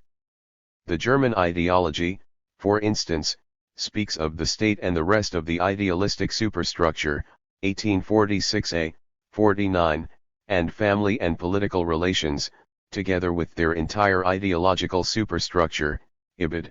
417, an interesting formulation, since here it seems to be family and political relations, the latter eminently superstructural, and the former ignored, in standard accounts, which serve as base to a superstructure which is entirely ideological. In the 18th Brumaire Marx writes similarly that upon the different forms of property, upon the social conditions of existence, rises an entire superstructure of different and distinctly formed sentiments, illusions, modes of thought and views of life. The entire class creates and forms them out of its material foundations and out of the corresponding social relations, 1852, 128. With this last quote, incidentally, but a point I shall return to in my final chapter, we are in a different language game to that in which the base/superstructure issue is generally posed. Instead of the silent dance of structural correspondences, we glimpse the creative, and conscious, activity of real individuals. At the very least then, social forms of consciousness were certainly part of what Marx understood by the superstructure. Cohen thinks it a relatively trivial matter whether or not we classify them as such. I do not. For I believe that Marx's references to the superstructure as ideal or idealistic hold the key to his entire base/superstructure metaphor. The superstructure, in brief, is simply the ideal form in which the totality of material relations which make up the base itself are manifested to consciousness, not a substantially separable order of reality at all. Arguing this will take some time. Let me begin with an apparent digression. 2. Marx, of course, held a materialist view of consciousness. For him, life is not determined by consciousness, but consciousness by life, 1846a, 38. In the words of the 1859 preface, it is not the consciousness of men that determines their being, but, on the contrary, their social being that determines their consciousness, 1859a. 1. The problem, however, is what exactly Marx meant by such claims. A common interpretation, epitomized in the works of Plekhanov or the younger Lenin, is to read Marx as inverting the primacy of the ideal, consciousness, thought, ideas, over the material world, allegedly. 85. Userded in German idealist, and particularly Hegelian and post-Hegelian philosophy. Where Hegel held that the ideal determined the material, Marx argued the contrary. In a famous formulation, he found the Hegelian dialectic standing on its head, and turned it right side up again, 1873, 20. Marx was thus like his materialist philosophical precursors in that, in Lenin's words, he takes matter as primary and regards consciousness, thought, sensations, as secondary, 1908, 46. His specific novelty, and debt to Hegel, consists in conceiving of matter itself dialectically. In my view, Marx's critique of idealism involves something quite different from, and very much more radical than, this straightforward inversion of idealism's supposed order of priorities, and the inversion metaphor is in important ways misleading. What Marx does, in criticizing Hegel and his left followers, Stirner, Bauer, and the rest, is first and foremost to deny the very existence of the ideal as a separable entity. The cunning of reason, the spirit of the age, Hegel's Weltgeist, the young Hegelians' self-consciousness, and so on, cannot for Marx be the subjects of history for the simple reason that they do not exist. They are reifications, philosophers' fictions, abstractions made flesh, speculative constructions, just like in the fruit example we considered in the last chapter. Marx's central criticism of idealist history is that it is an imagined activity of imagined subjects, 1846a, 38. He ridicules what is involved in thus being German, profound, and speculative, Ibid, 542, on numerous occasions. The most famous of these is probably the Holy Family's discussion of the mystery of speculative construction, on which I drew in the last chapter. Here is another such recipe. The whole trick of proving the hegemony of the spirit in history is confined to the following three efforts. Number 1. One must separate the ideas of those ruling for empirical reasons, under empirical conditions and as empirical individuals, from these actual rulers, and thus recognize the rule of ideas and illusions in history. Number 2. One must bring an order into this rule of ideas, prove a mystical connection among the successive ruling ideas, which is managed by regarding them as acts of self-determination on the part of the concept. Number 3.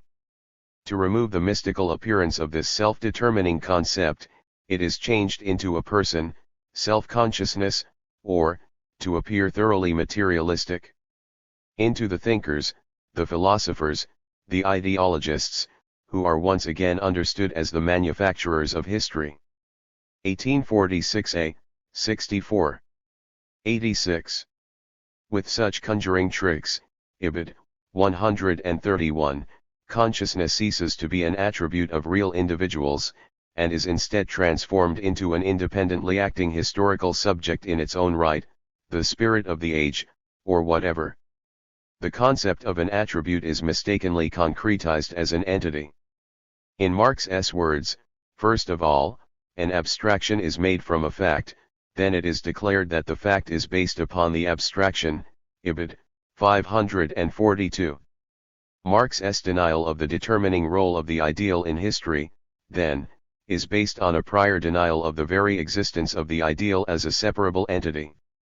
Consciousness is precisely not a thing in itself, and the fundamental error of the idealists is to treat it as such, to attribute to conceptions, thoughts, ideas, in fact all the products of consciousness, an independent existence, ibid. 30, emphasis added. Where for idealism the starting point is consciousness taken as the living individual, Marx's starting point is the real living individuals themselves, and consciousness is considered solely as their consciousness, ibid. 38. Consciousness is my relationship to my surroundings, ibid. 42, it can never be anything else than conscious existence, ibid. 37. These passages all come from the German ideology. But nearly 30 years later, in that same text in which Marx speaks of setting the Hegelian dialectic right side up again, his criticism is exactly the same, that the ideal subject of Hegel's historiography is a purely fictitious one. To Hegel, the life process of the human brain, i.e., the process of thinking, which, under the name of the idea, he even transforms into an independent subject, is the demiurgos of the real world, and the real world is only the external phenomenal form of the idea. With me, on the contrary, the ideal is nothing else than the material world reflected by the human mind, and translated into forms of thought. 1873, 19. Idealism's historical subjects are constituted by first abstracting, then reifying what is in fact merely a predicate, consciousness, of real subjects. But Marx's critique is less an inversion of the subject-predicate relation than an insistence that such predicates cannot, in the nature of things, be subjects at all. The only subjects of history, he insists, are real, living individuals themselves. The quotations I have given so far argue the fictitious status of the ideal, which is my main concern in this chapter given that Marx and Engels repeatedly qualified superstructures thus. But it is equally 87. Important to realize that the other term in the equation, the material, is also and ipso facto transformed. If consciousness ceases to be regarded as a living individual, but instead is recognized as an attribute or predicate of real living individuals themselves, then the material existence of these individuals can no longer be conceptualized in ways which exclude their consciousness. The material premise from which historical materialism starts is not, abstractly, matter, as opposed to spirit, or Lenin's consciousness, thought, sensations. It is real individuals, their activity, and the material conditions under which they live. 1846a, 31, real individuals who are amongst other things conscious, and act on the basis of their conceptions. We have seen that such purposeful action is what for Marx defines labor as a distinctively human activity, and differentiates it from superficially analogous phenomena, like the labors of bees and beavers, elsewhere in the natural world, above, p. 28. This is, of course, the burden of Marx's famous theses on Feuerbach. The fault in Feuerbach's materialism, which among other things renders it ahistorical, is that the thing, reality, sensuousness, is conceived only in the form of the object. But not as sensuous human activity, practice, not subjectively. This active side was developed abstractly by idealism, 1845b. Stirner's understanding of matter is similarly dismissed as an abstraction, an idea, 1846a, 109, empiricism branded as still abstract because it treats history as a collection of dead facts, ibid. 38, and so-called objective historiography denounced as reactionary because it apprehends the historical conditions independent of activity, ibid. 52. A quarter of a century later, Marx was to reiterate this dismissive characterization of objective historiography in connection with the reissue of his 18th Brumaire, a text concerned centrally with the puzzle of how an individual, Louis Bonaparte, could come to play the central historical role he did, 1869, 144. Marx is precisely unlike his materialist precursors in his inclusion, within what he understood as the realm of material life, of those attributes of human beings, the active side, which were previously separated off under the illusory guise of the ideal. Indeed, what he retained from the idealist tradition, whilst resituating it in terms of the natural history of humanity rather than the biography of spirit, was a conception of the internality of the relation between what Spinoza called thought and extension. The reason inversion is so. 88. Inadequate a metaphor for this critique should by now be evident. The metaphor suggests a simple reversal of terms, material and ideal, which leaves their referents intact. But what Marx actually does is to challenge these terms themselves. He denies the validity of the distinction of material and ideal, as previously drawn, including by materialists, in the first place, and it is the presumed separability of the two which forms the specific target of his attack. Material and ideal can be separated, for the social world, only at the cost of the abstraction or reification of both.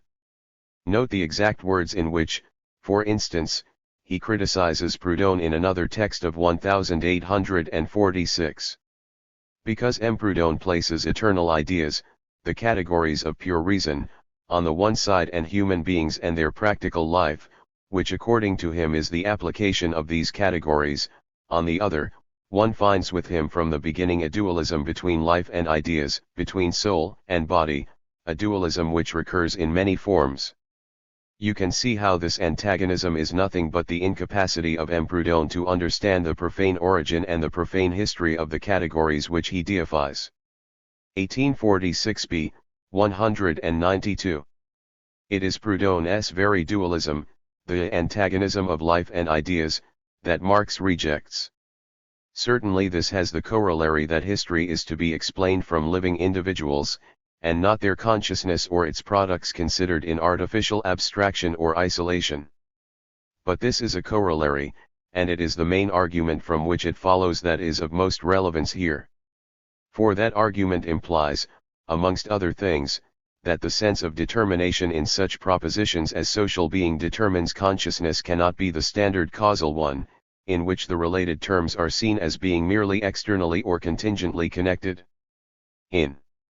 Now it is notable, and usually goes totally unremarked in commentary, that the structure of Marx's argument against the historical primacy of, ostensibly, other elements of what is normally taken to be the superstructure, in particular, law and state, is identical with that of his critique of idealism.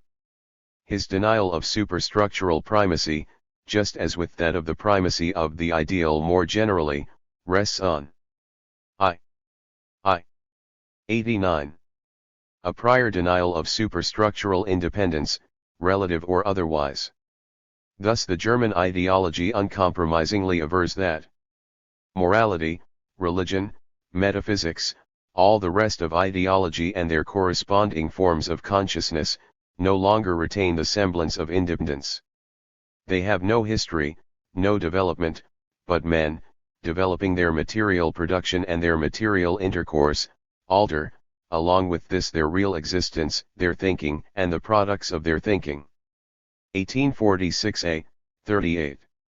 Marx extends the argument quite explicitly to the institutions of politics and law. It must not be forgotten that law has just as little an independent history as religion, Ibid. 80. The idea that politics is an independent sphere of activity, which develops in its own way is one shared by all ideologists, Ibid. 528. There is no history of politics, law, science, etc., of art, religion, etc. Ibid. 671. I shall exemplify this argument in detail with regard to state and law below. But first, let us consider further what kind of argument it is. If, with Cohen and traditional historical materialism, and with relative autonomy theorists, we see the economic structure of society as exclusive of morality, law, religion, science, art, politics, and the rest, then we have to conclude from these curt propositions that Marx was indeed an economic determinist, and a pretty vulgar one at that. This is implausible, given the oft-remarked undeterministic character of any of his substantive historical analyses, like the 18th Brumaire or Part 8 of Capital I. What Marx actually says in these passages, however, is rather different. His concern is to deny that law, religion, politics, and so on have a history in themselves, which is independent of that of production and its social relations. He does not say these are epiphenomenal, secondary, subordinate, or otherwise marginal factors in history as such. The two claims are very different. Marx's point, in fact a mirror image of Acton's criticism of his supposed position, is that law, state, and so on have no existence independent of people's materialistic connection, Ibid. 41. This is why, like the subjects of idealistic philosophy generally, they cannot in themselves be seen as the motive forces of history. Like consciousness, they have no existence in themselves, to treat them as independent entities is to refy them. But this does not, in logic or in Marx's texts, entail a denial or downgrading of their historical import. 90. As such, indeed, if they are inseparable from people's material production and material intercourse, and the latter is held to be basic to society and history, such a conclusion would be somewhat self-contradictory. In this connection, it is worth pausing over a much-discussed footnote to Capital I. Marx is defending his formulations in the 1859 preface, against the charge that all this is very true for our own times, in which material interests predominate, but not for the Middle Ages, in which Catholicism, nor for Athens and Rome, where politics, reigned supreme. He goes on. This much, however, is clear, that the Middle Ages could not live on Catholicism, nor the ancient world on politics. On the contrary, it is the mode in which they gained a livelihood which explains why here politics, and their Catholicism, played the chief part. 1867a, 82n. Certainly there is room for argument as to exactly how the mode in which they gained a livelihood explains why religion and politics respectively played the chief part in the life of these societies. Althusser for instance invokes this passage in defense of his structural causality. My point, however, is that nothing Marx says here denies that politics in antiquity, and Catholicism in the Middle Ages, actually did reign supreme. Marx's argument, then, is about how law, the state, religion, and so forth should be conceived. It is not, or at least not primarily, about their causal status, determinate or determined, in history. That they are denied causal primacy is a consequence of Marx's prior denial of their very separability. If they cannot in themselves determine or explain historical development, this is because they have no separable existence in themselves. But this does not mean that when properly conceived, not in themselves, but as organic related, 1857, 88, to people's productive activities, they lack causal efficacy. Engels makes this very clear in one of the letters I cited in Chapter 1. He says it is ridiculous to assume that because we deny an independent historical development to the various ideological spheres which play a part in history we also deny them any effect on history. 1893, 92, Engels' emphasis. The structural similarity between Marx's critique of idealism and his analysis of ideological spheres is striking. I believe this to be more than a mere coincidence. Marx attacks the independence of 91. Superstructures in the same terms as he does idealism's fictitious historical subjects, because he believes superstructures actually to be idealizations comparable to the philosopher's speculative constructions. They are constituted in the same way as Hegel's Geist or Stirner's self-consciousness. Law, state, religion, and so on can be conceived as independent, self-acting spheres, only by virtue of a reification of exactly the sort idealism engages in with regard to consciousness. In reality, they do not exist out with people's materialistic connection. For Marx, superstructures are not, as they immediately appear to be, levels of reality which are substantially separate from the base.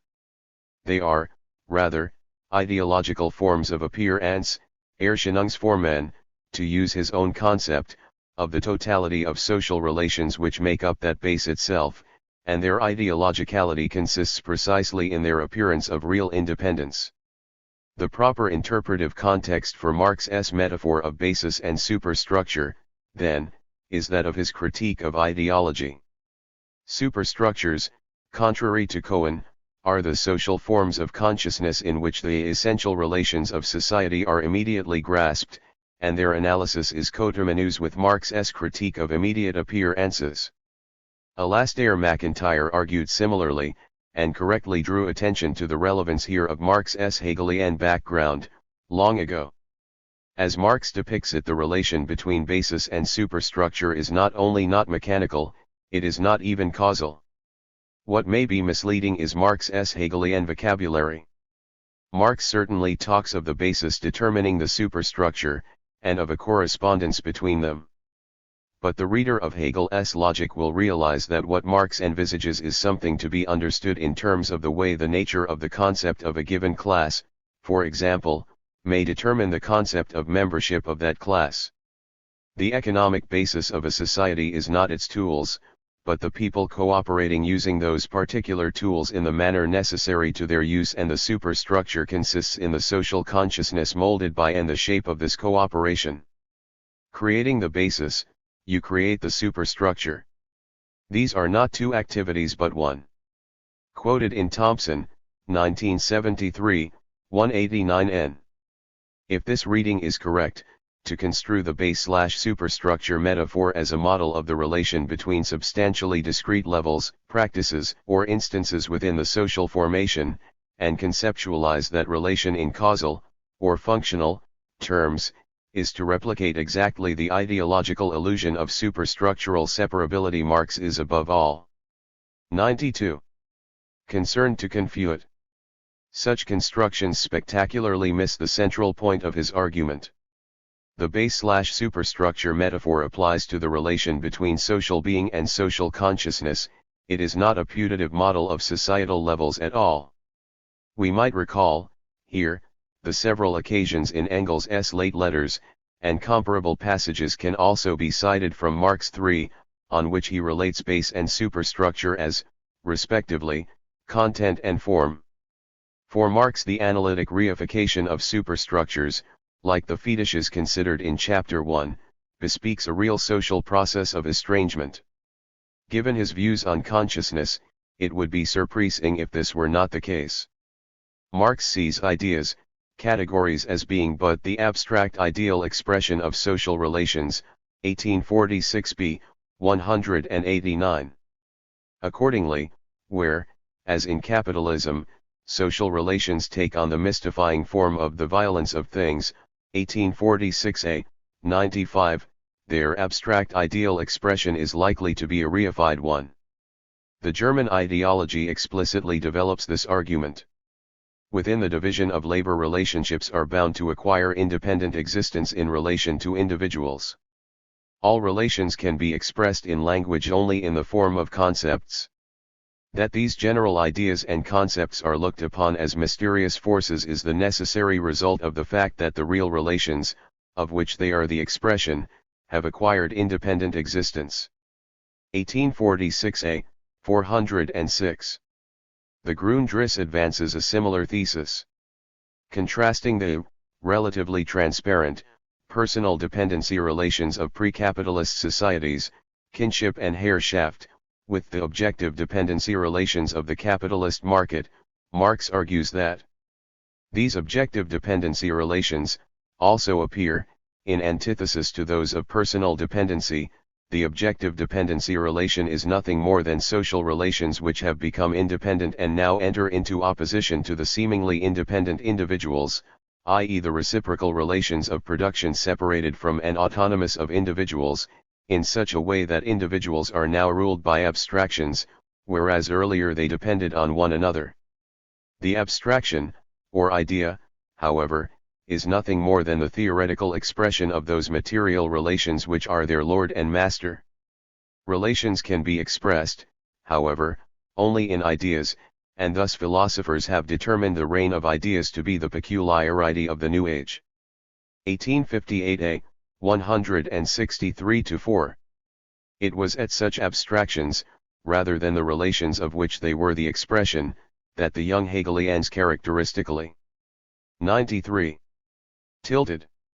The objective of Marx's critique was to refocus attention on the relations themselves, to locate the secret of the Holy Family in the earthly family, 1845b. In Marx's later writings, a distinction between the substance of essential relations and the variously misleading phenomenal forms in which they present themselves to consciousness is a systematic, organizing principle of his critique of capitalism, for he held that science would be superfluous if the outward appearance and the essence of things directly coincided, 1865a, 817, and that in general it is only the direct form of manifestation of relations that is reflected in people's brains and not their interconnection, 1867b. In capitalism, though not in all societies, these two diverge. Patrick Murray, criticizing my Marx's method, has suggested that Marx leans heavily here on Hegel's distinctive logic of essence, which can be typified in the phrase the essence must appear as something other than itself, namely, the phenomena, 1983, 496. Under certain conditions, essential relations necessarily appear to their subjects in misleading forms, and Marx's critique of appearances shows why this should be the case, in terms of the character of the underlying relations themselves. In Murray's words, Marx works with a non-traditional model which conceives of the discrepancies between essence and appearance to be a necessary consequence of the very nature of the essence, ibid. I have exemplified this above for commodity and capital fetishism. This Hegelian logic of essence is, for Marx, accurately expressive of a specifically alienated social reality, the enchanted, perverted, topsy-turvy world of capitalism with its personification of things and conversion of production relations into entities, 1865a, 830. Only such a logic can penetrate this religion of everyday life, ibid. Again we see Marx's persistent analogy between religious and other fetishes. In this sense Lenin was quite right when he famously observed that capital could not be fully understood without reference to Hegel's logic, 1916, 180. It is exactly such Erscheinungsformen which comprise Marx's superstructure. It is the discrepancy between essential relations and the misleading forms in which they are experientially manifested which makes sense, I am tempted to say, which alone can make sense, of his repeated characterizations of superstructures as ideal or ideological. This argument has an unsurprising corollary, for those who have followed my reconstruction of historical materialism thus far. That the base/superstructure metaphor has been understood. 94. In the way it conventionally has is itself readily explicable in terms of Marx's own logic of essence. It is an ideological consequence of the fact that within capitalism, social relations of production do manifest themselves phenomenally in the form of ostensibly independent economic and non-economic spheres. Here, as elsewhere, traditional historical materialism uncritically takes appearance for reality. It grounds its analytic categories on the natural, self-understood forms of social life of the bourgeois world, whose characteristics it then proceeds unhistorically to generalize to all social formations. It is the depth, the tenacity, the sheer massive obviousness of these capitalist Erscheinungsformen that makes what Marx was saying so eternally difficult to grasp. 4. I shall shortly exemplify this argument with regard to Marx's analyses of state and law. But first, a clarification. I have tentatively suggested the identification of superstructures and Erscheinungsformen elsewhere, Corrigan and SAYER, 1978, SAYER 1983, 80-1, but in ways which are likely to be misleading. 6. The same goes, more generally, for my account of ideology in Marx's method. My concern there, as here, was to deny the independence both of consciousness from experience and of politics, law, and so on, from what Marx understood by economic structure. My language, however, tended to suggest that the relations at issue could be adequately comprehended in terms of structural correspondences. This was unintentional. But I would now be more cautious. In talking of the economic structure of society, we should never forget, and Marx rarely did, that we are talking of relations between living, acting, thinking, and above all historical individuals, real men and women. Far from dichotomizing society and the individual, structure and action, Marx is insistent throughout his work that above all we must avoid postulating society as an abstraction vis-a-vis the individual. The individual is the social being, 1844a, 299, my own existence is social activity, Ibid, 298. Society has no existence independently of individuals, its only subjects are the individuals, but individuals in mutual relationships, which they produce and reproduce anew, 1858a, 712, cf. Frisbee and SAYER. 95. 1986, 91-6. These relations, moreover, are always in the process of formation and transformation, Marx's continual revolutionizing, in practical activity, of circumstances and selves. Structure thus resolves into activities. Ideological superstructures, understood as the forms in which these relations are experientially apprehended, likewise do not mechanically arise, except in analytic shorthand. Indeed, I would now argue that the blanket term ideology is inadequate, except for the most abstract analytic purposes, to elucidate the multiple and complex ways in which social being is articulated in the social consciousness of individuals. It is too blunt an instrument to embrace, for instance, languages, symbols, moralities, artifacts, myths, faiths, traditions, customs, all of these, moreover, more or less institutionalized in churches, legal systems, political rituals, and so on. The concept of ideology has suffered the fate of many in Marx, where for him its primary use was adjectival and descriptive of qualities, illusoriness, class bias, etc. which some particular historical forms of consciousness had. It has become reified as itself descriptive of a supposed real entity, a noun which sails through history innocent of any reference to real individuals and the lives they lead. And as Marx remarks against sterner concepts, if they are divorced from the empirical reality underlying them, can be turned inside out like a glove, 1846a, 362. It is people, not individuals in the abstract, but definite, socially and historically located individuals, who have ideas, build, and modify, institutions, shape their world. The process through which being is expressed in consciousness is an active one. An appropriate image of this is the picture of a sculptor, creating something genuinely novel, but always out of materials, physical and cultural, which constrain, and in that sense, determine, what can be made of them. Marx thought the ultimate basis of people's consciousness lay in their experience, which is why it makes sense to seek to ground an explanation of its ideologicality, where such a claim is made, in Erscheinungsformen.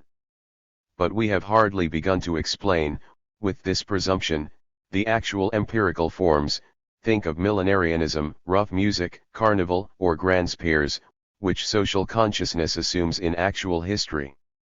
It is a starting point, no more.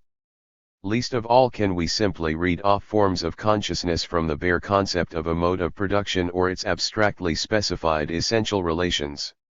96.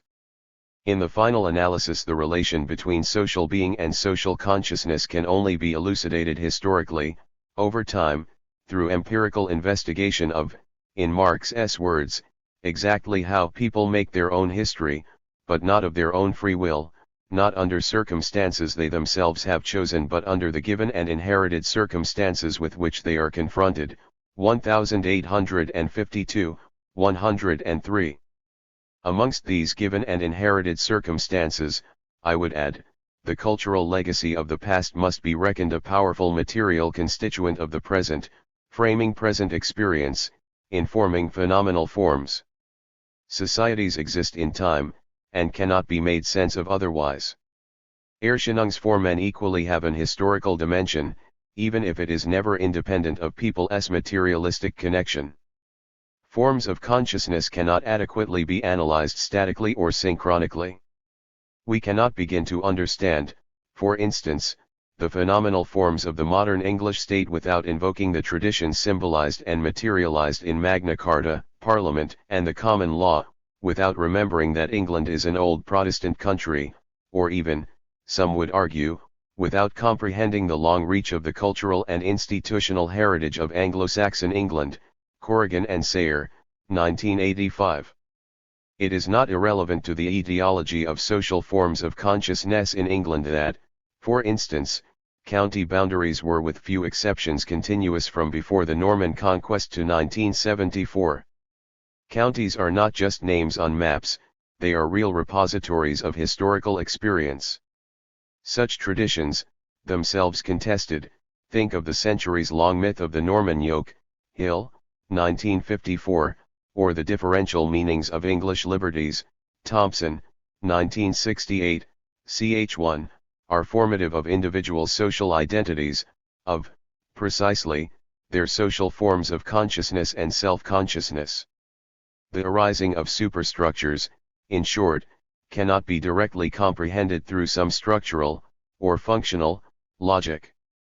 It needs rather to be painstakingly and empirically traced through time, as without doubt constrained, but also without doubt active, social formation, to give that usually static term a more historical nuance than it is usually granted.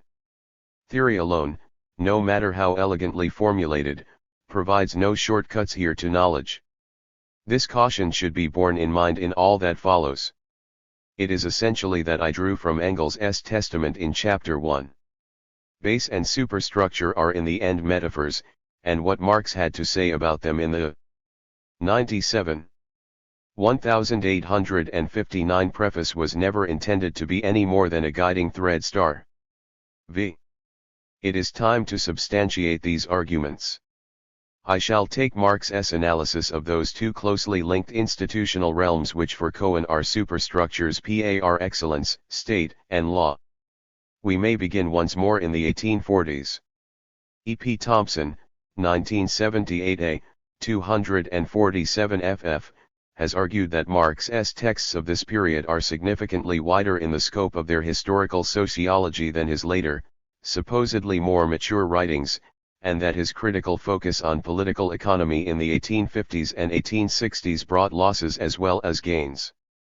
Certainly this case can be persuasively made for Marx's 1840s analysis of state and law. Marx himself acknowledged in the 1860s that the relations of the different state forms to the different economic structures of society was something he did not deal with adequately in Capital, and others might find it difficult to do on the basis provided their aid. Early in 1845, Marx signed a contract with the Darmstadt publisher Leske for a work whose proposed title, an instructive one, was The Critique of Politics and Political Economy. He never delivered. But his plans for his economics included a book on the state at least until 1862, see SAYER, 1985. Had such a book materialized, it might have amplified on a pregnant remark of 1843. The establishment of the political state and the dissolution of civil society into independent individuals, whose relations with one another depend on law, just as relations of men in the system of guilds and estates depended on privilege, is accomplished by one and the same act. 1843 c. 167. Marx says much the same in another manuscript of the same year, using slightly different terms. The political constitution as such is brought into being only where the private spheres have won an independent existence. Where trade and landed property are not yet free and have not yet become independent, RHE political constitution too does not yet exist. The abstraction of the state as such belongs only to modern times, because the abstraction of private life belongs only to modern times. The abstraction of the political state is a modern product. 1843b, 32. 98.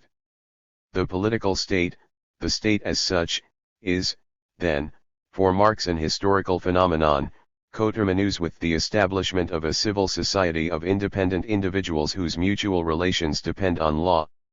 In view of my arguments in the earlier sections of this chapter, we should not let pass unremarked Marx's description here of both the state and private life as abstractions.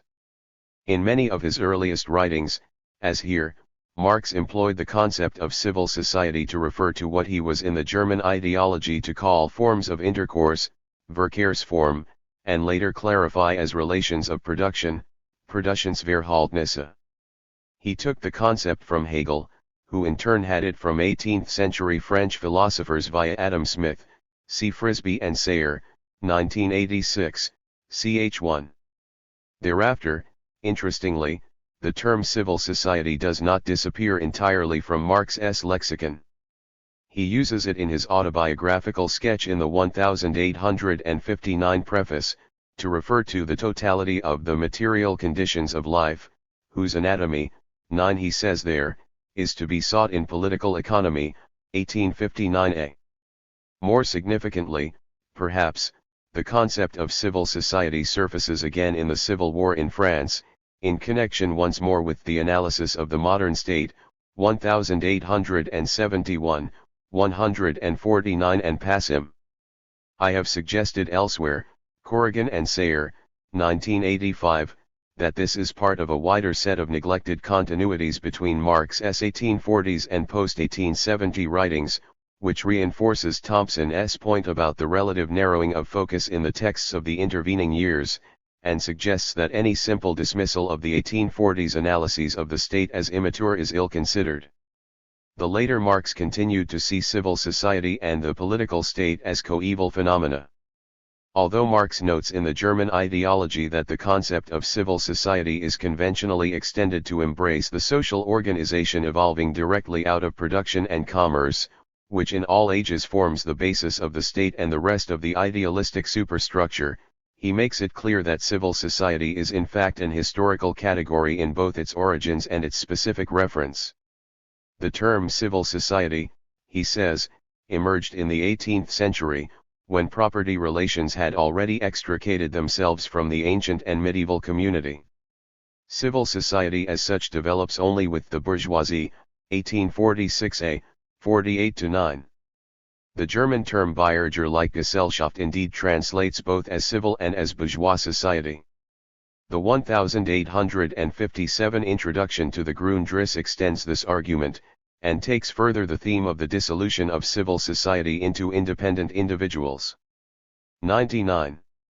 Here Marx contends that the isolated individuals who form the theoretical starting point both of classical political economy, and of Rousseau's Contrat social, which brings naturally independent, autonomous subjects into relation and connection by contract, are in fact projections back into an imaginary past of individuals as they appear within modern civil society, in preparation since the 16th century and making giant strides towards maturity in the 18th, 1857, 83.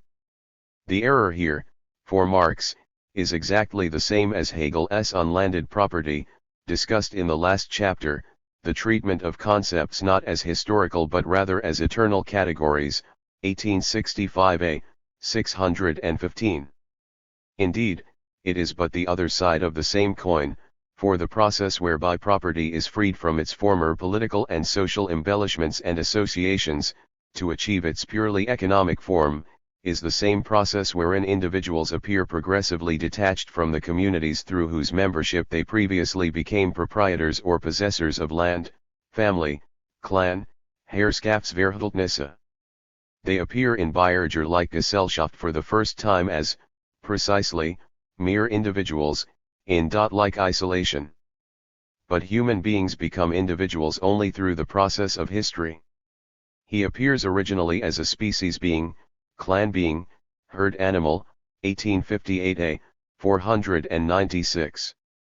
It is, specifically, the social relations of capitalism, and in particular its social division of labor, which constitute individuals as apparently autonomous, freely contracting subjects, owners either of means of production or labor power. But for Marx, as later for Émile Durkheim, 1984, this appearance of individual autonomy, of lack of dependence on social relations, is ultimately illusory. The more the division of labor which individualizes people expands, the more socially interdependent individuals actually become. Given capitalism's inherent dynamism, ultimately such interdependence becomes global, through the world market. Overt relations of personal dependency give way to general objective dependency relations, 1858a, 163-4, quoted more fully above, p. 92. The epoch which produces this standpoint, that of the isolated individual, is also that of precisely the hitherto most developed social, from this standpoint, general, relations. The human being is in the most literal sense a zoon politikon, not merely a gregarious animal, but an animal which can individuate itself only in the midst of society. 1857, 84. This objective interdependence may not be apparent, because of the alienated forms, the fetishized appearance as relations between 100 things, commodities, rather than people, it assumes under capitalism. But it is real. Accordingly, Smith S., Ricardo S. or Rousseau S. natural individual is an ideal, Ibid, 83, note again the use of this significant term. Marx had criticized Feuerbach in the same terms 10 years earlier. The abstract individual whom he analyzes belongs in reality to a particular form of society, 1846a, 57, cf 1843d, 175, 10 in his essay of 1843 on the Jewish question, Marx elaborates on his proposition that egoistic man, the member of civil society, the abstract individual whom we have been discussing, is the basis, the precondition of the political state, 1843c, 166. He develops his argument via a series of historical contrasts with feudal society. It is best to follow the text closely, for Marx's language is not always easy. Feudalism was directly political, that is to say, the elements of civil life, for example, property, or the family, or the mode of labor, were raised to the level of political life in the form of seigneury, estates, and corporations. In this form they determined the relation of the individual to the state as a whole, i.e., his political relation, that is, his relation of separation and exclusion from the other components of society. Thus, the vital functions and conditions of civil society remained political, although political in the feudal sense, that is to say, they secluded the individual from the state as a whole and they converted the particular relation of his corporation to the state as a whole into his general relation to the life of the nation, just as they converted his particular civil activity and situation into his general activity and situation. As a result of this organization, the unity of the state, and also the consciousness, will and activity of this unity, the general power of the state, are likewise bound to appear as the particular affair of a ruler isolated from the people, and of his servants. 1843c, 165-6. What Marx is saying, in more modern vocabularies, is something like this. In feudalism, civil and political, public and private, coincided, indeed these very terms are anachronistic as applied to the medieval world, for such distinctions are precisely a product of bourgeois historical development. Individual civil statuses were at the same time political, and it would be meaningless to try to differentiate between public and private at the level of institutions. Thus, for instance, feudal lords were not merely property owners, and we have already seen the inappropriateness of that description of them, if property is taken in its modern sense, but suzerains who enjoyed jurisdiction over their serfs and tenants. Feudal estates had distinct and differential privileges in law, in medieval England, for i. 101. Example, villains had no access to the royal courts in matters affecting relations with their lord, while the nobility were exempt from corporal punishment. Most medieval parliaments were organized by estates. The king, conversely, was ideally expected to live off his own, and farm taxes. This is the kind of thing Marx had in mind in his earlier quoted remark about privilege being the basis of medieval society. In this social context, a political sphere, a state in the modern sense of the word, cannot meaningfully be separated off from civil society. Nor can it be construed as the realm of the public interest as distinct from private life. Feudalism recognizes no such distinctions. Politics in the feudal sense is rather the private affair of the ruler and his servants, the political nation, to use a term drawn from English historiography. Though Marx does not say so here, the same is true of the polis of antiquity. For Aristotle only the free can be citizens, and a citizen in the fullest sense is one who has a share in honors associated with holding office in the polis, 1984, 184. St. Paul too, of course, escaped a whipping on the grounds that he was a civis Romanix, Acts of the Apostles, 22-6. Bürger like Gesellschaft fractures this identity of civil and political, public and private, in ways which profoundly alter the very meanings of the concepts of polity and society, making their modern distinction conceivable. In ancient and medieval political thought, society was rarely, if ever, theorized independently of the polis. It was conceptualized as a community of citizens, civitas, with a public political form, respublica, see Frisby and SAYER, 1986, ch. 1. Marx continues. The political revolution which overthrew this sovereign state of affairs and raised state affairs to become affairs of the people, which constituted the political state as a matter of general concern, that is, as a real state, necessarily smashed all estates, corporations, guilds, and privileges, since they were all manifestations of the separation of the individual from the community. The political revolution thereby abolished the political character of civil society. It broke up civil society into its simple component parts, on the one hand, the individuals on the other hand, the material and spiritual elements constituting the content of the life and social position of these individuals. It set free the political spirit, which had been, as it were, split up, partitioned, dispersed in the various blind alleys of feudal society. It gathered the dispersed parts of the political spirit, freed it from its intermixture with civil life, and established it as the sphere of the community, the general concern of the nation, ideally independent of those particular elements of civil. 102. Life. A person's distinct activity and distinct situation in life were reduced to a merely individual significance. They no longer constituted the general relation of the individual to the state as a whole. Public affairs as such, on the other hand, became the general affair of each individual, and the political function became the individual's general function. But the completion of the idealism of the state was at the same time the completion of the materialism of civil society. Throwing off the political yoke meant at the same time throwing off the bonds which restrained the egoistic spirit of civil society.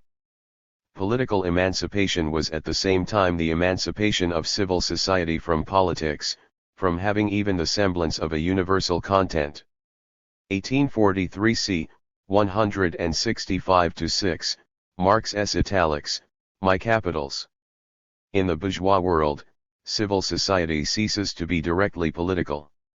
Or, to use a formulation I would prefer since it is less anachronistic than Marx's own, civil society as such is actually constituted, and becomes a possible object of theorization, for the first time, as a society of, formally, free, equal, independent human individuals. 11. Unlike in feudalism, individuals' differential material positions do not, in appearance at any rate, any longer coincide with differential political powers, statuses, or rights. They can be conceived of as a private matter, irrelevant to one's public existence as a citizen. At the same time, and correspondingly, an identifiable public sphere, the state, is also demarcated for the first time, as, ideally, the domain of the general interest, in which all equally partake as citizens. In sum then, for Marx, political emancipation is the reduction of man, on the one hand, to a member of civil society, to an egotistic, independent individual, and, on the other hand, to a citizen, a juridical person. 1843 c. 168. As later for Durkheim, Elias, or Foucault, state formation and individualization are complementary processes, entailing one another. The abstraction of the state and the abstraction of the individual originate in one and the same act. Now this is evidently an ideal typical account, which at the least savagely truncates the protracted, uneven and complex process of bourgeois state formation. It is also in some respects undoubtedly misleading, if taken as a straightforward statement of historical fact. Real feudal societies often differed considerably from Marx's archetype. In England, for example, state formation, and with it such 103 notions as equality, of free men, before a law which overrode seigneurial prerogatives, was well advanced long before anything that can reasonably be called a bourgeois economy had developed. Marx equally overstates the degree to which abstract equality of individuals was, or is, the basis of bourgeois political life. Property qualifications remain the explicit, hierarchized criterion for successive 19th-century English franchise extensions. For instance, while adult women did not gain the vote on the same terms as men until 1929, or equal rights to own property or make contracts until later still. The Equal Rights Amendment outlawing discrimination on grounds of sex has yet to pass the U.S. Congress. For long the individuals of whom Marx speaks, to take up again my arguments about patriarchy in the last section of Chapter 3, were specifically household heads, the household being a crystallization of age, gender, and property relations. But regarded as an analysis of the distinctive ideological forms, the legal and political superstructures, as I am using the term, of bourgeois society, Marx's observations remain, to my mind at least, extremely insightful.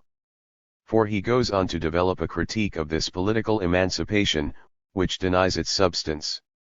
The burden of Marx's argument is that the political state, far from transcending the material inequalities of civil society, in fact reproduces and reinforces them. Far from abolishing these real distinctions, the state only exists on the presupposition of their existence. 1843 c. 153. To anticipate later formulations, the state is a form of class rule. Specifically, it is the form in which the modern bourgeoisie publicly organizes its social power. Now, in my last long quote from The Jewish Question, I capitalized two of Marx's phrases.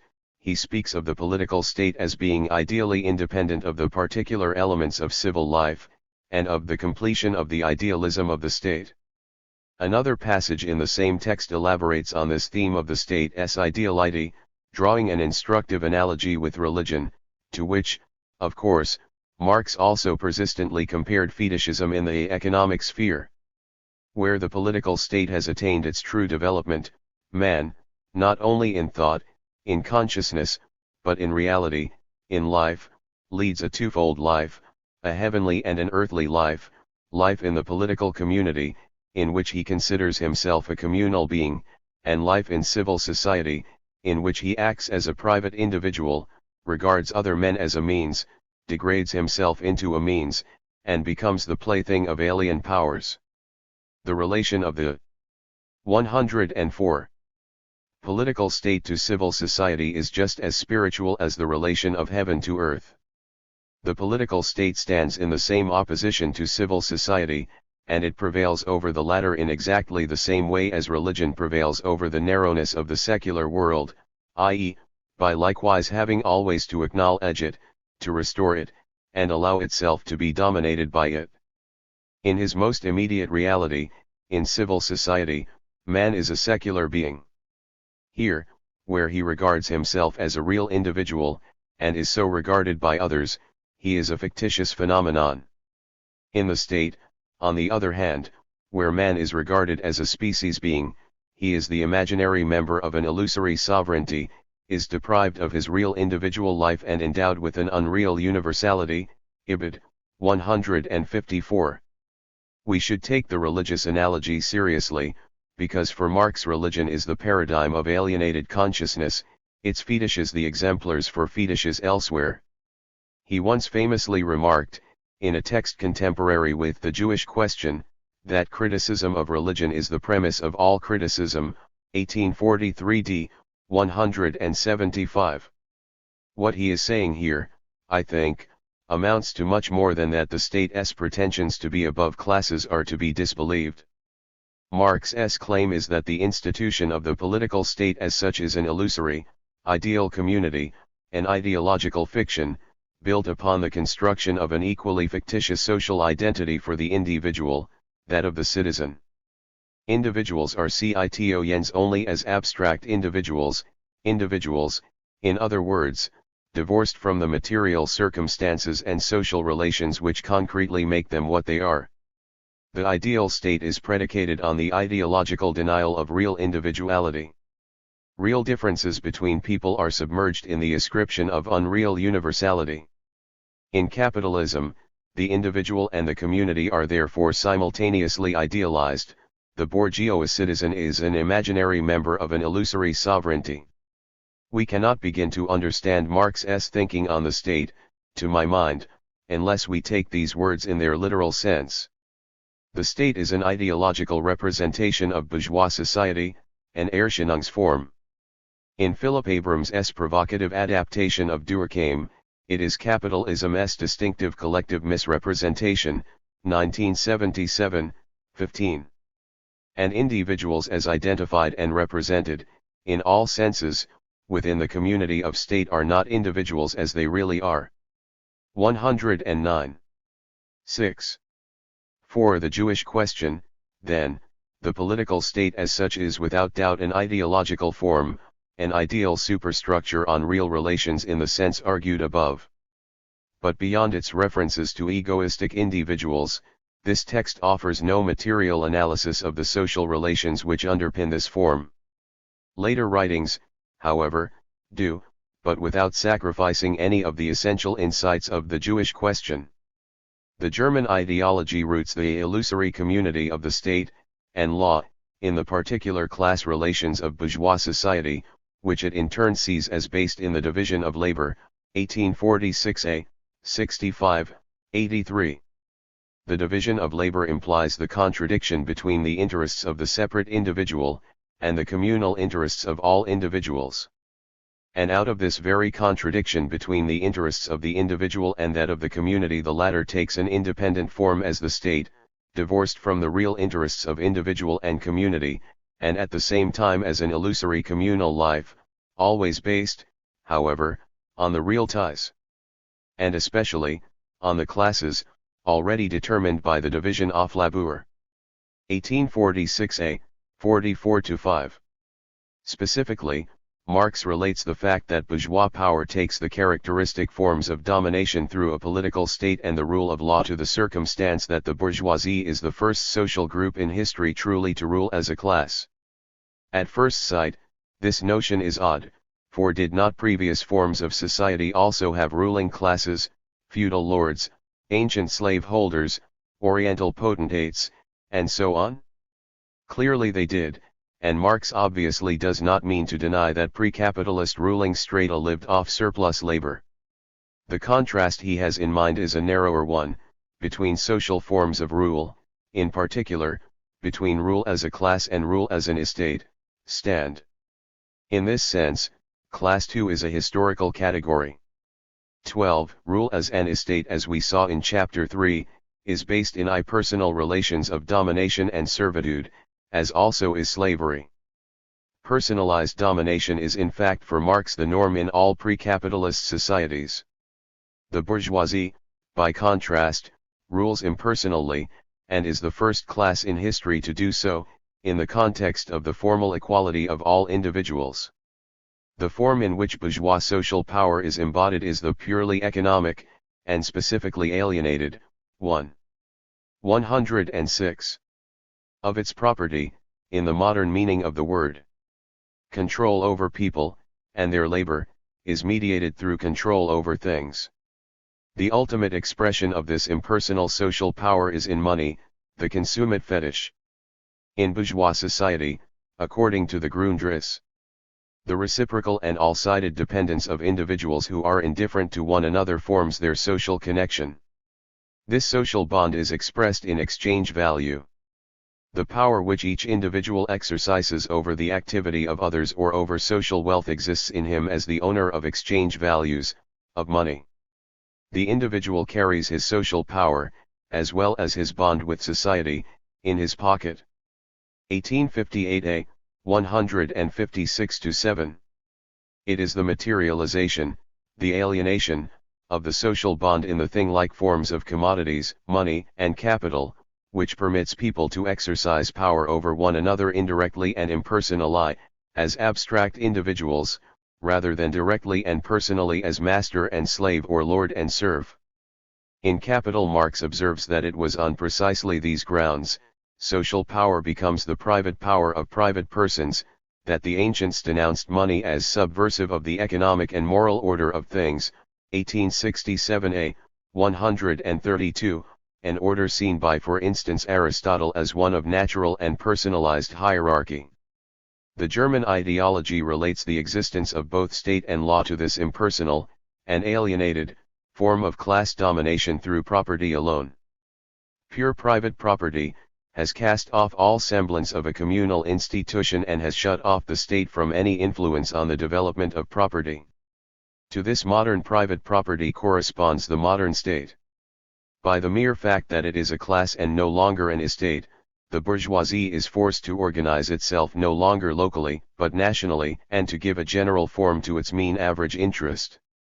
Through the emancipation of private property from the community, the state has become a separate entity, beside and outside civil society, but it is nothing more than the form of organization which the bourgeoisie necessarily adopt, both for internal and external purposes, for the mutual guarantee of their property and interests.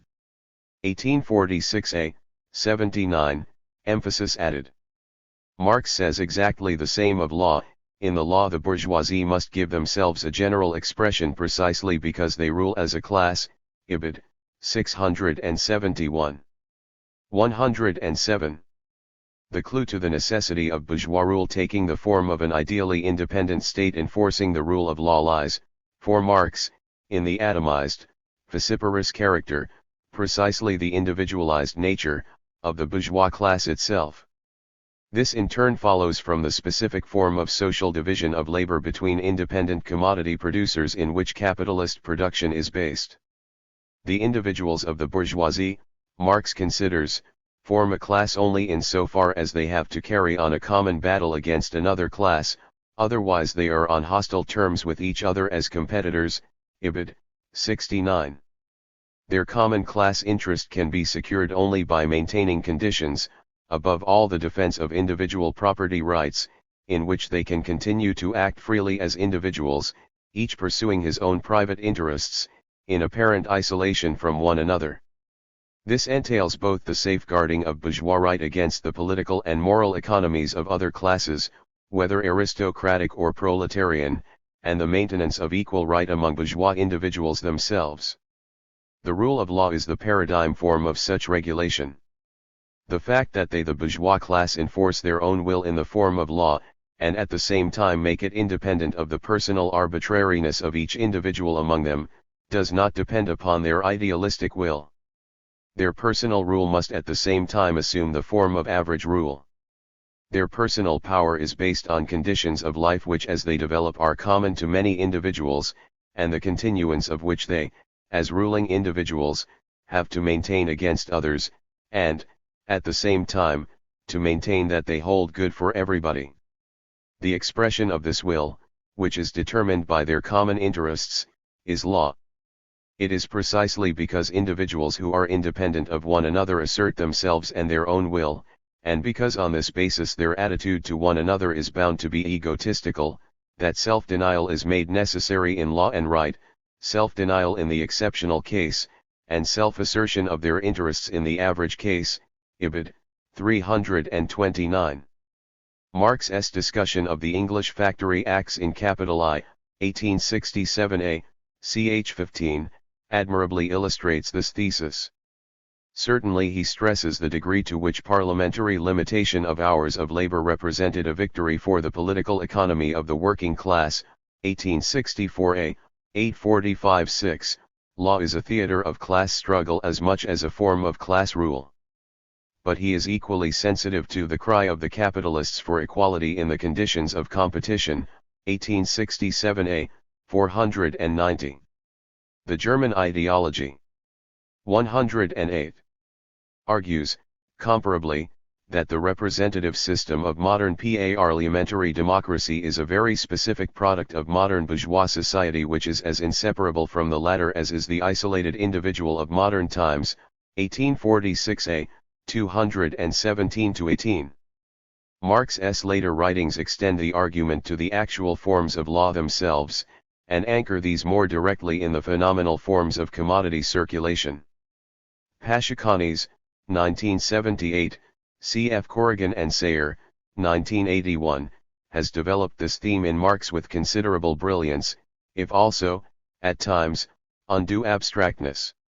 Capital logic theorists, who can sometimes be subjected to the same criticism, have argued similarly regarding the characteristic political forms of bourgeois democracy, Holloway and Picciotto, 1978. So I shall be brief. For the Grundrisse, the juridical subject, the free, autonomous, sovereign individual, is implicit in the relation of commodity exchangers. In the very act of exchange they are stipulated for each other as, and prove themselves to be, equals, and there enters, in addition to the quality of equality, that of freedom. Although individual A feels a need for the commodity of individual B, he does not appropriate it by force, nor vice versa, but they recognize one another reciprocally as proprietors, as persons whose will penetrates their commodities. Accordingly, the juridical moment of the person enters here, as well as that of freedom, in so far as it is contained in the former. No one seized hold of another's property by force. Each divests himself of his property voluntarily. 1858a, 243, cf. 1867a, 84. Marx goes on to argue that the exchange of exchange values is the productive, real basis of all equality and freedom, and as pure ideas they are merely the idealized expressions of this basis, as developed in juridical, political, social relations they are merely this basis to a higher power, 1858a, 245. Equality and freedom presuppose relations of production lacking in the medieval and ancient world, which rested on direct forced labor, Ibid, cf. 464-5. Capital argues similarly that the notion of human equality can only acquire the fixity of a popular prejudice when the dominant relation between man and man is that of owners of commodities, 1867a, 60. In this sense the market is a very Eden of the innate rights of man, where alone rule freedom, equality, property, and Bentham, Ibid, 176. The attributes of the juridical person, then, are precisely those of the individual engaged in exchange, 1858a, 246. However, Marx 109 argues, and here we return to the ideality of superstructures, that the sphere of exchange is merely the surface process of bourgeois society, beneath which, however, in the depths, entirely different processes go on, in which this apparent individual equality and liberty disappear, Ibid. He of course has in mind the eminently unequal exchange of labor power for wages, out of which arises an unrequited surplus value. Polemicizing against French socialists, who see this as a perversion of the original equality of the exchange relationship, Marx argues that capital is inherent in exchange value, and wage labor in commodity-producing labor. The possibility of the perversion is in other words given in the original relationship itself. Failing to see this is a utopian inability to grasp the necessary difference between the real and the ideal form of bourgeois society, the latter being only the inverted projection lichtbild of this reality, Ibid. 249. Such are superstructures. 7. Let me now try to pull together the strands of this argument. Nothing I have said, or quoted from Marx, is in any way intended to deny the reality of organs, institutions, or agencies of government or law as such. That would be absurd. It is the reality of their apparent separation from capitalism's economic structure, its essential relations, which is at issue. Marx's analysis of legal and political superstructures, I believe, hinges upon two key points, both of which are very subversive of traditional historical materialism. First, he seeks to establish that the regulative agencies of state and law are substantially internal to capitalism's base itself. That is to say, they are but forms of the social relations within and between classes, division of labor and labor/capital relation, upon which the possibility of capitalist economy is predicated. Their appearances of independence notwithstanding, state and law are in reality the form in which the individuals of a ruling class assert their common interests, and in which the whole civil society of an epoch is epitomized. 1846a, 79-80. Marx insists, moreover, that state and law are necessary forms of bourgeois rule. The individuals who rule in these conditions, leaving aside the fact that their power must assume the form of the state, have to give 110. Their will, a universal expression as the will of the state, as law. Ibid. 329, emphasis added.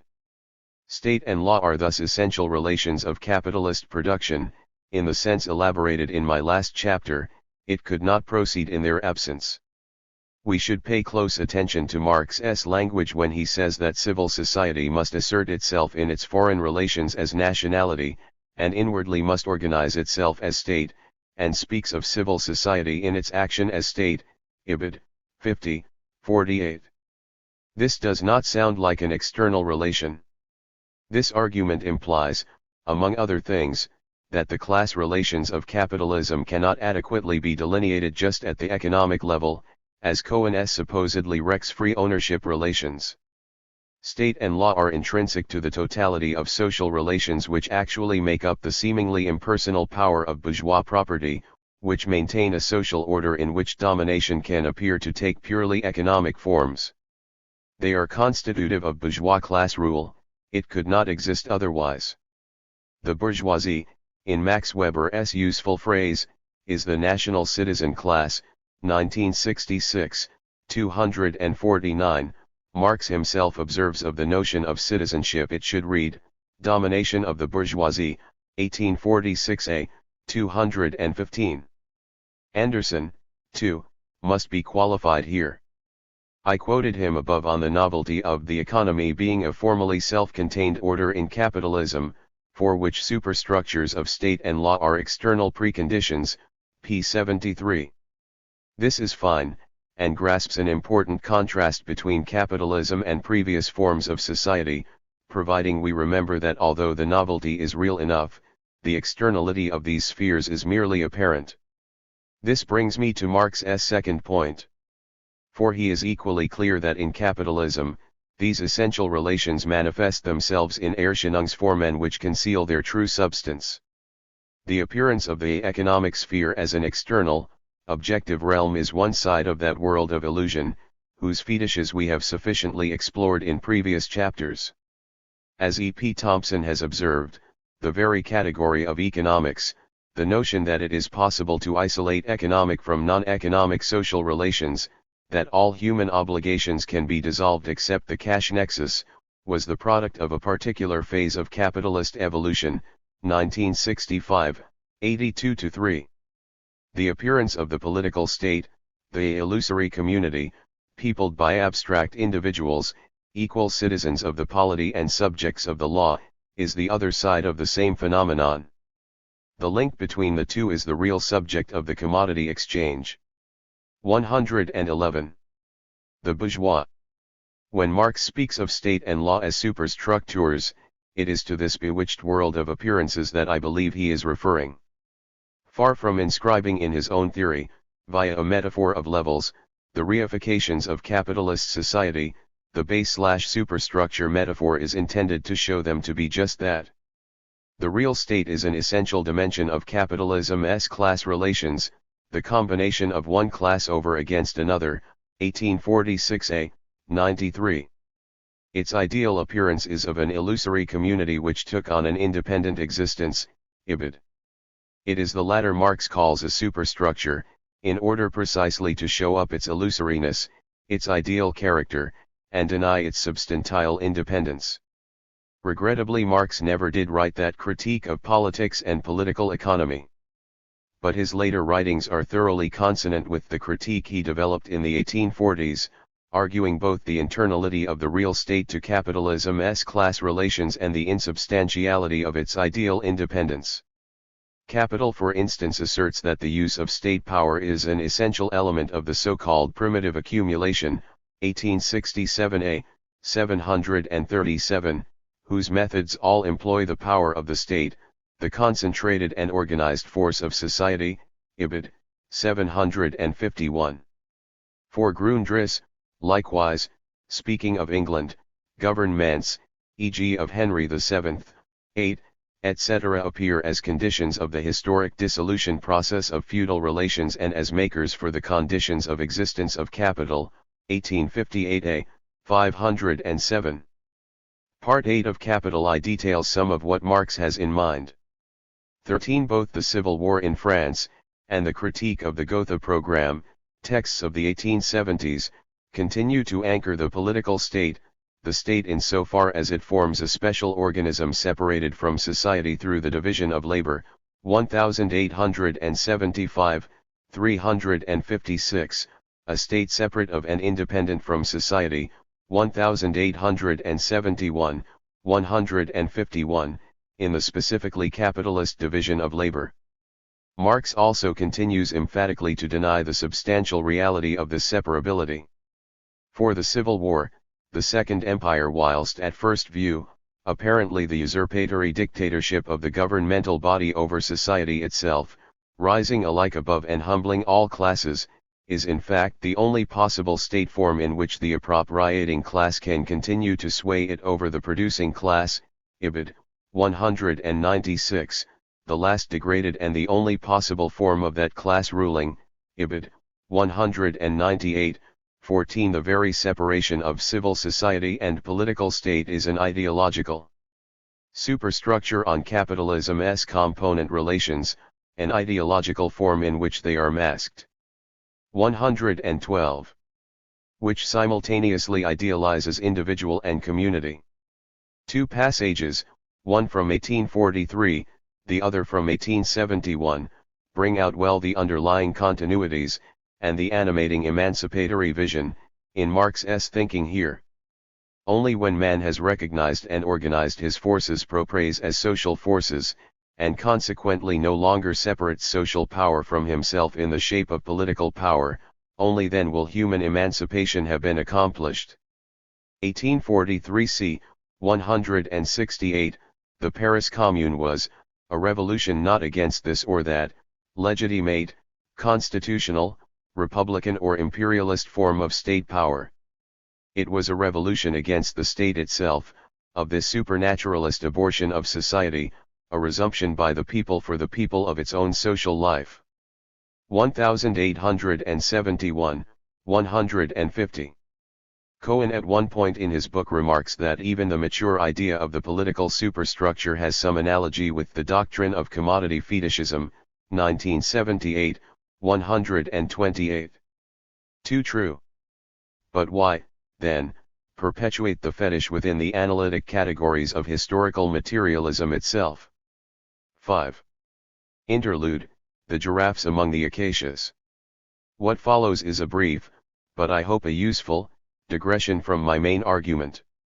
It is entirely concerned with a series of issues arising out of G. A. Cohen's formulation of traditional historical materialism. 1. This chapter, which is the most philosophically technical in this book, may be skipped by those persuaded of my arguments thus far and disinclined to pursue Cohen further, since the aspect of his work I want to take up here, his functionalism, rests on premises I have already rejected.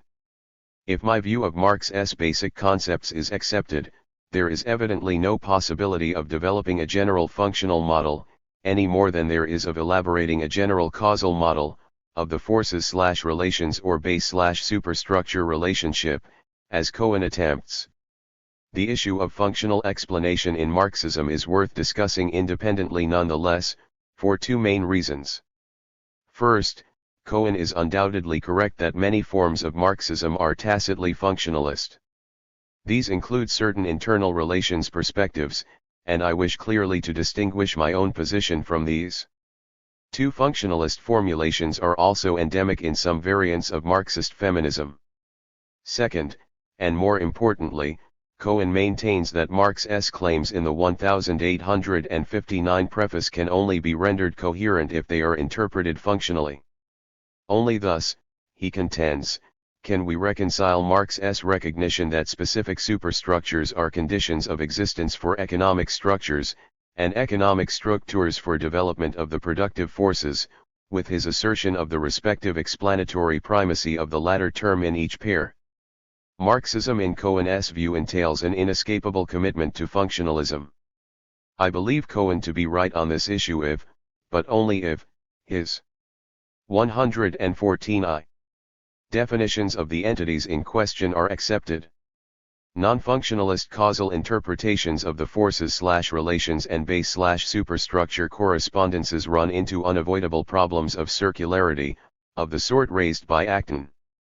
To this extent Cohen renders Marxist debate a significant service in showing that an orthodox conception of Marx's basic concepts does entail a functional reading of his explanatory propositions, a conclusion many Marxists have been reluctant to accept, even whilst wishing to maintain their conceptual orthodoxy.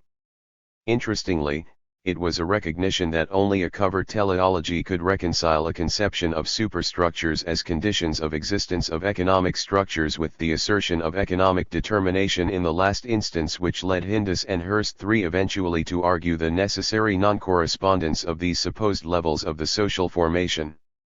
For me, on the other hand, Cohen's demonstration of the unavoidability of functionalism within traditional historical materialism provides an additional, and compelling, reason for doing what I have argued for throughout this book, and rethinking these basic concepts themselves.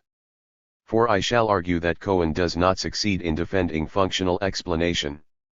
The alternatives are therefore to follow Hindus and Hurst out of the historical materialist framework entirely, in the direction of a systematic pluralism, or to seek to reconstitute that framework on foundations very different from those of tradition. If we are to reject a functionalist version of Marx, in short, we must also abandon the familiar interpretation of his fundamental concepts. Functional explanation, for Cohen, is a distinctive explanatory procedure, in which reference to the effects of a phenomenon contributes to explaining it. 1978, 250. It is a causal explanation, but a special type of causal explanation. Deriving its peculiarity from generalizations of distinctive logical form, ibid. Cohen calls the logically distinctive generalizations on which functional explanations are based consequence laws. He sets out the form of these laws as follows. If it is the case that if an event of type E were to occur at TL, then it would bring about an event of type F at T2, then an event of type E occurs at T3. Ibid. 260. Interlude the giraffes among the acacias 115.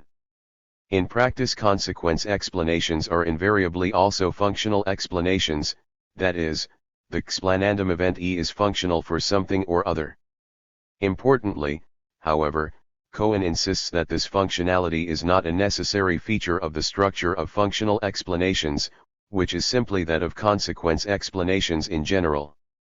It is at least logically possible to imagine a consequence explanation in which the explanandum event would be dysfunctional. We may therefore abstract from the functionality of the explanandum in characterizing functional explanations, and describe them sufficiently by reference to their logical form, that of the consequence explanation, alone. I assume Cohen insists on this in order to avoid standard objections to teleology. Though consequence explanations are causal, they are not, for Cohen, mirror images of ordinary causal explanations, Ibid. 261. The logical form of the consequence laws on which consequence explanations rest differs from that of ordinary causal laws. He asserts, nonetheless, that a consequence statement explains when it relates to a consequence law in whatever way an explanatory precedence statement relates to a pertinent law, Ibid. 259. This means that, mutatis mutandis, a functional explanation can be cast in the familiar deductive nomological, hereafter dn, form, as set out classically by Hempel. In Cohen's words, an elementary consequence explanation, dn construed, would contain as first premise a consequence law and as second a statement asserting an instantiation of its major antecedent.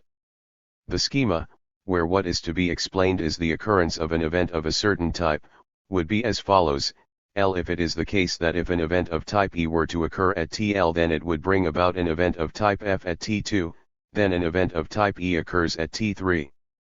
C. Were an event of type E to occur at T, it would bring about an event of type F at T. E. An event of type E occurs at T, Ibid. 272. In an article of 1983, Cohen offers a less technical account of functional explanation than in his book, which I have followed so far.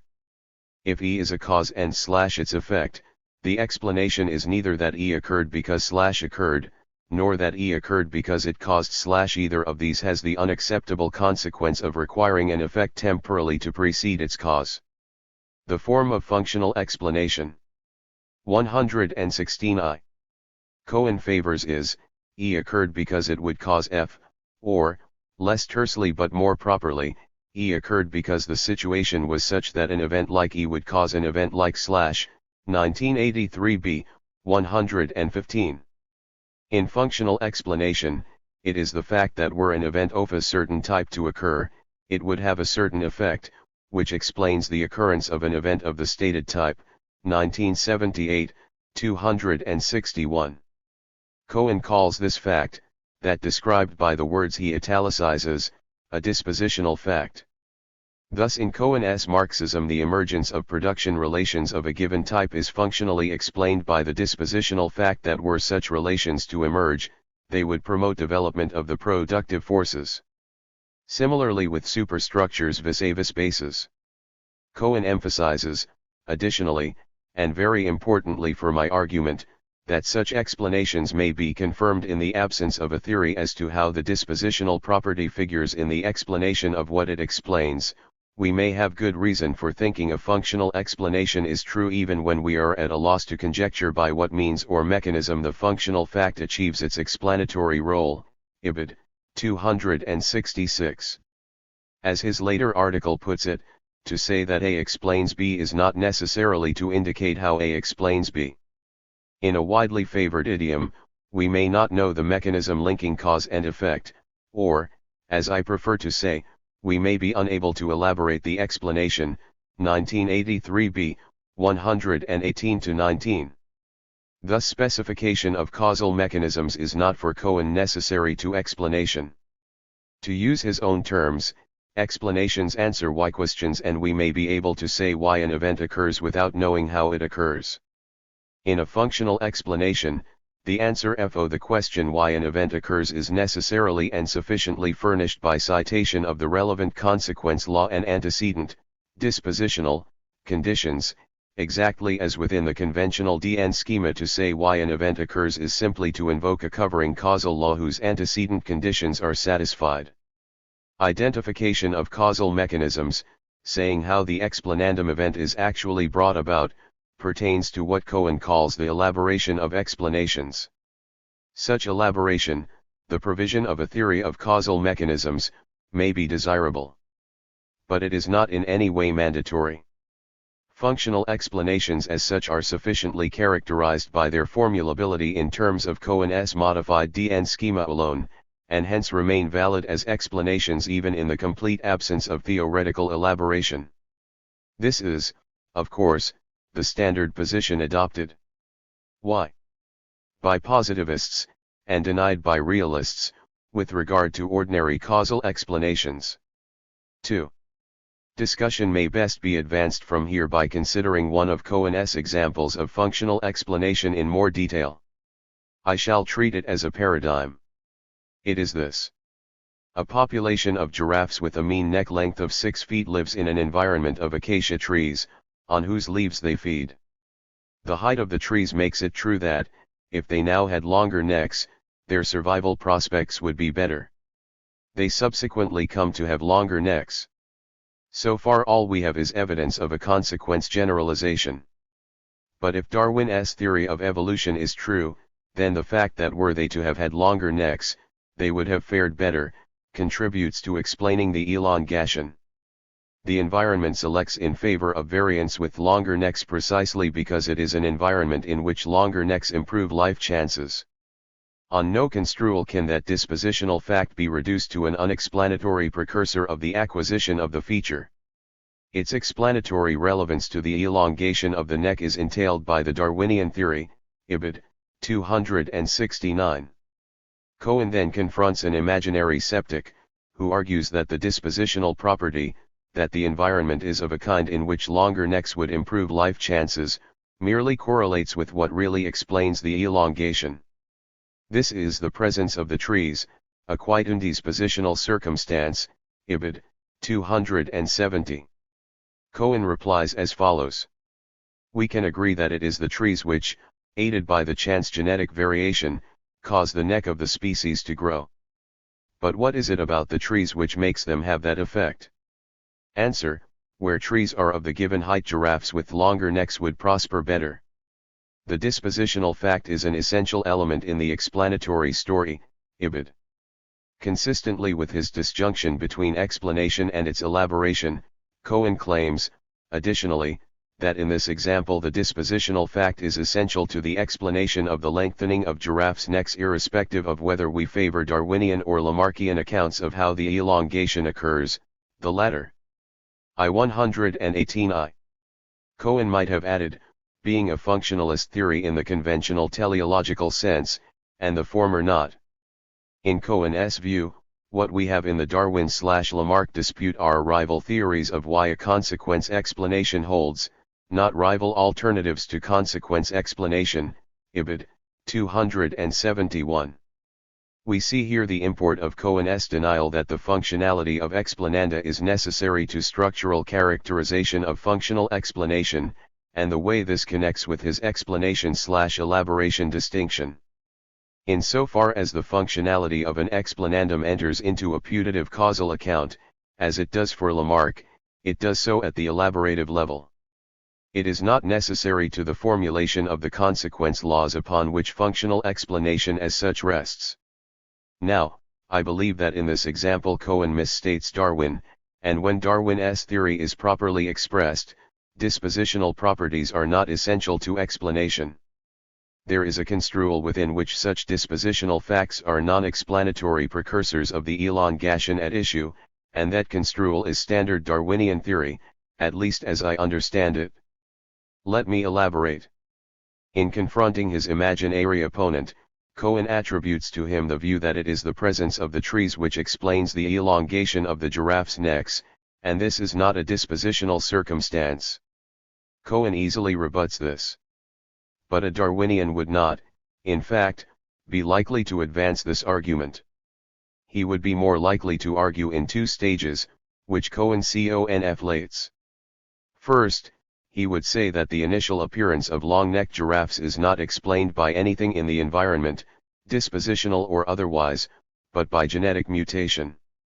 Such mutations are random, and, pace Lamarckian theories, altogether unconnected with environmental circumstance. It is this mutation which is the cause of long-necked variants initially emerging. And the presence or absence of acacias, importantly, makes it neither more nor less likely that this original adaptive mutation will occur, precisely because mutation is random. Indeed, it is perfectly conceivable that the mutation of the neck might not have occurred. Some species, after all, do actually die out. Consider dinosaurs. We cannot then speak here of the operation of a consequence ZA, if E would cause F, then E. The presence of acacias cannot therefore be said to dispose the genes to mutate in an appropriately adaptive way. To suppose otherwise is to fall into the fallacy of reasoning post hoc ergo propter hoc. I-119. Second, our Darwinian would say that the survival of the long-necked variant, a different issue, is undoubtedly then explained, ceteris paribus, by the presence of the trees whose leaves they are better equipped to eat than their short-necked competitors. But dispositional propositions are in no way an essential part of the explanatory story at this level of the explanation either. It is rather the case that given the fact of the mutation, the presence of the trees then does sufficiently explain the enhanced survival chances of the long-necked giraffes. That the mutated giraffes can eat acacia leaves, and thus have a competitive advantage in the struggle for survival, in other words remains a totally contingent consequence of their having fortuitously acquired long necks for reasons that are entirely unconnected with the environment or its supposedly dispositional properties. This can be expressed in standard DN form, without any recourse to consequence laws. Individuals well adapted to their environment will have competitive advantages over those less well adapted. L2 such advantages, over time, ensure the survival of the fittest and thus the generalization through a species of the relevant adaptive features. C1 Some giraffes have long necks as a result of fortuitous genetic mutation. C2 Giraffes live among tall acacia trees. Long-necked giraffes have a competitive advantage over short-necked in their natural habitat, and the long-necked variant will therefore prevail. Certainly the character of the environment is an important part of the explanation of the generalization of long necks among the giraffe population, but not in the way Cohen supposes. Giraffes have long necks not because of the dispositional properties of the environment, but because of the complex interaction through time of genetic variation and environmental circumstance. These two factors, on Darwin's theory, though not Lamarck's, being contingently connected. An adequate causal account of the acquisition of long necks by the giraffe species would thus have to combine a series of propositions concerning the population dynamics of giraffes, genetic variation in the giraffe population, and features of the environment, including the height of acacias. But none of these propositions would have to be dispositional for the explanatory story to make sense, as Cohen alleges.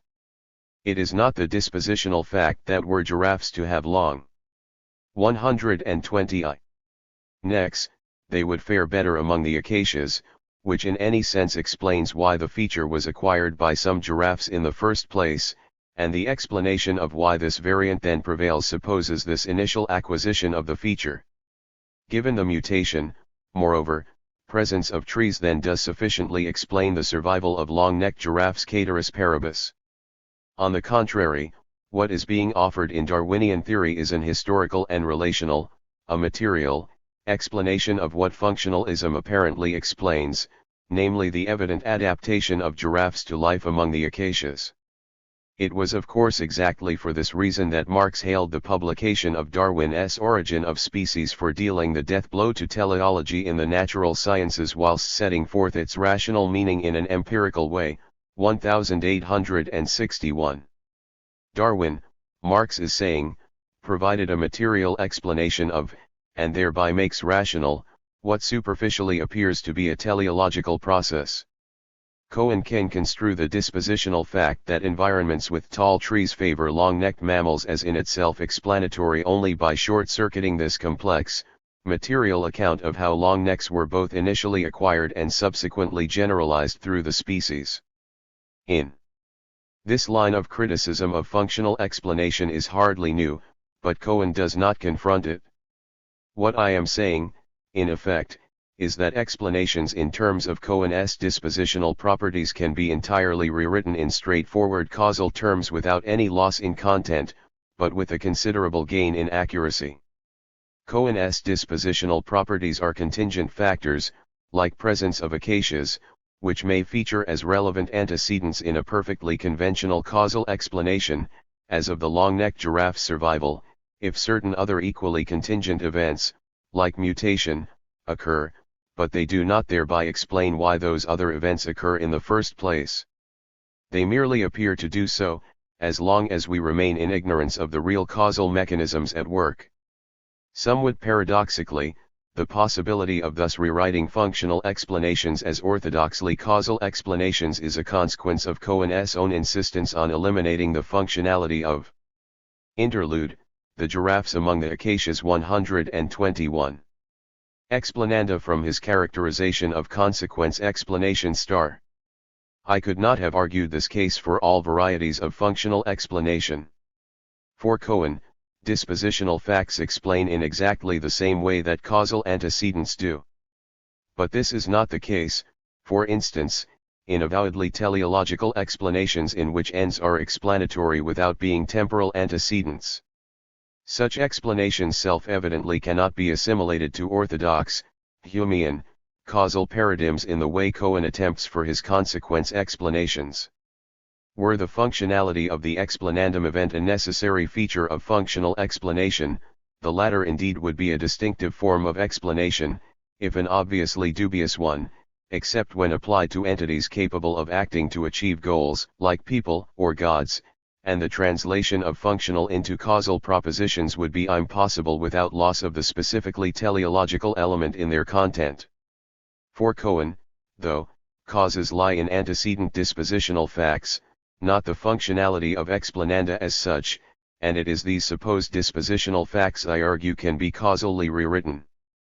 Now, it will be recalled that Cohen carefully distinguishes explanation and elaboration. The possibility of translating functional into causal propositions, however, depends precisely upon knowledge of what Cohen sees as extraneous to explanation strictu sensu, namely the causative mechanisms he relegates to the category of elaboration of explanations. In his Darwinian example, it is only knowledge of random genetic variation, which actually causes long-necked giraffes to emerge, which allows us to rewrite what appears to be an explanation in terms of the dispositional properties of an environment, as an explanation in terms of material causes operating within that environment. In the absence of knowledge of the real causal mechanism at work, it is indeed only the dispositional fact that acacias favor species with long necks, precisely Darwin's explanandum, which appears capable of explaining the presence of giraffes. It is worth spelling it out that, contrary to Cohen, this knowledge of causative mechanisms is not something through which we merely elaborate explanation, supplying the how to buttress the why we already know. It tells us rather than the functional answer to the question why, despite its initial plausibility, is wrong. Giraffes do not, except perhaps in a shorthand pardonable in biologists but inexcusable in philosophers, have long necks because their environment is such that if they did they would thrive in it.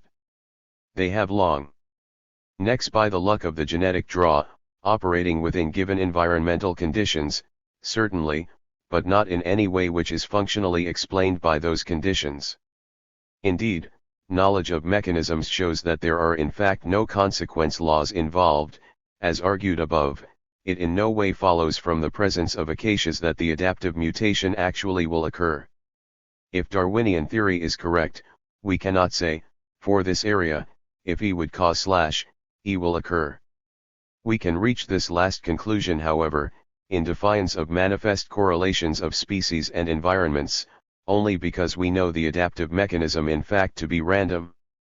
The causal elaboration, in short, actually vitiates the supposed functional explanation, it shows the dispositional features of the environment not to be the explanatory factor, appearances notwithstanding.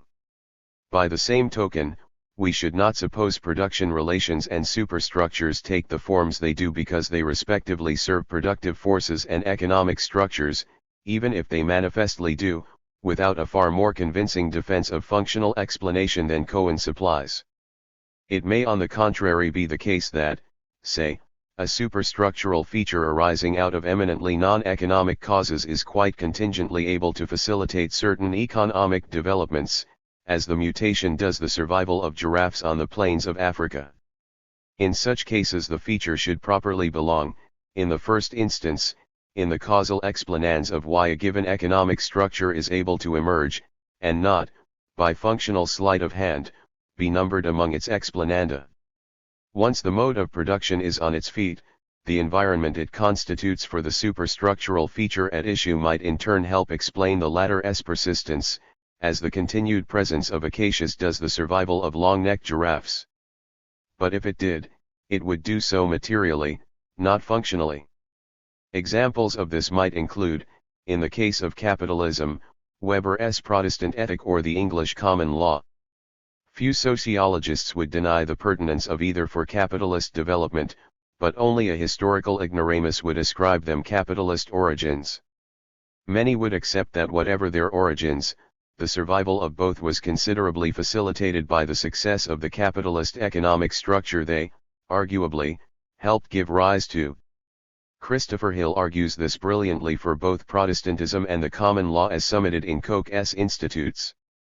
For the seductiveness, a fatal one, of Cohen's functionalist model is that, like much bad Marxism, it apparently allows us to have our cake and cut it.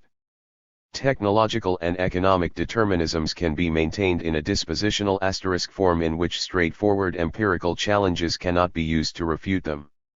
I would argue, however, that to hold, as Cohen must, that such superstructural factors as Protestantism and law are selected for by bases, or bases by productive forces, at best obscures explanation of their real material causes, while to excavate the latter, schisms in the Church, the strength of the Norman and Angevin monarchies, and such like eminently undispositional factors, is likely to reveal the alleged selection to be as contingent, and dispositional explanation as spurious. As in Cohen's mistreatment of Darwin. To sever explanation and elaboration, in short, is to evade explanation, in any material sense, entirely. In the case of Marxism it is to substitute theory for history. Functional explanations can masquerade as explanatory only so long as material causes remain unexplicated. This brings me to the major point I want to make here. What is most striking in Cohen's formulation of functional explanation, and has not generally been raised in debates around his book, is that he sees it as a variant of causal explanation, albeit of a distinctive kind, as the latter is understood within the mainstream positivist tradition. His use of Hempel's DN schema is indicative.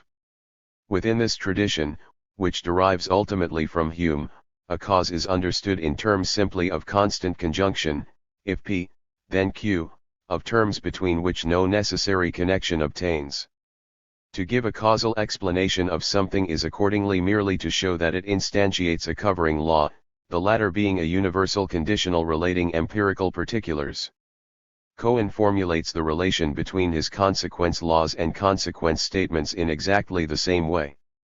His expunging of considerations of mechanism from explanation proper, and attempt to characterize the latter in terms of its logical form alone, is likewise wholly of a piece with the positivist project. But Cohen ignores here the entire, and currently very influential, realist tradition in the philosophy of science, which has many adherents within or sympathetic to Marxism. Indeed, there is now a large literature which seeks to annex Marx to the realist cause.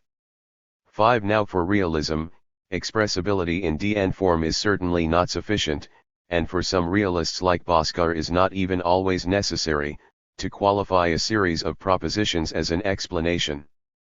Another way of putting this is to say that what is entailed in giving an adequate explanation 124I cannot be sufficiently described by giving an account of its logical form alone.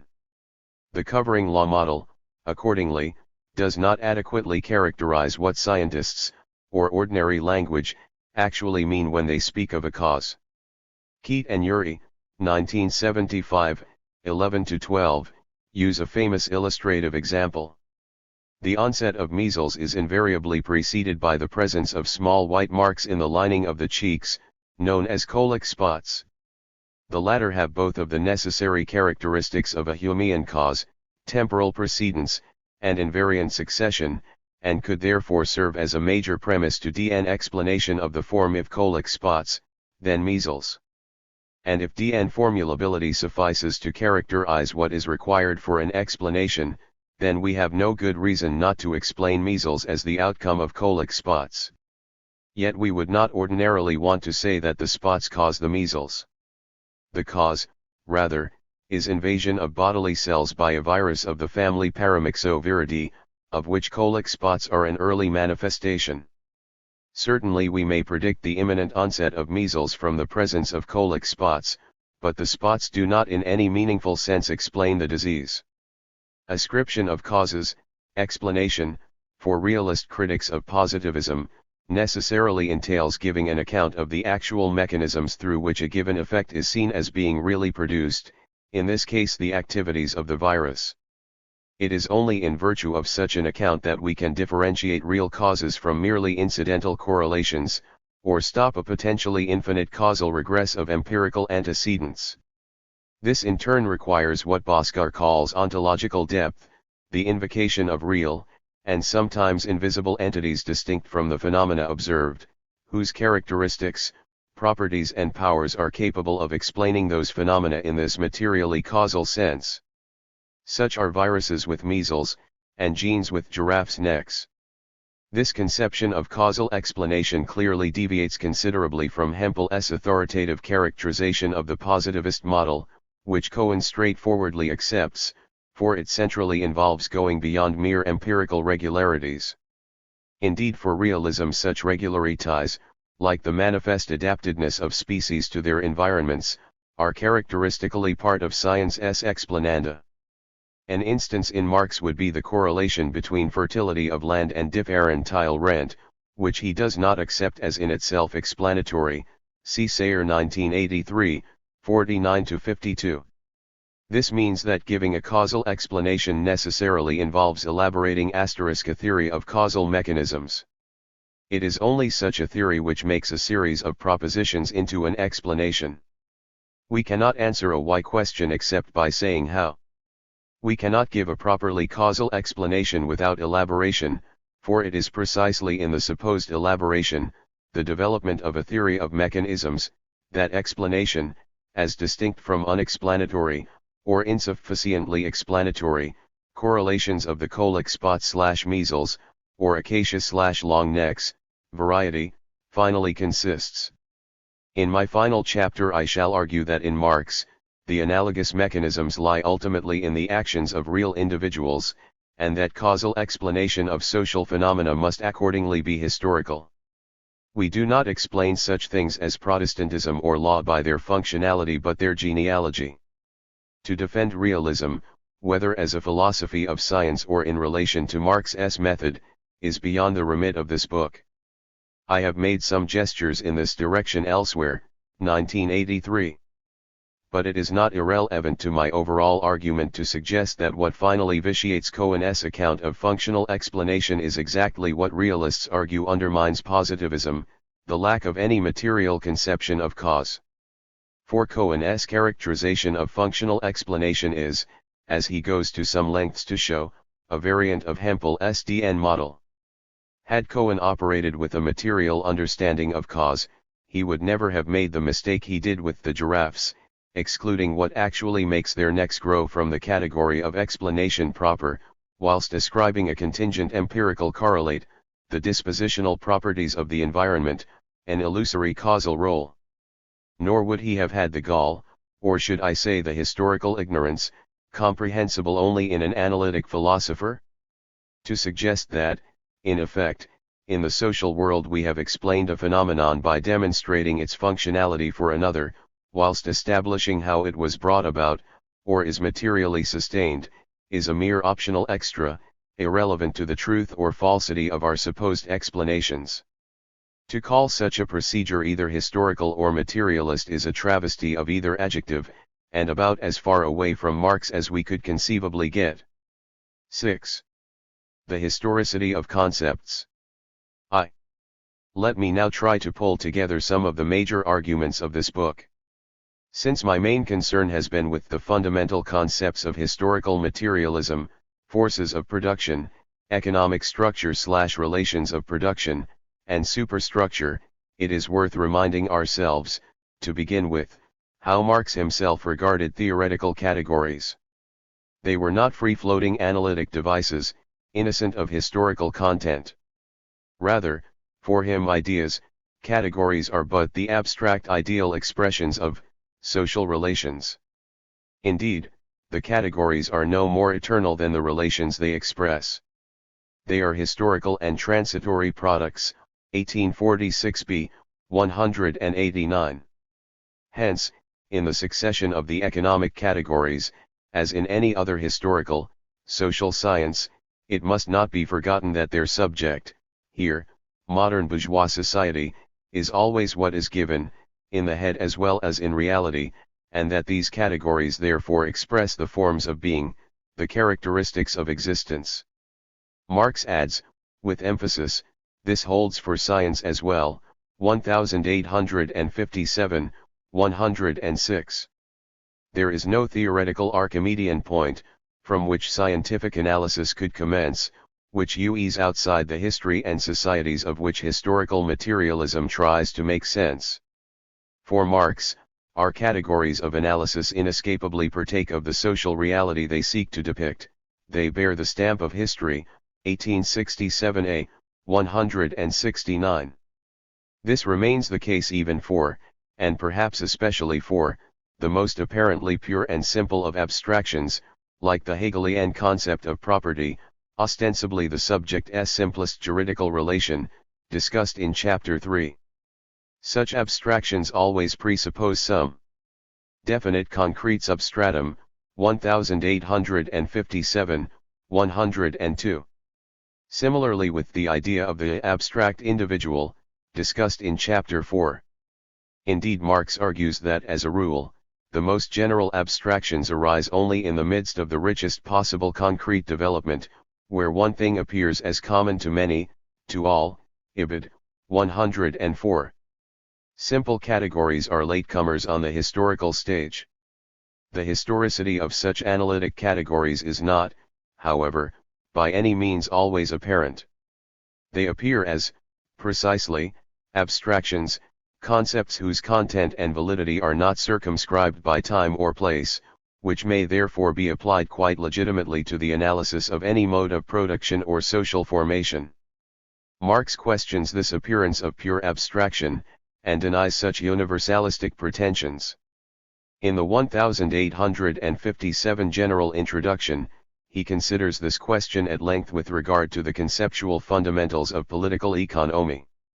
He identifies a persistent ambiguity of reference in economists' categories.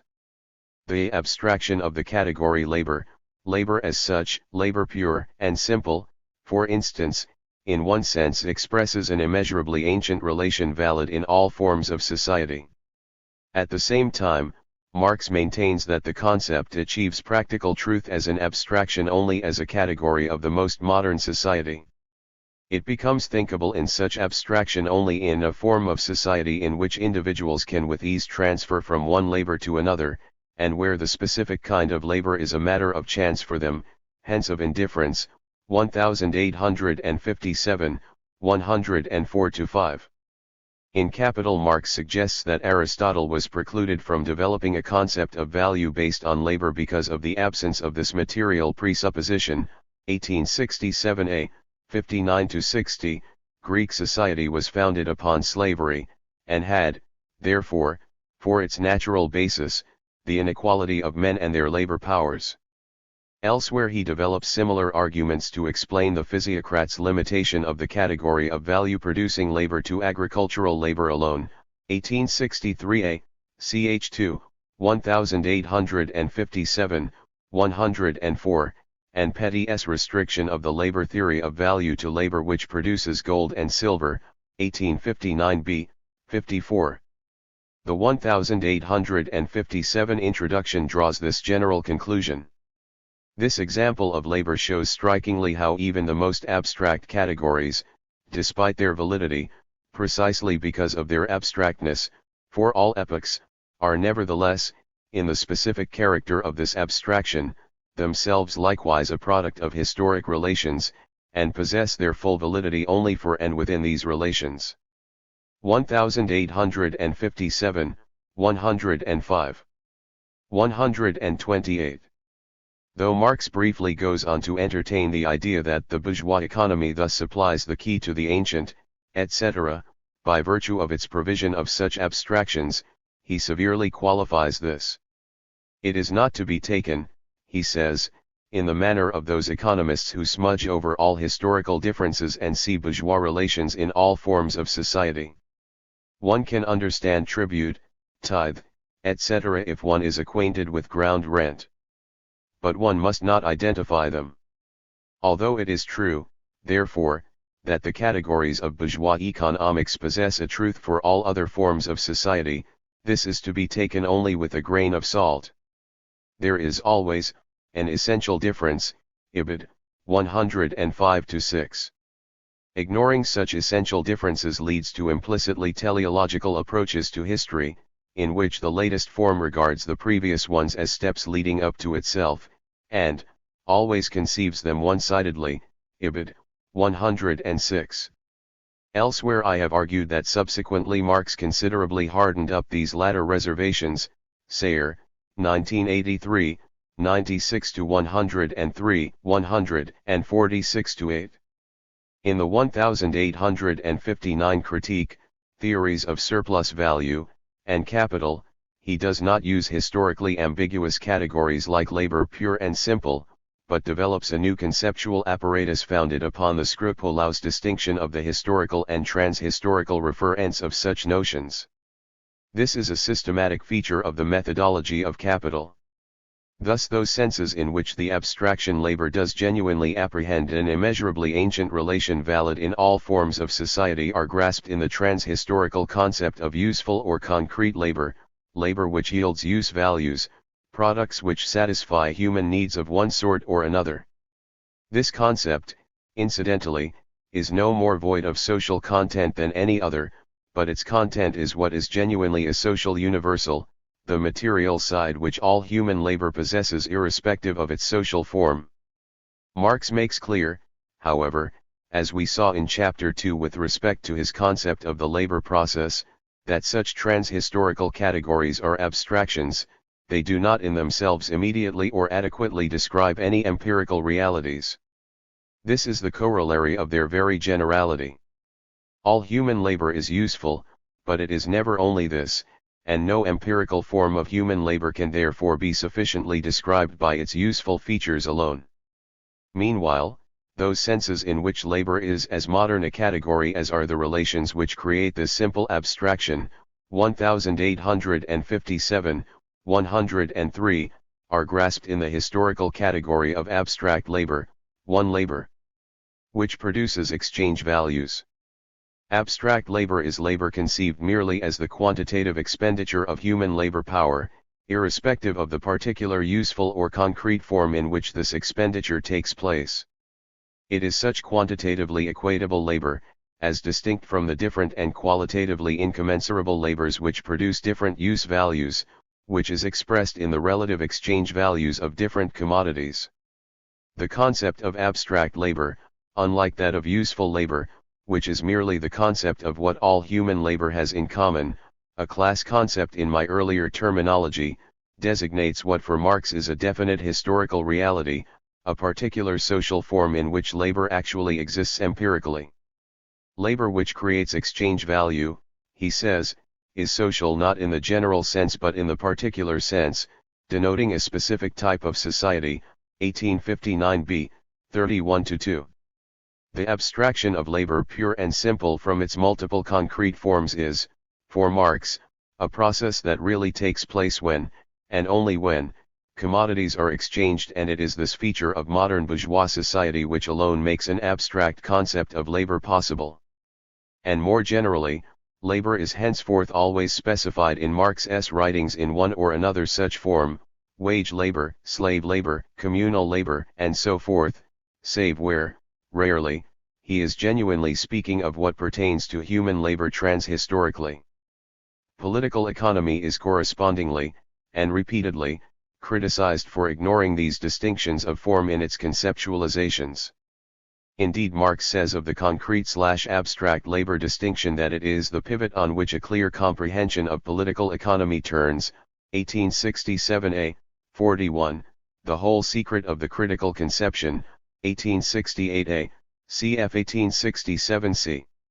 Use value and exchange value, or technical and value composition of capital, are similar distinctions of transhistorical and historical, the same analytic strategy is at work in Marx's clarifications of Smith's ideas on productive and unproductive labor, 1863a, ch. 4, sections 3 and 4, and Ricardo's confusions between fixed and circulating, and constant and variable capital, 1878, ch. 9. I have moved this distinction of transhistorical and historical categories in earlier chapters. But I stress it particularly here, because it indeed does seem to me to lie at the heart of Marx's critical conception, and says much about what is most distinctive in his perspective on theoretical concepts. The categories of political economy, and of bourgeois disciplines more generally, it is not hard to see. 130. How similar arguments could be developed regarding the legal subject of jurisprudential theory, or the state in political theory, systematically conflate the historical and transhistorical dimensions of their objects, in ways that are doubly ahistorical. On the one hand, the specifically historical anchorage of these simple abstractions, and indeed of economics as a discipline, in bourgeois society is obscured. Labor as such, something which for Marx has tangible reality only as a relation of capitalist society, the abstract labor which produces exchange values, is falsely identified with what is universal, the useful labor which produces use values. The essential difference of abstract labor is thereby lost in its identification with its antecedent social forms. And on the other hand, a quality specific to labor in capitalism, its abstract, merely quantitative comparability, is equally falsely predicated of human labor per se. Through this double slippage, the historicity of the phenomenon is totally obliterated in the unitary bland abstraction labor. This is the same kind of conceptual slide, of course, found in the various fetishisms criticized throughout this book.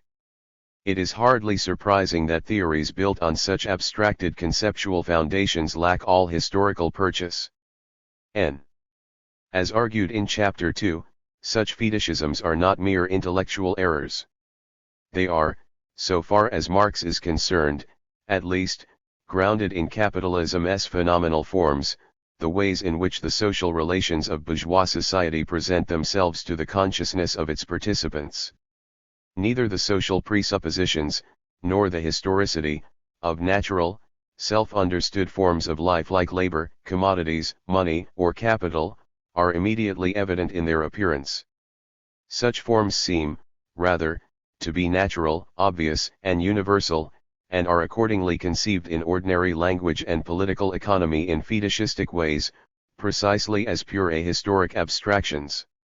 As we have seen, Marx persistently relates the abstraction of social phenomena from their historic integument. He speaks of the abstraction of the state, abstract labor, the abstract individual, and so on, in ways that are too consistent and too frequent to be coincidental, to the particular social conditions of capitalist production and the world of fetishized appearances they sustain. Reification is for him a real. 131. Social process. It is, then, the nature of bourgeois reality itself, the discrepancy between its appearance and its reality, its real and its ideal forms, which renders a scientific analysis of such forms necessary, and which simultaneously makes that science necessarily a critique.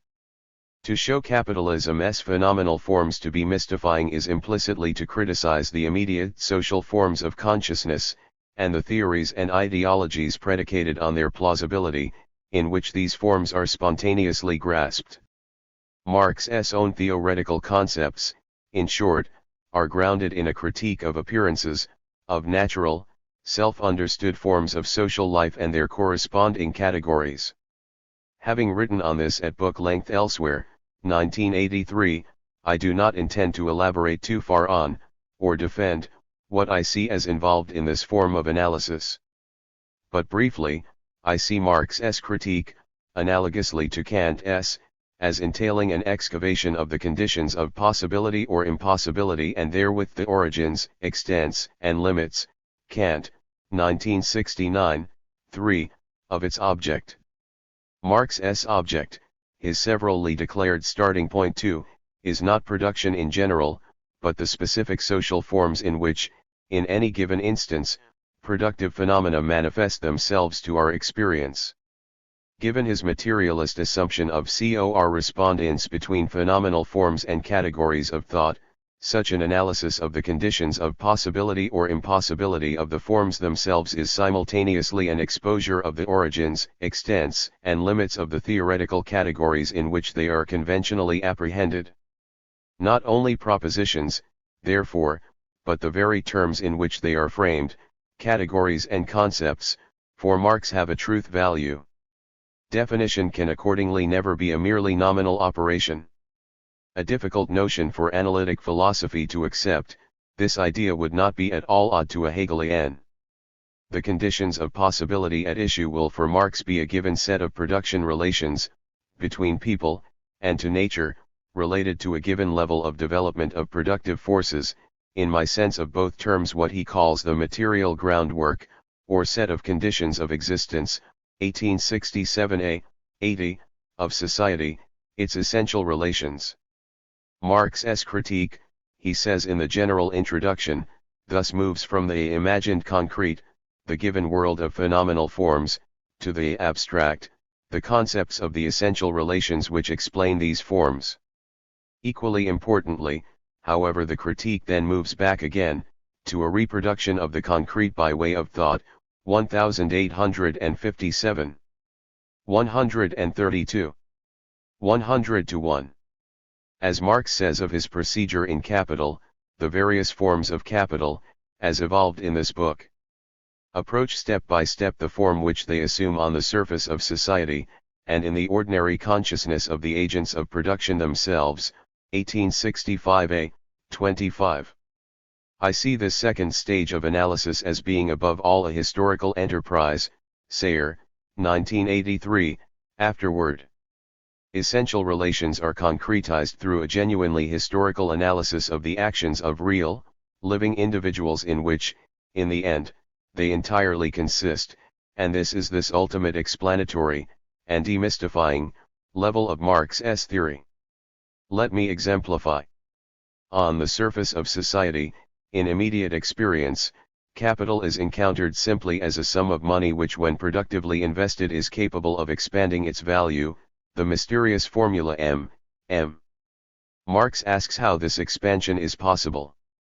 Otherwise put, what conditions are necessary in order that mere possession of a sum of value grants access to surplus value? His answer is furnished by the theory of surplus value. The increment, the surplus value, the capitalist's profit or interest derive from the discrepancy between the value of labor power, variable capital, and the value added in the productive employment of labor power, which exceeds that of the reproduction costs of the variable capital. The possibility of this occurring stems from a unique capacity of the commodity labor power. More value can be created in its productive consumption than it itself embodies. But for this process to take place, certain conditions are necessary. 3. First, the society must be a commodity-producing one. This supposes a definite historical form of social division of labor. Second, labor must be free in Marx's double sense, free from constraints of serfdom or slavery, and free of means of production of its own through which it could reproduce itself without entering the wage relation. Only then will labor power become a commodity. Third, the means of production must be constituted as the private property of capitalist employers. Only then will labor power have a buyer capable of profiting from its unique capabilities. All of these, as Marx makes clear, presume a requisite level of development of the productiveness of labor. He concludes thus. One thing is clear. Nature does not produce on the one side owners of money or commodities, and on the other men possessing nothing but their own labor power. This relation has no natural basis, neither is its social basis one that is common to all historical periods. It is clearly the result of a past historical development, the product of many economic revolutions, of the extinction of a whole series of older forms of social production. 1867a, 169. Marx goes on from here to argue that capital is in fact a social relation, contrary to its appearance, it is not a thing, but rather a definite social production relation, belonging to a definite historical formation of society, which is manifested in a thing and lends this thing a definite social character. 1865a, 814. He elaborates. A Negro is a Negro. He only becomes a slave in certain relations. A cotton spinning jenny is a machine for spinning cotton. It becomes capital only in certain relations. Torn from these relationships, it is no more capital than gold in itself is money or sugar the price of sugar. 1847b, 211, Marx quotes the same passage again, evidently not having changed his mind in the intervening 20 years, in 1867a, 776n. Capital is not then the means of production or money as such, but specifically the means of production monopolized by a certain section of society, confronting living labor power as products and working conditions rendered independent of this very labor power, which are personified through this antithesis in capital. 1865, 814. It is thus command over unpaid labor, 1867a, 500, a coercive relation, which compels the working class to do more work than the narrow round of its own life wants prescribes. Ibid. 293. Recall here the German ideology's view of what is property. What Marx does here is to reconceptualize capital in terms of the essential relation which explains its phenomenal form m, self-expanding value. In his own words, severance of the conditions of production, on the one hand, from the producers, on the other, forms the conception of capital. 1865a, 246, emphasis added. This analysis is paradigmatic. Marx does the same when he argues exchange value, in appearance a property of things, to be a cipher for a social relation, or that thing-like entity the state to be an abstracted, idealized form of class power. Ostensibly natural and universal self-understood forms of social life are revealed as more or less mystified forms of historically specific relationships between people, and reconceptualized accordingly. 134. Instructively, to return to Cohen for a moment, Cohen denies that capital is literally a relation. He says it is a thing which has relational properties. This entails identifying capital with the things in which it is materialized, albeit things which acquire the properties of capital only within particular social relationships. Cohen reasons that to say capital is a relation is akin to saying that a husband is the relation of marriage by virtue of which he acquires the relational status of husband. 1978, 90. Here, as elsewhere, he purports to express Marx's thought in a less untidy form than Marx himself does. But if Marx's formulation is thought confusing, I myself find it transparently clear. It would palpably be more in accord with his intent to reserve the term capital for the essential/elation at issue, and use another word for money, means of production, the wage fund, commodities, and so on, within the relation. For Marx, the latter are merely aspects of the capital relation, forms it takes in the course of its circuit, c. 1878, chs 1-4. Marx's concept of capital includes wage labor. As so often Cohen spectacularly, if elegantly, misses Marx's point.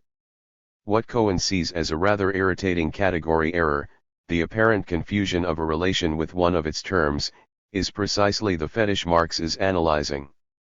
In this context, we might pause to note the significance of another issue on which, notwithstanding his avowed traditionalism and respect for what Marx wrote, 1978, 9, Cohen chooses en passant to depart from Marx. He attempts, he says, to state Marx's theory of history in a way which involves no commitment to the labor theory of value. Ibid. 353. The labor theory may indeed have difficulties. But whether it can be so easily dispensed with in characterizing Marx's thought is questionable. For it is on the basis of that theory that the fetishes of commodity and capital are identified. Seeing value as a property of things is fetishistic only if, as the labor theory maintains, exchange value is in fact a manifestation of relations between people's labors. Coletti, 1972, 91, argues an organic unity between Marx's theory of value and his theory of fetishism. Rubin, 1972, 5, goes still further, claiming that the theory of fetishism is, per se, the basis of Marx's entire economic system, and in particular of his theory of value. Whether either can be coherently stated independently of the other is exceedingly dubious. Alternatively, we might say that Cohen's ability to write a book on Marx's theory of history in which the theses of the labor theory of value are not presupposed or I. 135. Entailed, 1978, 353, is as good an indication as any of how far his peroration does respect what Marx actually wrote. The labor theory 5, of course, may well be wrong. But that does not justify simply ignoring it in a purported commentary on Karl Marx. To come back to Marx's critique. Having deconstructed immediate phenomenal forms into their constitutive relations, Marx now has a basis from which he is then able to go on to develop an historical account of what these relations in fact comprise. In the case of capital, for instance, an historical analysis not informed by this prior critique would remain blind to the historical significance of, say, the enclosure acts. So long as we remain at the level of appearances, and continue to see capital, fetishistically, as a thing, the search for the origins of capitalism will be limited to such factors as the influx of precious metals, the material substance of money, from the Americas into early modern Europe, the abstemious puritanism of early entrepreneurs who saved and invested the supposed thing capital, or the development of industrial technology, capital's palpable embodiment. 2. Am not asserting that any of these do not have their place in a causal account. Manifestly they do. But if Marx is right about what capital is, a social relation, the central historiographic problem must be the origins of that relation itself, the processes which led to the decomposition of the original union existing between the laboring man and his instruments of labor, 1865b, 45. We need to focus on how those abstractions, labor and property, were historically brought into being. Marx's critique, in other words, accomplishes a radical shift of historiographic terrain. Once capital is reconceptualized as a relation, not the thing it originally appears to be, we are directed to a buried history, that of class formation and struggle. The possibility is thereby opened up of moving back again, to the imagined concrete of the surface of society, but this time grasped as a rich totality of many determinations and relations, 1857, 100. Instead of operating with analytic categories which replicate the misplaced concreteness of reified forms like value and capital as conventionally conceived, we can begin empirically to recover the material ways in which, through time, these forms were constructed in the intercourse of real, living individuals. Marx is clear, we should note, that such historical inquiry is a work in its own right, 1858a, 461, we cannot deduce the empirical specifics of social formation from its bare concept. This 136 is important. Reification of the concepts of essential relations is as pernicious as fetishism of phenomenal forms, and by no means unknown to Marxism. For recovering the real history of the relations of production, IBID, is an ineluctably empirical enterprise. Thus, in Capital, in pages vivid with empirical detail, Marx brings primitive accumulation to life as the story of enclosures, clearances, theft of church property, vagrancy legislation, and combination acts, 1867a, Part 8. He traces the career of absolute surplus value in struggles over the length of the working day, IBID, ch. 10, and relative surplus value in the strife between workman and machine, IBID, ch. 15, a narrative of Luddites and factory acts, the history of class struggles. Such, I believe, is the ultimate explanatory level of Marx's work, and what alone justifies its claim to be historical and materialist. Contrary to Cohen, Marx's concepts of forces and relations of production, of essential relations, do not then denote items which are more basic than actions. 1983b, 123. The structure/action opposition is a false one. 5. These items are actions, forms of human relationship, and the whole point of Marx's critique is to unmask them as such. Behind the authorless theater of fetishism lie real living individuals, for Marx the true and the only subjects of history. I offer no apologies for this humanist lapse. It is time, rather, to stress the intimate connection between this critical analytic method and Marx's emancipatory commitment. He himself had no doubts on the matter. Speaking once again of capital, he wrote, "The economists do not conceive capital as a relation. They cannot do so without at the same time conceiving it as a historically transitory, i.e., a relative, not an absolute, form of production." 1863 c. 274. But, from the moment that the bourgeois mode of production and the conditions of production and distribution which correspond to it are recognized as historical, the delusion of regarding these as natural laws of production vanishes and the prospect opens up of a new society, a new economic social formation, to which capitalism is only the transition. Ibid. 429. I would argue that the same applies to state, law and all the other social forms' historical materialism analyses. All that is apparently solid melts, if not into air. And only in that melting, that deconstruction of sediment social forms into historical process, the actions of real living individuals, does the possibility of people getting exchange, production, the mode of their mutual relation under their control again. 1846a, 48, human emancipation as Marx conceived it, begin to look graspable. In Marx's understanding, and use, of theoretical categories, is, then, intimately and necessarily bound up with his substantive historical sociology, his appreciation of the historical specificity of bourgeois society itself. Given his views on the material basis of ideas, categories, it could hardly be otherwise. Marx is of course not alone in his concern with the essential differences of bourgeois society. A preoccupation with the nature, origins, and consequences of what is modern in modernity, see Frisby, 1986, has been a constitutive problematic of social theory from Adam Smith to George Simmel and beyond.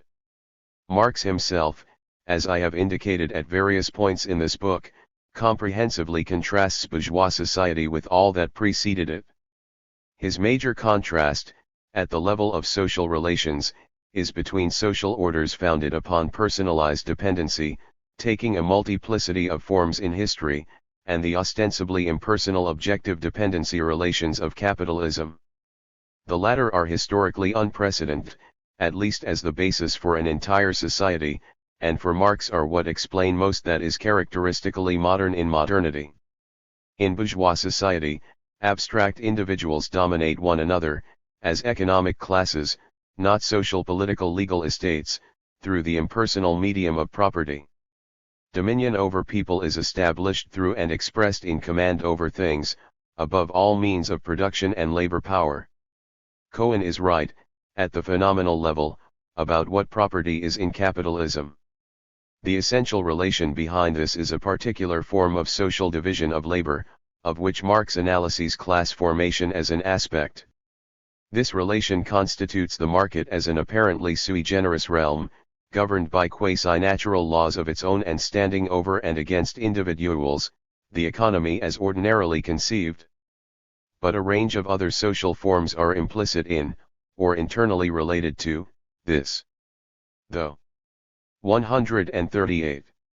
Marx's sociology of such forms is sketchier than his critique of the economic categories. He clearly identifies both the individualization of people within the private world of civil society, and the complementary formation of a public realm, the political state, as part of this same nexus of relationship. He also locates key figures of bourgeois discourse, notions of individual freedom, human rights, formal equality, all of which have as their dual reference points the abstract citizen and the ideal community, in this same repertoire of social forms. See Corrigan and SAYER, 1981, SAYER, 1985. Other sociologies have picked up on this complementarity of individualization and state formation, and the connection of both with capitalism, and in some cases elucidated its phenomenology more thoroughly than does Marx. I think of Foucault and Elias, as well as Weber and Durkheim.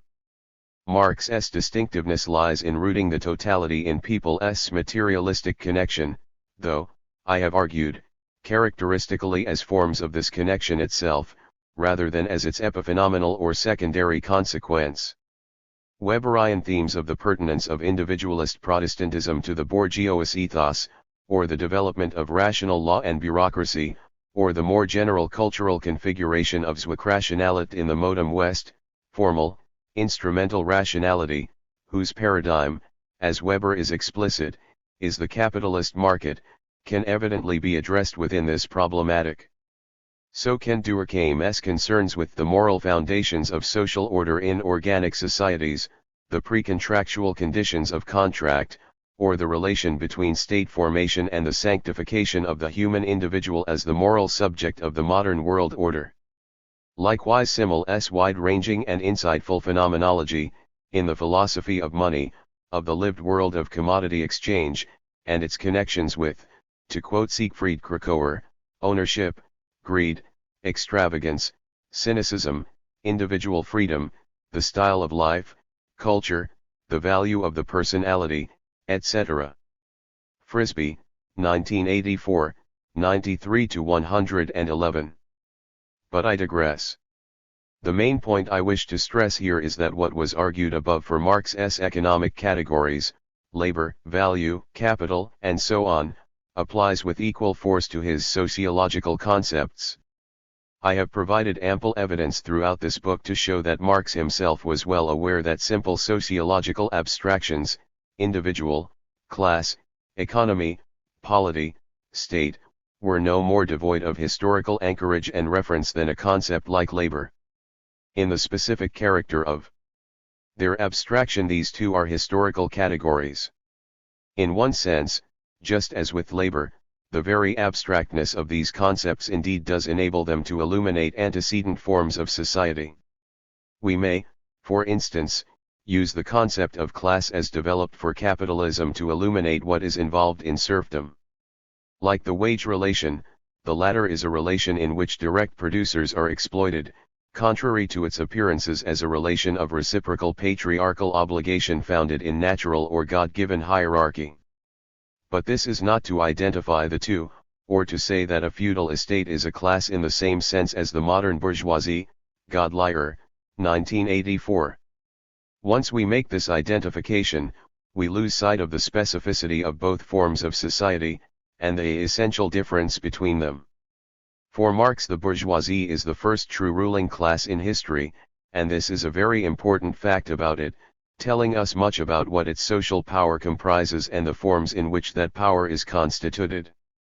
In this sense, Lazlet may be quite right to describe pre-capitalist England as a one-class society, as he notoriously did, to much Marxist ire, 1973. His concern was not to deny the fact of inequality or exploitation, but to point to the absence of classes in the modern sense of the word. Likewise with the state. Of course, in a general sense, we can find similarities between governance in all societies. Marxists would concur that in most cases political power is exercised by those who command surplus labor. But it remains true, and it remains important, if, that is, we are to understand how real societies actually work, that neither feudal monarchies, nor the ancient polis, nor Asiatic despotisms, were states in the same sense as the bourgeois polity is. We are dealing, in fine, with entirely different relations, which take different phenomenal forms, and demand appropriate and specific historical categories for their analysis. We need, then, to carry out the same sort of critique of the simple abstractions of sociology, or political science, or jurisprudence, as Marx himself did in Capital of the elementary categories of political economy. We need to disentangle what is genuinely abstract and trans-historical in such concepts from what merely generalizes from the phenomenal forms of bourgeois life, and we need to be as sensitive to the possible illusoriness of the latter as was Marx himself. There is ample indication in Marx's work that this was his intention, even if his focus narrowed after the 1840s. Indeed, it is abundantly clear that he regarded the conceptual fundamentals of what have 140 since become other bourgeois social sciences as quite as fetishized and idealistic as the abstractions of political economy. He was suspicious, in particular, of the related abstractions of the natural individual, whom we encounter in economics as the sovereign consumer, in politics as the voting citizen, in sociology as the meaning-giving actor, and in jurisprudence as the legal subject, and the ideal community, polity, society, law. Elsewhere, Frisby and SAYER, 1986, ch. 5, I have argued that Marx attempted to transcend the individual/society dichotomy fundamental to most sociology on exactly these grounds. Abstraction, idealization, reification were for Marx, to say it again, intrinsic to the perverted logic of essence of capitalism, characteristic of the estranged, alienated ways in which bourgeois social relations manifest themselves to consciousness in all spheres of life. Arguably it is just such reified forms which underpin and give phenomenal sense to the boundaries between modern social science disciplines, boundaries which, in so far as those disciplines do succeed in penetrating beyond the surface of society, they themselves comprehensively protest. The economy, itself one such reification, and perhaps the most bedazzling and spectacular of all, is far from the only production in this theater of illusion. Nor is it itself explanatory of the mystification. Our social relations are. Historical materialism needs to be as aware as Marx himself of the historicity of the analytic categories it brings to bear on the world. I mean this in two senses. First, it must recognize the origins of theoretical concepts in forms of experience, which may, if Marx is right, be misleading. Though they furnish the necessary starting point for analysis, such categories may systematically misrepresent the reality they seek to depict. They are first of all explananda for historical materialism, an integral part of the object of investigation, not unproblematic theoretical resources. Before they can be used they need to be critically interrogated and historically situated, just as Marx did with the categories of political economy. Second, Marxism needs equally to be aware that there are historical boundaries to the legitimate employment of concepts, and theories built upon them. We can no more universalize the concept of the state, or property, or the individual, appropriate to the phenomenal forms of capitalist life than we can the concept of value or capital. Simple abstractions, in short, are neither so simple nor so abstract as they at first sight. 141. Appear. They always articulate, even as they obscure, some more concrete substratum, dare I say it, some material basis.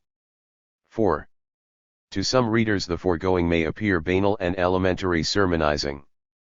But my central argument against much orthodox Marxism in this book, using Cohen as my exemplar, has been that it lacks precisely the sort of critical analytic foundation.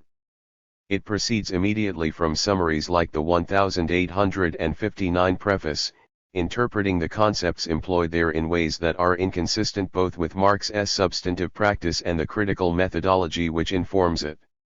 Impatient for certainty, for tidiness, for system, orthodox Marxism demands a theory of history, understanding by the latter something which is radically incompatible with a methodology within which substantive concept formation and explanation are ineluctably a posteriori and necessarily historically bounded. It is tempting to speculate on the reasons for this.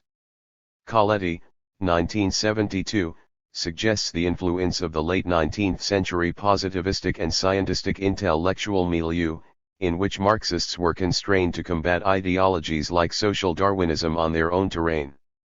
I believe the transformation of Marxism into the official ideology of mass parties and latterly of socialist states to have had as much to do with this mutation of Marxism from method to dogma. Not, perhaps, always directly, but more in the provision of an authoritative set of parameters for discourse, paradigms in Kuhn's sense, like the orthodox, and generally unsubstantiated, taken for granted interpretations of Marx's basic concepts criticized here. Be that as it may, my immediate concern here is with what results. These standard interpretations of the fundamental concepts of historical materialism, I have sought to show, are exactly like the fetishistic concepts Marx criticized in political economy in that they are built upon specifically capitalist appearances, which are then generalized. A determinate historical, and fetishistic, content is surreptitiously carried over into ostensibly trans-historical abstractions, apparent pure definitions. As with the economist's concept of labor, historical and trans-historical are conflated. That same double dehistoricizing is manifest, ignoring of concepts' roots in a 142. Particular form of society goes along with universalization of properties of that society under the guise of pure conceptual abstraction. Just like political economy, traditional Marxism endlessly moves in the charmed circle of natural, self-understood forms of social life, seeking to decipher not their historical character, for in its eyes they are immutable, but their meaning. 1867a, 75. Theories are spun through philosophical ratiocination alone. There is simply no conception of the possible historicity of his own categories, the invisible threads which connect the languages of philosophizing with the real world, in a work like Cohen's. This historicity, as with the concepts of bourgeois thought more generally, may indeed not be immediately apparent, because of the level of generality, precisely the apparently abstract, timeless quality, of the categories at issue. But Marxists with an inkling of concern for their mentor's method should have been alert to it. I have argued the case in detail in chapters 2a for each of the three key concepts, conventionally understood as separate levels of social reality, invoked in Marx's 1859 preface, forces of production, relations of production/economic structure, and superstructure. Traditional definitions, epitomized by Cohen, but far from confined to his work, or his functional determinist school of Marxism, are, I hope I have sufficiently shown, founded in the universalization of what Marx at least analyzed as the apparent characteristics these phenomena exhibit within the specific historical parameters of capitalism, at the same time as these categories are wholly abstracted from the historic conditions which gave them birth. Thus where for Marx productive forces were capacities of people in association, tradition defines them in their capitalist, alienated appearance as things, those facilities and devices which are used in the process of production, means of production on the one hand, and labor power on the other. Cohen, 1983b, 112. Where for Marx production relations are the social relations within which individuals produce, which in their totality constitute what are called the social relations, society, 1847b, 212, an extremely broad conception. Tradition founds the category on the notion of property as it appears in capitalism, as a relation of ownership between individuals and things, relations of economic power people enjoy or lack over labor power and means of production. Cohen, 1983b, 113. And where for Marx the superstructure is the set of phenomenal forms. The base itself assumes in social consciousness, whose ideality in capitalism lies precisely in its appearance of separation from people's materialistic connection. Tradition takes this separation at its face value and enshrines it as a theoretical axiom. The subsequent construal of Marx's guiding thread as a theory of history, in which the entities thus defined are seen as externally and causally related, whether deterministically, functionally, structurally, or within relative autonomy models, rests on this initial reefing abstraction of these terms themselves. Having once sundered Marx's organic unity, and constructed these fictitious subjects, the correspondences he posits cannot be restored, however implausible, however historically absurd, the attempt, in any other way. The consequence of this fetishism of Marx's concepts is twofold. First, and most evidently, because this universalization of capitalist phenomenal forms is profoundly ahistorical, historical materialism loses all empirical purchase once we move outside of capitalism's parameters.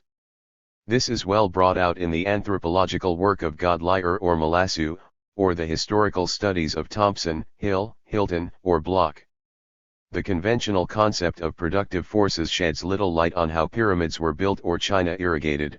That of economic structure, or property, is of scant use for comprehending societies where surplus extraction is organized through personalized relations of kinship, Herrschaft, or quotas, and it is pretty meaningless to attempt to demarcate superstructures as non-economic institutions in historical contexts where a clearly isolatable economy itself does not exist. In short, for societies other than capitalism, traditional historical materialism excludes by conceptual fiat from people's materialistic connection much that is demonstrably essential to it, and was, as I have repeatedly shown, freely acknowledged as such by Marx himself. This seriously jeopardizes Marxism's claims to be either historical or materialist in any empirically pertinent sense. It also thoroughly effaces Marx's own keen understanding of what is so distinctive about capitalist society. Second, and equally importantly, because of their phenomenal basis, traditional Marxist categories are of limited use, but, like the concepts of political economy, have immense, and immensely dangerous, superficial plausibility, in comprehending the anatomy of bourgeois society itself. I would argue, for instance, that to construe productive forces as things, in this context, industrial technology, is 144. To travesty Marx's own appreciation of the nature of the forces/relations conflict in capitalism, and its pertinence to socialism. For him the contradiction was between the capacities, ultimately of individuals, capitalism had developed in so far as it had socialized labor, and the restrictive forms the socialization took under the aegis of private property. Industrial technology is problematic for socialism in this view, precisely because it is simultaneously an embodiment of social productive forces and a materialization of oppressive social relationships, both a force and a relation of production. It cannot therefore simply be developed, in the framework of a new set of property relations, like the nationalization of the means of production, distribution, and exchange, to deliver socialism. Its very forms, the divisions of mental and manual labor, the hierarchy of authority and subordination, embodied in the social logic of production lines, are part and parcel of the capitalist relations socialism seeks to transform. Braverman's work needs to be recalled here. The same is true more broadly of capitalism's household/enterprise separation, and the definitions of work, waged labor, materialized in this social geography, its town/country separation, and the many other differential divisions of labor on which it rests. As I have argued, with others, elsewhere, Corrigan, Ramsey, and SAYER, 1978, 1979, 1981, traditional conceptions of what development of the productive forces entails have placed enormous restrictions on human emancipation in this century, when embodied in the planning strategies, and very material apparatuses, of ruling parties in post-revolutionary societies. Marx spoke of the violence of things. The violence of abstractions can be equally devastating. Similarly, to equate production relations with ownership, and define capitalism's economic structure in these terms alone, is to replicate bourgeois illusions as to what property is, an unmediated relation of individuals to things, and comprehensively obscure the wide range of relations, the labyrinth of forms and foci of social power, through which so apparently simple a thing as property is actually constituted, regulated, legitimate, and made natural and obvious, precisely simple. Foucault's work on the microsociology of power is pertinent here, so is the rich vein of modern feminist historical scholarship, McKinnon, 1982. Such forms of power centrally include, though they are far from exhausted by, that which we summit as the state, and its orderly oppression of law, Smith. 145. Which traditional Marxism equally, and in defiance of the subtleties of Marx's own analysis, takes at its face value as an ostensibly independent superstructure. Ironically, bourgeois radicals have been far more aware, for some time, of the imbrication of the non-economic in making capitalist economy possible, and its naturalistic appearance passable, perhaps because for them it was always a practical rather than a merely theoretical problem. I have already quoted Adam Smith, above, p. 52, for Jeremy Bentham, law alone has accomplished what all the natural feelings were not able to do, law alone has been able to create a fixed and durable possession which deserves the name of property, quoted in Halavy, 1972, 503. Smith, like Durkheim, also knew that contract had a basis in trust, that capitalism was amongst other things a profoundly moral order. The theory of moral sentiments preceded the wealth of nations, Frisby and SAYER, 1986, ch. 1, Corrigan and SAYER, 1985, 104-9.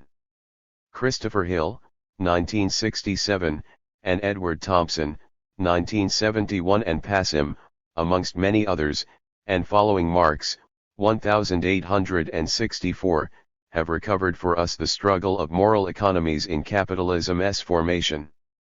But one could as well read Blake, Elizabeth Gaskell's North and South, or, come to that, Disraeli's Sibyl for comparable enlightenment. In citing early sociologists of capitalism, for such they were, like Smith or Bentham, I am not trying to restore idealism. Law or morality were never, for Marx, independent of people's materialistic connection. The point is that for him law was not a superstructure, as tradition understands the term, external to and causally determined by the economy, either. Rather, it is one of the myriad forms the social relations which premise that economy empirically take. Marx's achievement lies in comprehending law, like the state, as such a form, rather than in its ideal, abstracted independence. In this sense he indeed does find the anatomy of civil society in political economy. This is a far cry, however, from traditional ideas of what superstructures are, and how they relate to bases. It is also not without its implications for conceptions of socialism, the facile but enduring idea, for instance, that the state is the sort of thing which can be seized, used, and as Lenin once said, 1919, 488, then thrown on the scrap heap of history, or even, in that favorite apocalyptic Marxist image, smashed. As a long and sad history from Kronstadt to Solidarity bears witness, this particular abstraction has been 146. Bloodily violent in its practical implications. A major casualty of traditional definitions of production relations, worthy of particular comment, is the concept of class, the centerpiece of Marx's sociology. For Cohen, class can be defined as a purely economic relation, which then obliges us to seek causal connections between this economic essence of the relationship and the real empirical forms which class identity, consciousness, and action actually take in history. Other Marxists, like Eric Olin Wright, give us ever more labyrinthine schemata of the same ilk. In some justly famous remarks E.P. Thompson has derided such hypostasising of class identities. When, in discussing class, one finds oneself too frequently commencing sentences with it is time to place oneself under some historical control, or one is in danger of becoming the slave of one's own categories. Sociologists who have stopped the time machine and, with a good deal of conceptual huffing and puffing, have gone down to the engine room to look, tell us that nowhere at all have they been able to locate and classify a class. They can QNLY find a multitude of people with different occupations, incomes, status hierarchies, and the rest. Of course they are right, since class is not this or that part of the machine, but the way the machine works once it is set in motion, not this interest and that interest, but the friction of interests, the movement itself, the heat, the thundering noise. Class is a social and cultural formation, often finding institutional expression, which cannot be defined abstractly, or in isolation, but only in terms of relationship with other classes, and, ultimately, the definition can only be made in the medium of time, that is, action and reaction, change and conflict. When we speak of a class, we are thinking of a very loosely defined body of people who share the same categories of interests, social experiences, traditions, and value system, who have a disposition to behave as a class, to define themselves in their actions and in their consciousness in relation to other groups of people in class ways. But class itself is not a thing, it is a happening. 1965, 85, cf. his 1968, Introduction, 1978b. On the conception of social relations of production, which I have argued was Marx's, it could not be otherwise. Economic classes are made, and can only then be conceptualized in their pristine economic purity, almost mathematically, so many men who stand in a certain relation to the means of production, Thompson, 1968, 9, over time, and through a multiplicity of social media. A national parliament, the county bench, Magna Carta, Hakluyt's Voyages and Fox's Book of Martyrs, suppression of disorderly alehouses and 147. Regulated encouragement of rational amusements, all of these and much else were amongst the forms through which the economic power of the English ruling classes came to be made, not its superstructural epiphenomena. Corrigan and SAYER, 1985. When Marx wrote that every social form of property has morals of its own, 1871, 169, or conversely, the opposition between political economy and ethics is only an apparent opposition. Political economy expresses moral laws in its own way, 1844a, 311, it was, I think, this sort of nexus of relationship he was getting at. He was not remotely speaking of an external relationship between economy here and morality, or legality, or polity, or civility, there, as traditional historical materialism would have us, ludicrously, believe. V. It remains to say that none of this is to deny the centrality, within historical materialism, of the production and reproduction of real life. The issue is rather of what that production and reproduction entails, and how it may most appropriately be analyzed. My approach, I believe, opens up the possibility of giving what is empirically essential to people's materialistic connection, and recognized as such in Marx's own concepts and texts, greater centrality than any schema like Cohen's ever can. Traditional historical materialism shuffles reified categories, between which it posits more or less implausible connections at the level of a general theory. I argue rather for a minimum of a priori theory, and the use of empirically open general categories which are analytically capable of letting the real world in.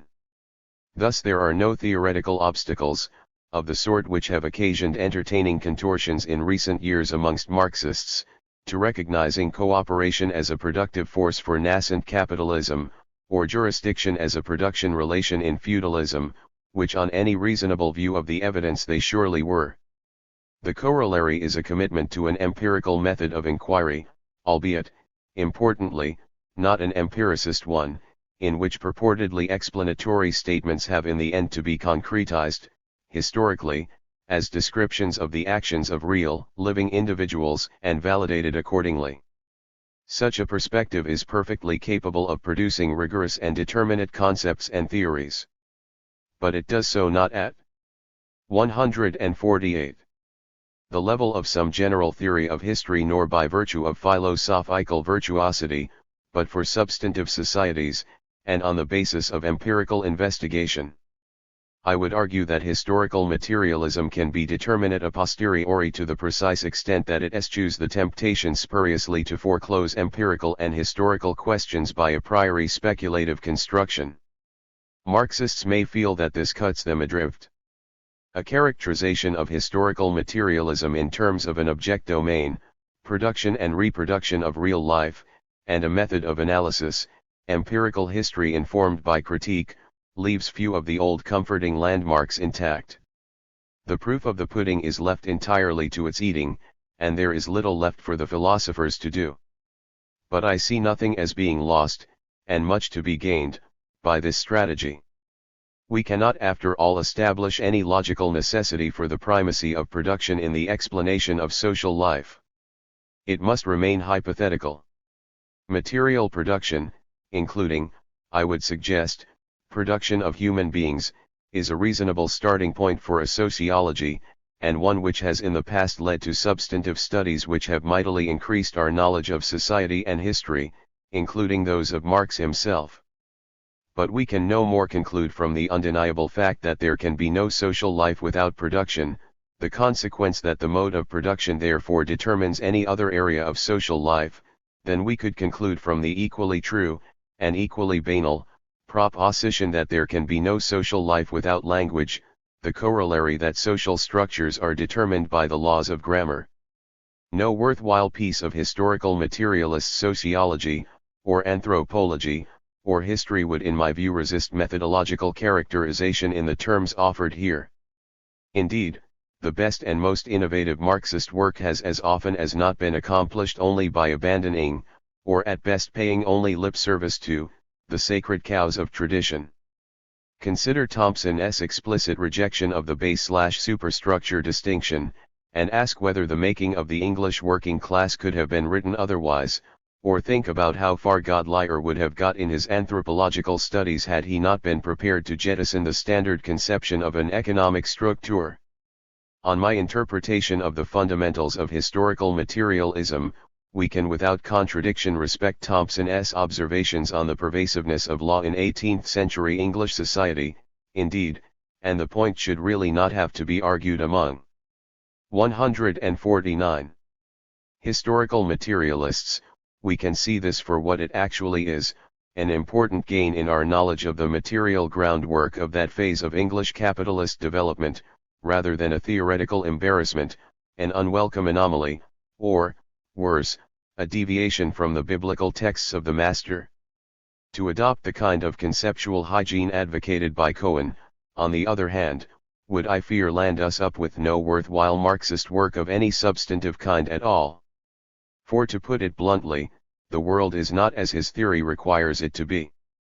Thankfully perhaps. As Mark Bloch once remarked, it is no bad thing the facts are there to remind us that society is not a geometric figure.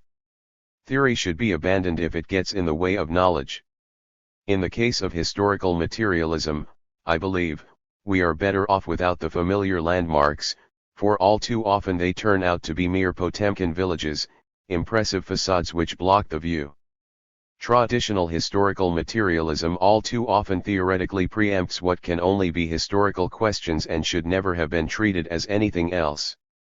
Marx himself, I believe, would have had little truck with such theoretical bubble blowing, 1846a, 53, though that is neither the only, nor the best, reason to leave it behind. But a last reminder of irascible old Nick's impatience with the poverty of philosophy will not, perhaps, go amiss. When reality is depicted, philosophy as an independent branch of knowledge loses its medium of existence. At the best its place can be taken by a summing up of the most general results, abstractions which arise from the observation of the historical development of men. Viewed apart from real history, these abstractions have in themselves no value whatsoever. They can only serve to facilitate the arrangement of historical material, to indicate the sequence of its separate strata. But they by no means afford a recipe or schema, as does philosophy, for neatly trimming the epochs of history. On the contrary, our difficulties begin only when we set about the observation and the arrangement, the real depiction, of our historical material, whether of a past epoch or the present. 1846a, 38-9.